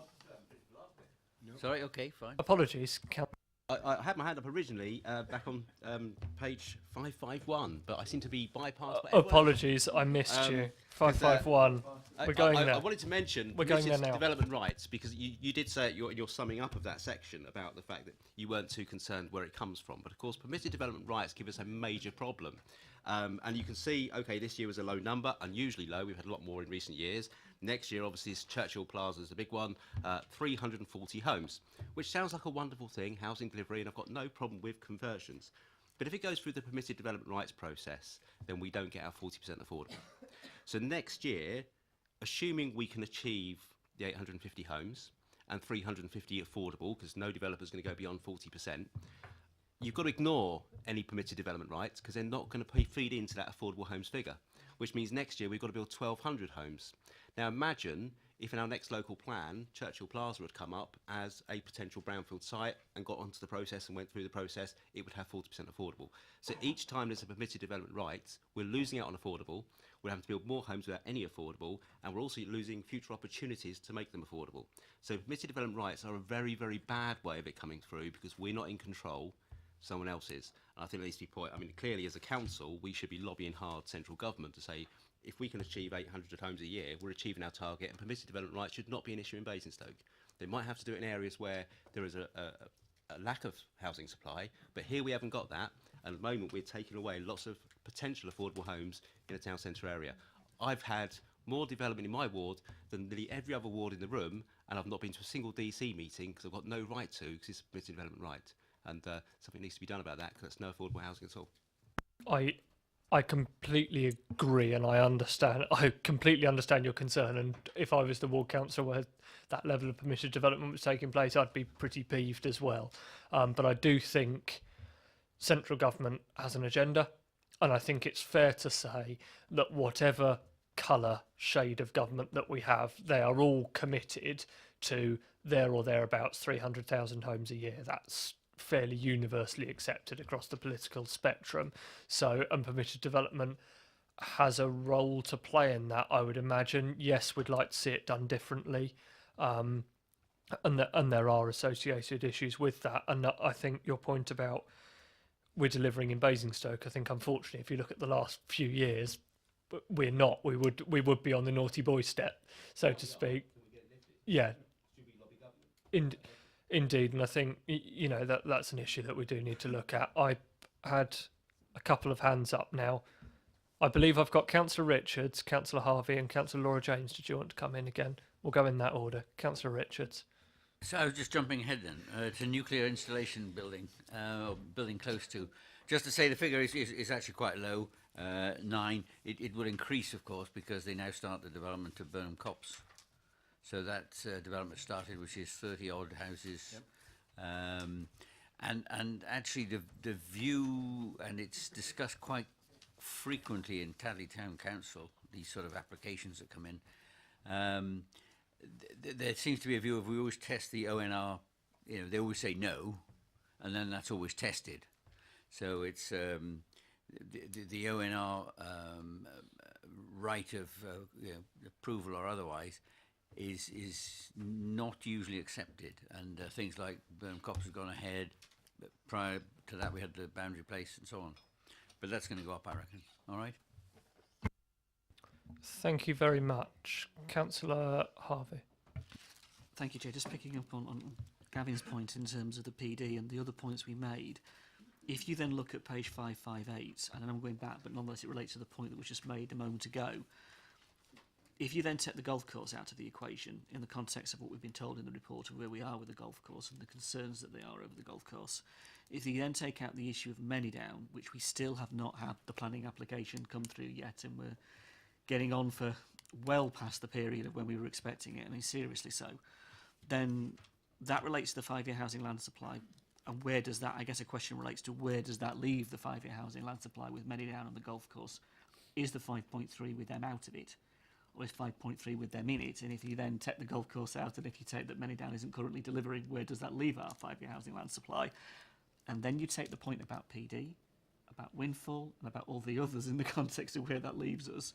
For me, that raises just some alarm bells. It's an amber alarm bell to say just where are we at on that with those major sites, PD and the other bits that have just been made in conversation. And I'd appreciate a thought on that if the officers were. I think it's an interesting point. The one thing that I would be, I completely agree with your concern. The one thing that I would be careful of is making a statement, if we take all the sites out of the local plan, we don't have any building sites. And we do need to be careful of that. Joe? Just in terms of those sites and the 2 sites in the 5-year land supply, so there's a breakdown of all the sites kind of in the appendix. The golf course is outside of the 5-year supply. Many down is partly within it, towards the latter end of it. So we expect something from Many down within the 5 years, but nothing from the golf course for the 5.3 figure. Forgive me, just to be clear, we're saying Many down, but later in the plan period in terms of counting. Within the 5-year period, but not in the next couple of years. Yeah. Thank you. Councillor Laura James. Sorry, I just want to go back because I've missed there's several sections before we got to the countryside one that we've missed. Can I just ask a question on homes built on previously developed land? So the 31%, page 559, is lower. If we look at the Horizons strategy that we had today and everything else we had before, the borough and residents of the borough are saying that they want us to build on brownfield. This is significantly lower. Why is that? That's first. It really reflects the fact that more local plan allocated sites, which are greenfield sites generally, are now coming forward. So they're making up a bigger proportion. The fact that permitted development rights or numbers have been lower this year. So on balance, it's become less. Is that going to be the trend going forward? Are we going to see fewer brownfield and more greenfield? It will jump up and down depending on the year. So as I said, when Churchill Plaza comes forward, for example, that will have quite a significant impact on that balance. But as a general trend, yes, it will be more the local plan allocations coming forward now. Yeah, carry on. So can I also ask you a question in relation to windfall on smaller sites? Is it now going to be the policy that we add into that back garden development and count it? Because we didn't have that as part of windfall, but obviously we can add it in now. What's our policy position as a borough now? The policy position doesn't change in terms of our target, so that target stays at 50. But as you said, because the guidance has now changed, we can now count that towards our supply, which we couldn't before. So it's like an additional windfall really now compared to what we had previously. Want to increase our windfall, as that is the case, and if you look at the number of back garden developments we saw within that, do we want to up our target really in the next review? It's something to look at through the next review. We can't do that now because the target is set for the local plan period, but yes, through the next review we will look at it again. My next question is around regeneration. I'm just concerned with the progress that we've made really on that. And there's reference in 5.33, and it talks about the Western Basingstoke. But in relation to the local plan, we talk about a different wards, and Norden is in there, and it's a different wards that are included. Why are we including that there and not what is in the local plan? That was my first question on regeneration. The local plan reflects what the position was at the time when that policy was written, but the policy is quite broad and it doesn't stop regeneration elsewhere. It just reflected what that position was. Obviously things have now progressed, things have happened with the community regeneration strategy and other things. Different areas have come to the fore, so things have kind of been superseded. So and that's what I want to be clear of. Are you saying, because in the local plan it's very clear on the areas of focus, is that now saying that there's a move away from those areas identified in the local plan? I think it's just shifted as time has gone on. They said the policy was broad purposefully, that you could, any area potentially could have regeneration. That policy just responded by giving examples of areas that we were talking about at that time, so it doesn't stop other areas coming forward. One is in relation to the reference in 5.35 of Norden. Can I just raise the issue, and I'm not happy with it at all, that in that section it talks about the next steps are to identify improvements projects and prepare an implementation plan. And if you look at 18 at the bottom, when you go into that document on the website, there's no mention of councillors. We have been leading on that piece of work, and we've almost been airbrushed out of this document and what's referenced there, because it talks about local community and 2 main housing associations in the development of this. I just want to flag up, and I want that changed. I insist on that being changed, because we are leading that piece of work and have from the start. And so what I'm saying is, why are we not in there? And if work is going on at the moment that we're not aware of, I'd like to know about it, but I want councillors, because it is key, and this is in relation to 106, and it's £2.2 million. Hang on, I'm seeing a lot of grumpy faces around the table. Can you give me a page reference for what you were just talking? 563. 563, thank you very much. And which point exactly? 5.35. So what's your contention on that? What would you like included? Or is Councillor Harvey going to do it? I was going to say, I mean, the relevant point in this goes back to a number of points in here, and it was raised at Scrutiny Committee, and it's been raised in other places, where ward councillors are involved in projects, and where ward councillors are, and it's not just myself and colleagues in Norden, other councillors have raised this about their own parts. They are being airbrushed out. It's all right for cabinet members to get the credit, and it's all right for others to take responsibility. But where ward councillors are involved, we just want the recognition of that. And I think others have said other things in other places similarly so. There's nothing controversial about it, it's a statement. And where we are seeing it happen, we are raising it, because we're flagging it. And that's all that we're doing. We're just flagging the point, and we'll keep on pushing it until we get somewhere in terms of policy. That's the point. I think it's broader than that. It's a significant amount of 106 money. It's £2.2 million, and it says the council is working with the local community.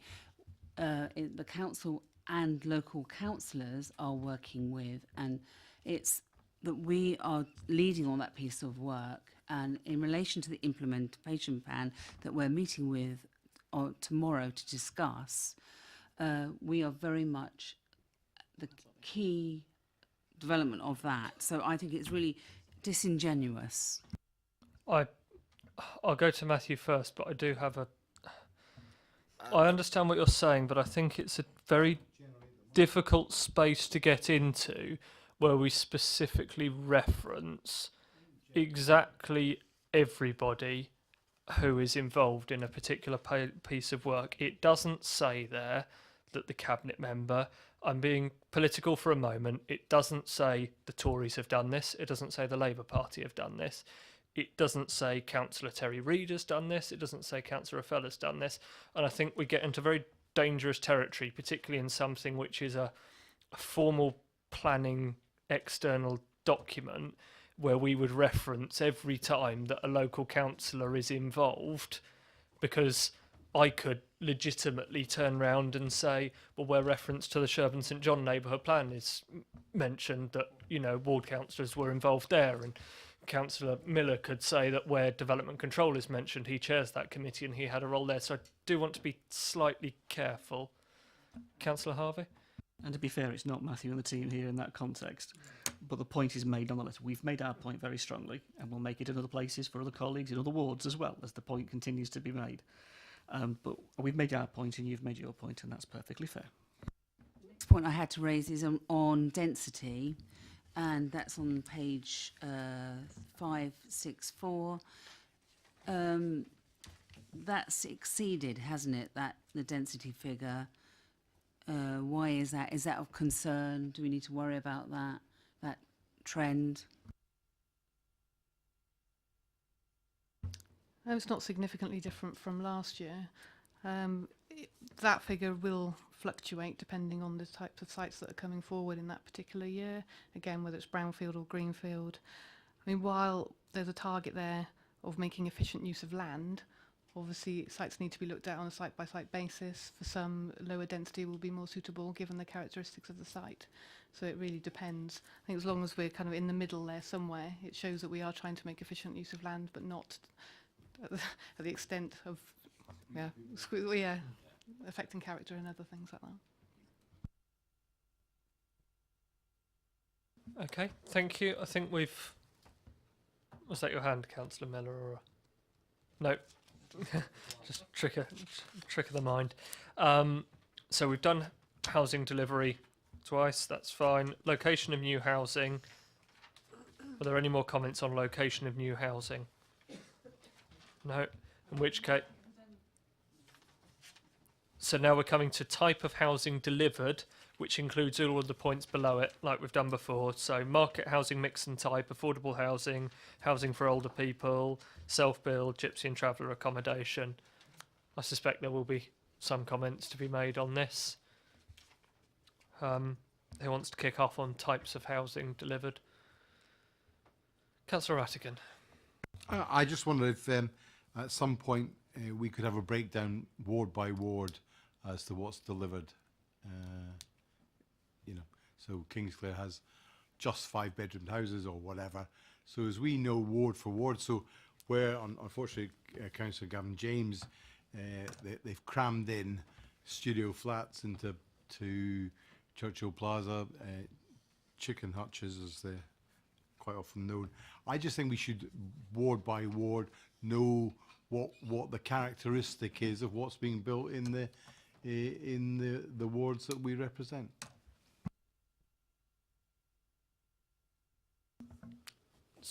Well made. Councillor James.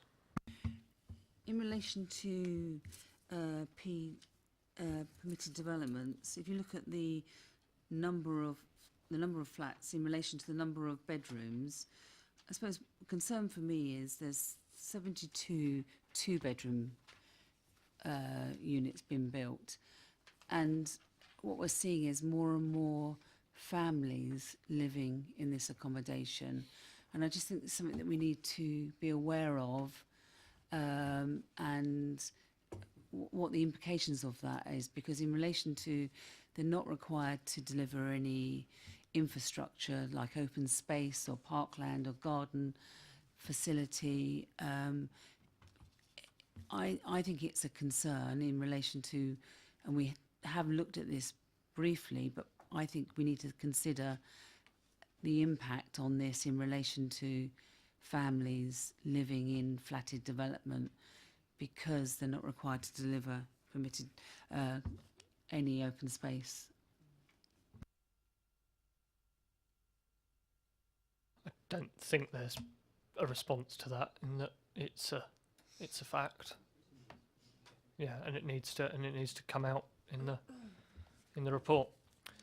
Are there any other comments on this particular section of the report, housing delivery?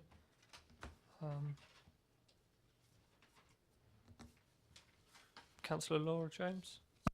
Again, it's just on this. So I'm looking at affordable housing in relation to flatted development, page 572. There's 69 two-bedroom flats that have been built. My concern of that in relation to our allocations policy, only those with families will be allocated that. That's not for single people. Again, we're placing families in flatted development. So if you look at the accumulative effect on families, we're seeing more and more families housed into flatted, and it's just that impact. And I just think we as a committee should understand the housing allocation policy for flatted, or we should look at that, maybe explore in a future piece of work and to think about that, because it will only be for families. Councillor Harvey? Again, it's a policy point. It's interesting. This is why this report's important in terms of the profile that it brings out. In terms of market, we're looking at 76-24 split. In terms of affordable housing, that changes to 56-44.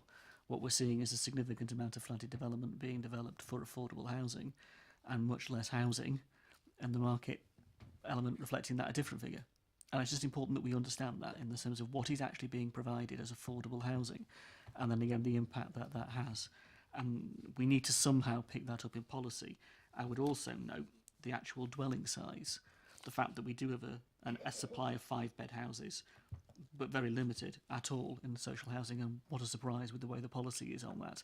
But nonetheless, it's something that is required. And then again, you look at the concentration in the 2 beds. It's just understanding the stock and understanding the impact that has on people in our borough is really important, I think. I completely agree. I think the graph at the top of page 571 is actually quite useful with that, because it's really good news that we've delivered a lot more affordable housing.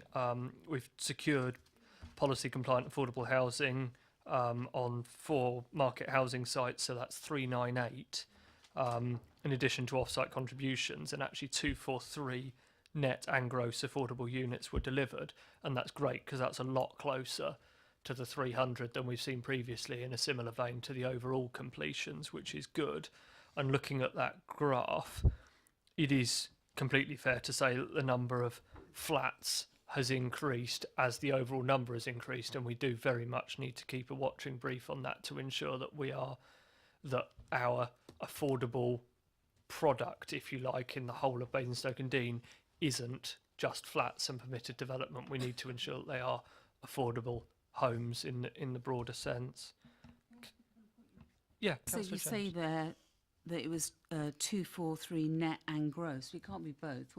What is it? Is it net or gross? It can be both. Can you If you haven't demolished any units or taken down any units, it's one and the same. Explain that to me. So the net figure is how many. If you take the overall affordable housing stock, if some were demolished, that would reduce. And if you built some more, you'd have to take the difference out, and that would give you the net figure. Because say you built 300, but you'd knocked 10 down, you've actually only delivered 290.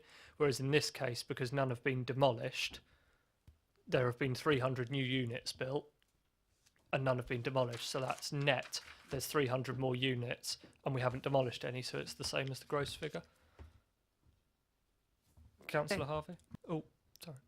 Just picking up that point then, it's the when we count it. So I'd be interested to know, and maybe I'm wrong on this, but for example, at Sandringham Court, you lose, and then we'll hopefully going to wind up gaining. But when that's counted in the sense of against net and gross is important, and it's how you do that you are actually comparing apples with apples and not apples with pears in that context. And I don't know where that rests. And I would just say, in terms of the point about the off-site contributions that are in here, in terms of the amount of money, obviously that's Hurstbourne Prize and St Marybourne, it would be important to know what is happening with that money as off-site contributions. It's another point that comes out of the report that's worth picking up on. And if officers could come back to us, what are we doing with that very large pot of money from that particular community? Thank you. Yeah, I think, Chair, the answer to that is that we're very alive to those figures, and there's conversations going on with colleagues in strategic housing about how we can make good use of that money to support affordable housing elsewhere. I know that that's a point that's been raised a number of times in this committee, that we need to ensure that off-site contribution pot is as small as possible, because we want to have spent it immediately almost on affordable units for people to live in. Councillor Laura James. Just on that point, I think it would, as a good piece of work going forward, I think it would be good, and we've raised this before, is for us to understand how much money is in off-site contributions, and a report to say what work is going on, so we've got an understanding of what is happening. I just think this is being done over there. Don't worry about it, councillors. You know, it's all okay. I'd like a report to come forward to tell us what is actually happening and how much is in the coffers at the moment.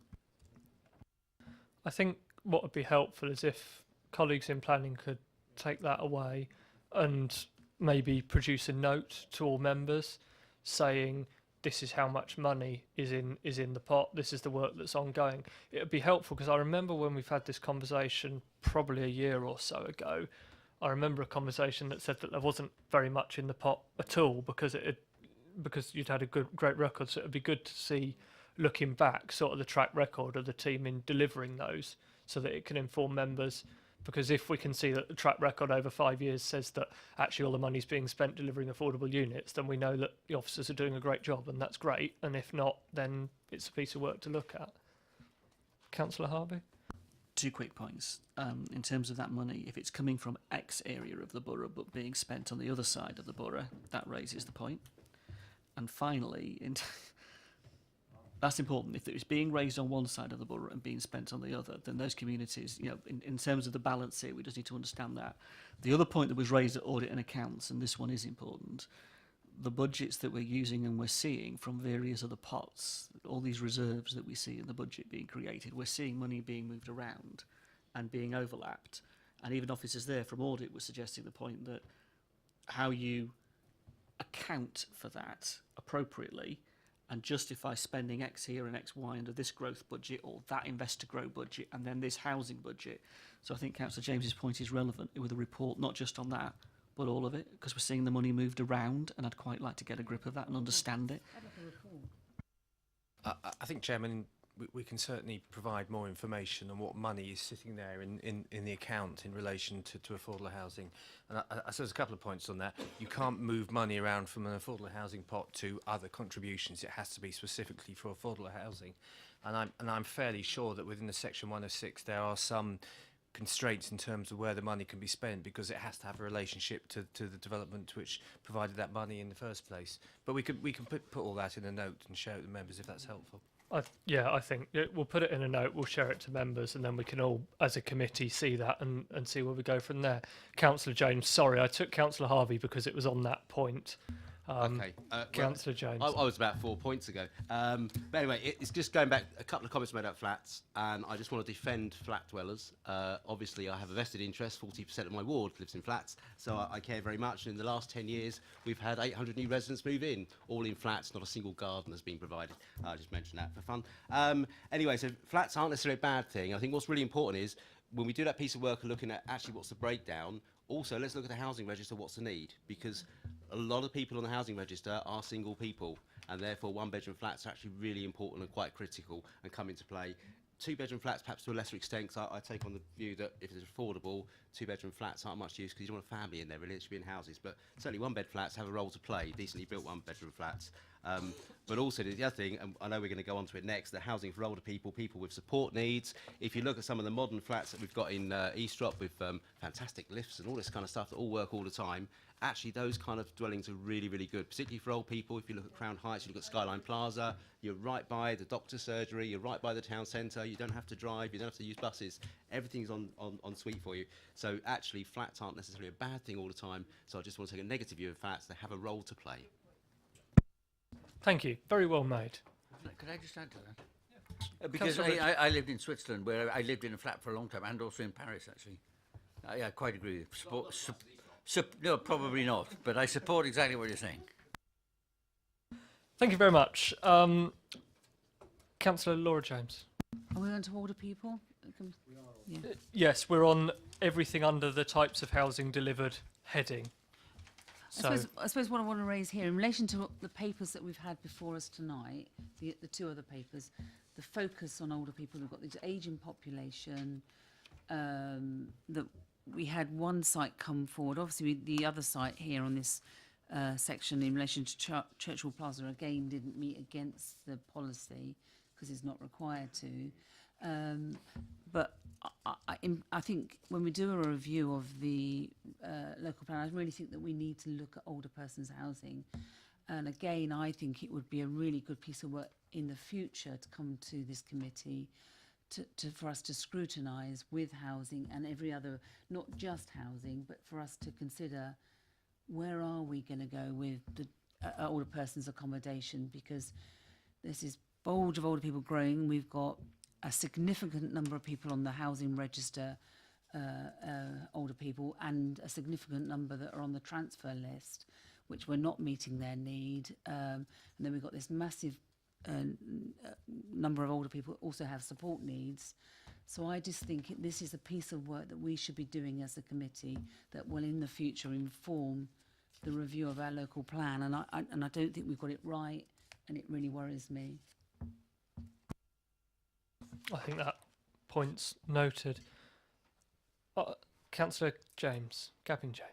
Just wanted to get in there. I absolutely agree with the point that's been made, and the Churchill Plaza was mentioned, and it's a fantastic point. We had money from the Lady Susan Emma Court development that didn't have any affordable. There was off-site money. We looked at whether the off-site money could be used in Churchill Plaza, but it's permitted development rights, so you couldn't have got there. We could have had a whole floor there of people that there's no concern about does a bus run near my house because you live on top of the bus station. So it might have really suited some people to be in that environment, and we couldn't do it because of permitted development rights. So once again, going back to permitted development rights, they're causing lots of problems, not just the delivery of affordable, but also tailoring homes to meet the needs of vulnerable groups. It's failing it epically. So it's another reason to go back to government and say we can't achieve what you want us to achieve, all the while permitted development rights exist. Thank you. Are there any other comments on types of housing delivered? Just a brief note on gypsy and traveller accommodation. I think it's good progress in the main on the provision of additional sites for them. There is good if we look at I'm looking at page 581 and 5.94, so 7 pitches required, etc. If you actually, but that's over the local plan period. If you look at what we've delivered already very early on in the local plan period, that seems to be reasonably strong. Am I wrong in? I might be. If you look at the page 7 on the policy indicators, it's a red, and we're failing miserably in relation to this whole area. It's exceptionally worrying. 1 pitch was provided. That's all. What 1 pitch was provided in the previous year, but this is an annual report, whereas this year 4 pitches were granted, but this is assessed over the whole local plan period. No, Joe's shaking her head at me. Go on, Joe. You're right, over the local plan period there's a requirement of 7, which is fine, but there's a 5-year requirement as well. And taking into account those pitches that have come forward, so those 4 pitches, we're still 3 pitches short over the 5-year period. So that's why it's a red, because we're not meeting our 5-year supply. So we are open to the speculative development because of that. Yeah, agreed, but it's good progress in the sense that we are delivering sites, is my point. Whereas before, and you see with a lot of other authorities, they refuse to deliver any sites, and for many years, in Basingstoke as well, historically, we've refused to deliver any sites, so we've permanently been in a position where we're vulnerable. So I'm seeing it as good news that we have actually granted 4 pitches, which is getting us a lot closer to our requirements. If we're vulnerable, I'm not sure that developers will come forward, but we are vulnerable to development because we don't have a 5-year land supply of, so I think it's the opposite. I'm really concerned that we've failed in relation to this policy area. It's a work.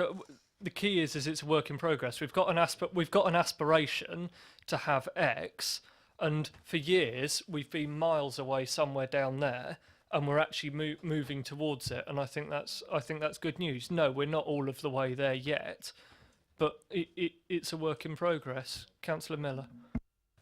If I'd like to ask the officers, Chair, how many do we have permission on? Because Hanson Fields has got 2. Yeah, it's not the only one, because we've got one. But the permissions have been given. They're not being delivered. And that's something we need to take account of. The permissions on the 4 So it's 2 through Pelican Road and 2 on Hampson Fields as well. But Hampson Fields is not counted towards the 5-year supply because it's only got outline at the moment. We don't know, we can't categorically say it's going to be delivered in that 5-year period.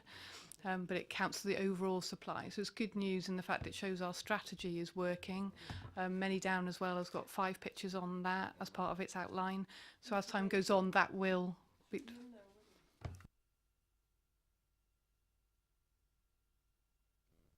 That doesn't have permission. No. It's in the local plan, but it doesn't have a planning permission only. So it can't be included because it's not actually planning. My point was, which has sparked some debate, is that it's good to be moving along a progress towards the goal that we've set ourselves. That's an incredibly good way of putting it, Councillor James. Thank you. I didn't say that, you did. Section 6, Environmental Management and Climate Change. Are there any comments on that? So in that we've got biodiversity, geodiversity and nature conservation, strategic gaps. That seems an odd place for that to live. Councillor Harvey. Just quickly, Chair, before you go over it, 589, table 5.29, proportion of housing completions with build for life ratings. Just noting the change there, the gone down from good. Oh, yeah, Look at the point there of what we've seen a very good last year, 190, 62% of good, 17, 18, 0% at good. It's all in the average box. And just to pick up on that point, really. 589, the table. I'm sure there's good explanations. I'm sure there's reasons in there, but nonetheless, it is a concern. Great, we've got it up from poor, because poor's 0 as well. What are we doing that? Microphone, Councillor Harvey. Thank you. Councillor James, did you? Yeah, I'd like to ask why that is the case, because we were talking about, again, in relation to the documents we've had tonight about the quality of housing that we're building and the visions we have, and that is really concerning, isn't it? That why that is the case, whereas historically we were achieved 62% good in 16-17. Why are we? And there is no good accommodation at this stage. I mean, what's gone wrong? Just to explain where that figure comes from, it only actually applies to 4 schemes, which are listed in there. So it's a small number of schemes. And all those schemes were allowed before the local plan was in place. So all the things that we're doing now to look at design, improve design and quality, that wasn't captured in that. So that all happened before. We predict that next year that will go up, and we're looking at good and very good on the schemes that we're looking at the moment that will come into this. So the initial sort of building for life work that we're doing for the next annual monitoring report is a lot more positive. Why was it then in 16-17 that we achieved 62% good? And you know, if you're saying that we didn't do it this year, why was that? Why did that happen then? I don't understand. It's the same argument, isn't it? I mean, we need to understand that. It will depend on what the schemes were. So again, it's probably a small number of schemes. If you had 1 or 2 particularly good schemes, then that would have made that figure come out. So it depends what they were. I'd have to look back and see what actual schemes apply to. It's worth looking at and scrutinising that against, because you're saying it's because we didn't have the local plan, but we didn't have that then. And is it the developer? No, I'd quite like to understand why we achieved 62 in 16-17 against none this last year. And I think that's a really important piece of work that we do moving forward.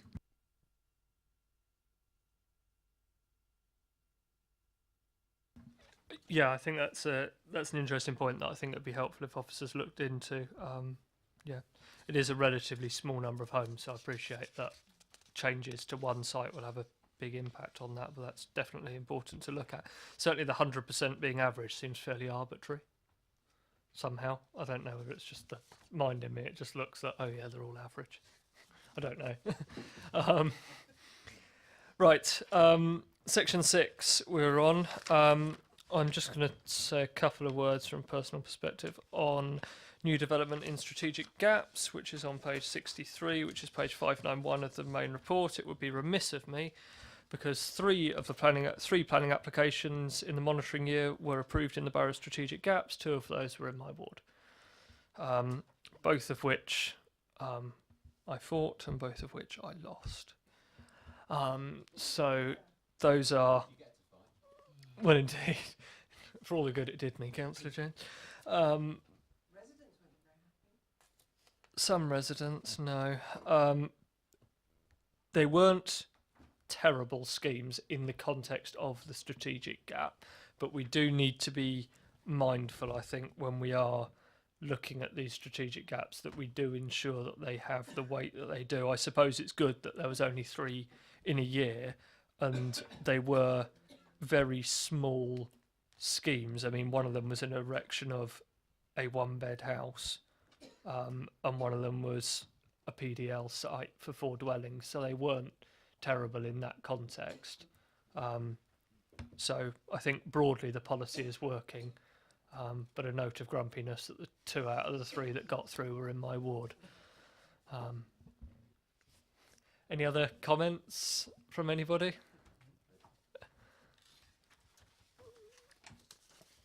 I'm sure your officers in development control will do better next year, Matthew.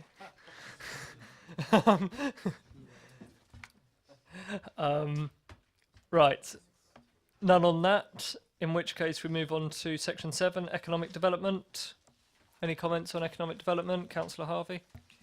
Just to point out in terms of the direction of travel on this, and obviously the reports that we've had, if we are seeing a reducing level of employment land, it just needs to be picked up on and noted, and I'm concerned about it, particularly if we then go back to the debate about where do we look for future employment land, the quality of employment land, which is an important part of this, and also then where we are with PD, which is taking some pretty important sites away on some pretty important employment sites.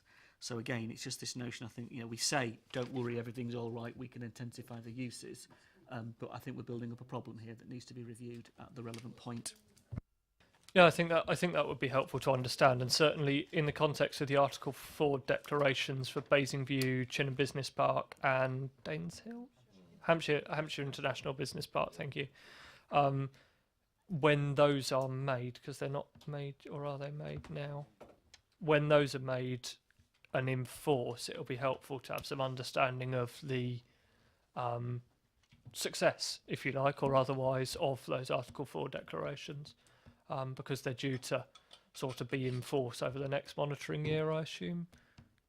Yeah, October. So that's great. So that would be really good to understand. Councillor Laura James was first.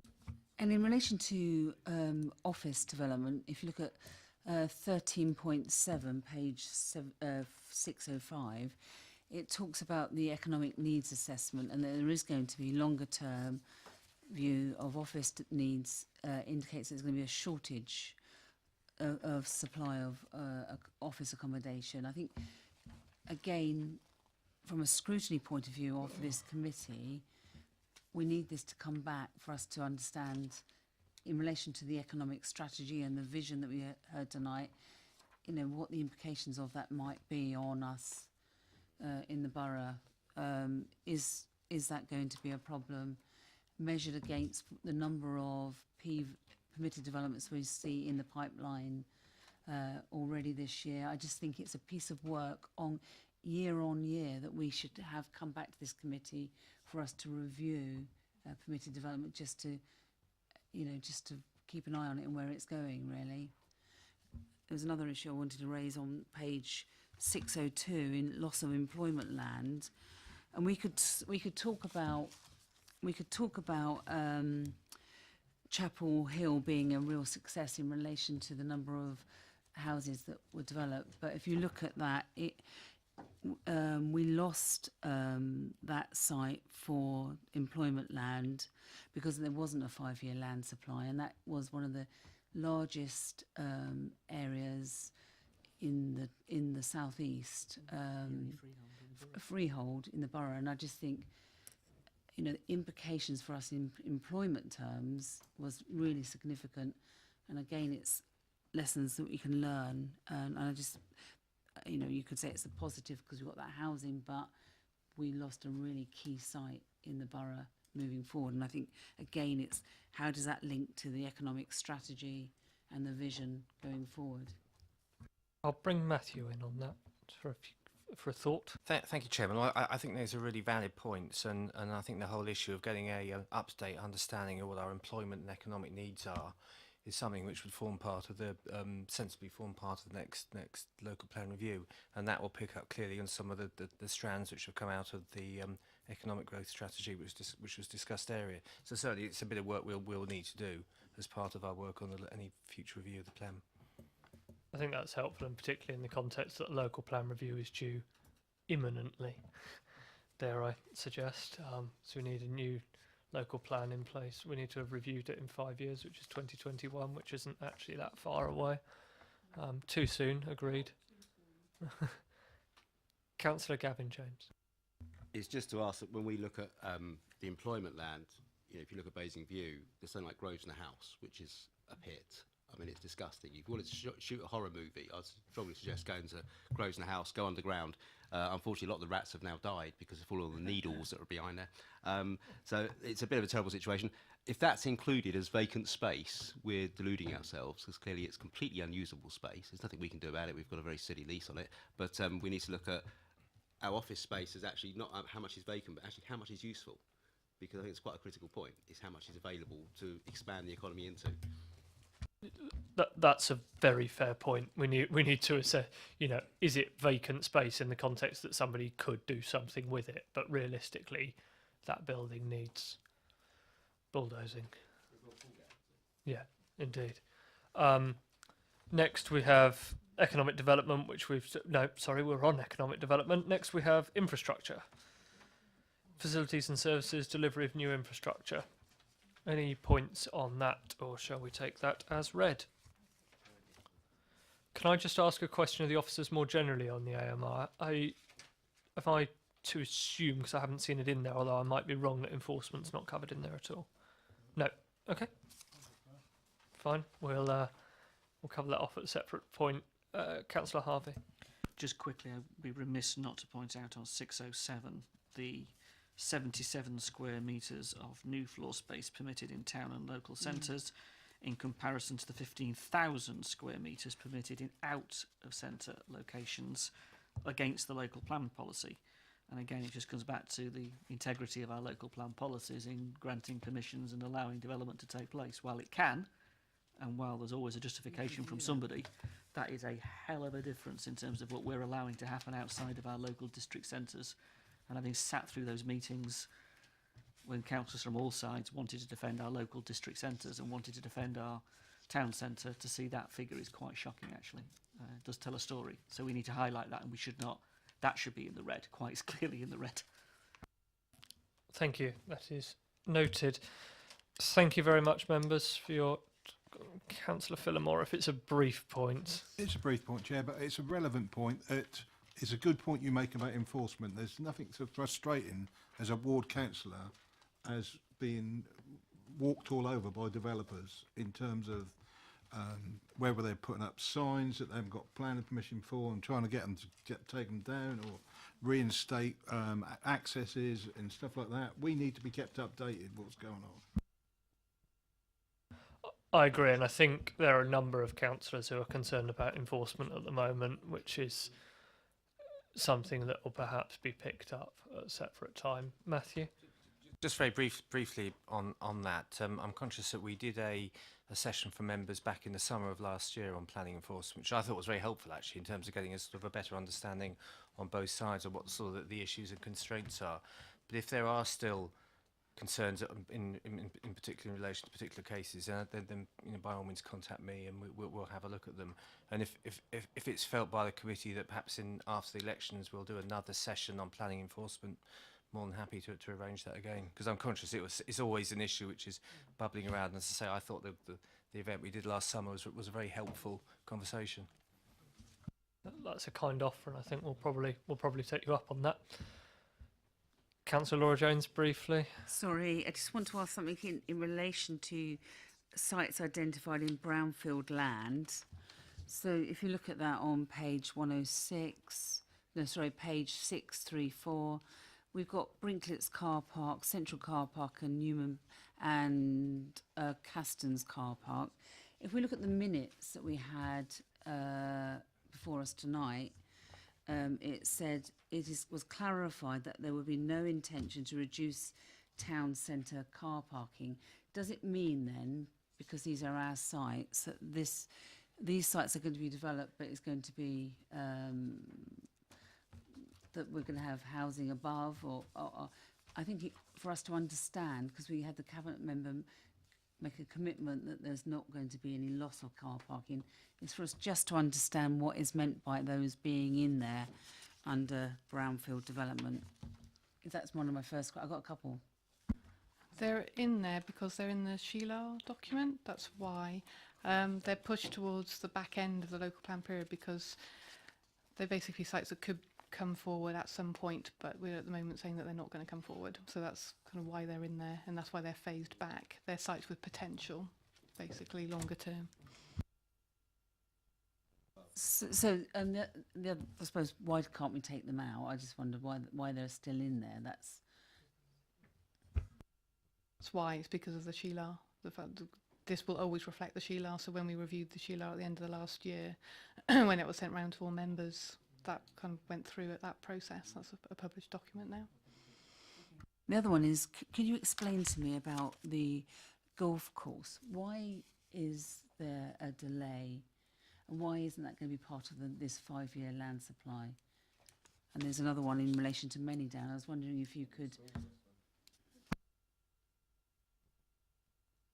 I think if we're talking about specific site applications, I know it's in the report, but I think if we're talking about specific site allocations and the particular process and the particular reason why a site is coming forward, it might be more helpful to get that outside of the meeting. And a note can be done on that. Yeah, I quite like it. I need to understand it. It's in the report. I can give you the page, which one it is, and I just need to understand why that's 1,000 units. Why that's not going to be part of this 5-year land supply. So in terms of the golf course, it's not in the 5-year land supply, because at the time when this was done, that site wasn't available, so it didn't meet the tests that you have to meet to be deliverable. That's why. So it's in the longer term. That's something that we will review through the next annual monitoring, because obviously things have now happened with the golf course, so we can revisit that and potentially bring that into the 5-year supply next time. In relation to Manydown, are we saying, where are we saying Manydown is in relation to the trajectory in relation to coming forward now? So Manydown is in there, and it's got 50 units completed in 2020, 2021. So that's what we expect. It's at that bottom row of page 102. When will we see a planning application come forward? Do we know? That's up to the developer, the master developer. It was December 18 originally. My latest understanding of the Manydown planning application from the portfolio holder is that they hope to get it in for March, because due to the sensitivities of Manydown, you would usually hold DC meetings in Purda, but it wouldn't be appropriate to hold a meeting on Manydown in Purda. So it'll either be in March or it'll be in the new municipal year, more likely, which would be June. So, yes, it is a hell of a delay, but I don't think it's a surprise to any members. In which case, I think that concludes that item. Thank you very much, officers. Thank you, Councillor Raphael. Also, we'll move very quickly to the work programme, which is on page 687, agenda item 10. At the March meeting, we have private sector housing standards update, which is an update on HMO licensing from the Cabinet Member for Regulatory Services and the Environment. We also have the education planning presentation from Hampshire County Council. However, we have heard from Hampshire County Council that they are uncomfortable with a meeting being held in a public forum, which we have had concerns about before. So I suspect I know what the view of the committee is. I'm happy to go around the table if people think it would be helpful, but I suspect I know what the view of everybody is. And on that basis, I'm quite happy to have a conversation with the new portfolio holder for education at Hampshire County Council, who, by his nature and previous roles, in the terms of where he represents and where he is from, he understands that this council cares passionately about education in our borough, and I want to try and impress on him that we see this as being an incredibly valuable piece of work, and we would very much like his officers to attend our meeting in March. Sorry, Councillor Keever. Sorry. Well, I mean, I think it's essential that he attends together with his officers. Fine, I'm more than happy to pass that on. To be timetabled. We still haven't received any response from the AA with regard to the A and abstract item, so that one is going to have to be knocked off, I think, because that's been there for over a year, and unfortunately the AA do not seem to want to engage on this at this time. I think it's fair to say that they've got a new senior management structure, and they are assessing their options as a business, so I completely understand their reticence to attend a public forum when they don't know themselves, perhaps 100% concrete in the future. So that's understandable. We have updates to the infrastructure and delivery plan and proposals for SIL spend coming up. I'm also in conversation with Councillor Janet Westbrook over the council motion on management companies and non-adoption of roads and the environment. She's been doing a sterling job with officers and other members on this subject, and she's currently finalising a report with the officers, which is going to go back to their working group, and they're going to consider that. If they don't have too many amends or just simple amends, then I'm sure that we could bring that back in March. Equally, depending if they have another whole raft of amendments to make it a more comprehensive piece of work, then the timescales might not allow that, but we'll keep a watching brief on that one.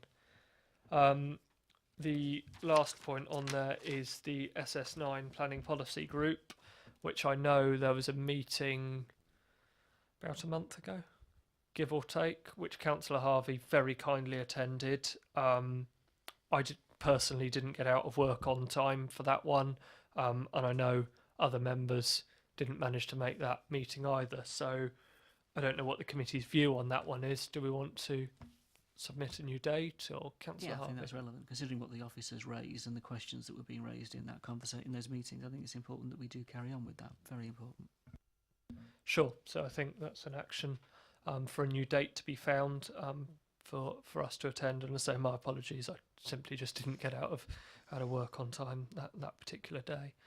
Are there any comments on the work programme? Councillor Laura Jones. Thank you. Raised it before, but I think we want supporting people to come back here. We've got the subgroup meeting next week, but there's significant cuts to the budget, and I think it's really important that the committee understands the implications of those cuts. It's going to be horrendous. We've got the two motions that we talked about tonight. We need to timetable those in. The other one is the LEP. We did say, and we need to think where that's going to go in relation to the policies, and we need to understand the financial implications of those policies and how they implicate, what they mean. We raised tonight older persons accommodation, and I think at some stage that's a big piece of work, but we should do that. And it's not just housing. I think that's almost a standalone piece of work going forward that we need to do. And we need to timetable in this year permitted development, because I think that's an annual thing that needs to come back each year for an update on where we are. And it's broader than just housing in relation to permitted development. It's the impact on the economic strategy, but also housing. So I think we need to broaden out how we look at permitted development. I think it's much broader than just how many units are being delivered. It's and possibly, as we raised tonight, the number of families that are living in flatted development, and but also where we're losing office. The other one is regeneration. We were going to have an update on regeneration. I don't know where that is. They were meant to be coming back to us. That I thought seems to have dropped off, but I don't know where that's gone. The other one is, I think it would be useful for us to understand as a committee, is risk assessment and quality impacts assessments on our policies. I don't know that I understand them in relation to how, because we have them in relation to each piece of work that we are presented with. And I just think we ought to understand where they are in this council, where do they sit, how do we understand them, because some of them are really significant. No, it's in relation to our own policies, and I think we have a responsibility. Each committee should understand how they work, and I think we should have a piece of work that explains to us. So if we want to access risk assessments, where are they? And the other one is the local list we were going to look at in relation to heritage and conservation. It's in the minutes of the meeting. Thank you. There are a number of issues there. So the motions which we establish working groups on tonight, they will form part of this work programme at the end where it says current and planned review groups. They will go on to there, both of those that we did. As I explained at the beginning of this meeting, the LEP, I'm currently in conversation with the Chair of Scrutiny about where best to take that. Supporting people, you are quite right. I omitted to mention that. I've spoken to Councillor Reid, and they're currently finalising a paper with the officers, and we just need to find a date for that. That could potentially be March. I don't know. I do need to check with the officers on that one, but that one will come back. Regeneration we looked at relatively recently, and that was going to come back next municipal year, I believe. The other issues that you mention, so I'll take the last one first, which was risk assessments and equality impact assessment. I do agree with Councillor Rattigan on this issue, that is an issue for not just papers that come to this committee. If we have concerns about equality impact assessments and risk assessments, then I'd suggest that that's a piece of work for the scrutiny committee, and that we keep the subject committees concerned on subject specific work. I'm sure that Councillor Potter would welcome any request from a member on those issues. Councillor Harvey, on that point. Just to be clear, to keep this simple, I think if you would be willing to discuss it amongst the chairs group when you have those meetings, on the basis that it's not about scrutinising the process, it's about different reports bringing their risk assessments and their equalities assessments through, and it's understanding what the expectation should be. It's not about scrutinising it in that sense. It's about, so as chairs, back to officers in terms of their presentation of their reports, so there's understanding what the equalities impact assessment and the risk assessment, if it's a piece of training, if it's a piece of information, but look at it in those terms, because at the moment it's all over the place. Some officers do one thing, other officers do another, depending on how they choose to bring their reports forward. I think it's even more than that. I think we have in the reports, it talks about an impact assessment and a risk assessment. Where are they? And quite often they're quite significant. They were in the reports tonight. But should they be in appendices to the report? They historically were. But I think it's that we understand how, even if it's an all-member briefing, we need to understand how things are assessed and how the impact assessment is carried out as well. I think it's a piece of work that we have a responsibility as councillors to understand. Thank you. Apologies, Councillor Rattigan. I accept that there is the risk assessments, but we can drill down to officers when we get a report. This committee should be trying to achieve on whatever is in front of us, and navel gazing is not. I accept that's not the word you would want to use, but navel gazing because we. The quality of the reports, if they are not good enough, then I think it's a conversation firstly with the chief executive or the head of that department to say, frankly, that isn't good. This report is not good enough. It does not provide us with the right information. But I don't feel this is the role of this committee to do that. We should be looking at the substantives in this committee to try and drive forward policy at every level, and to interact with others who have a shared responsibility to deliver within this community. And that's my thought on it. Thank you. I will have a conversation with the other chairs about that issue. The other issues that you mentioned, Councillor Laura James, on older persons accommodation and permitted development, if we want to consider those issues, then work programme suggestion form outlining the scope of those in the usual way would be incredibly helpful, so that we can scope those as we do with all the other subjects. Thank you very much, members. Thank you, officers. Good night.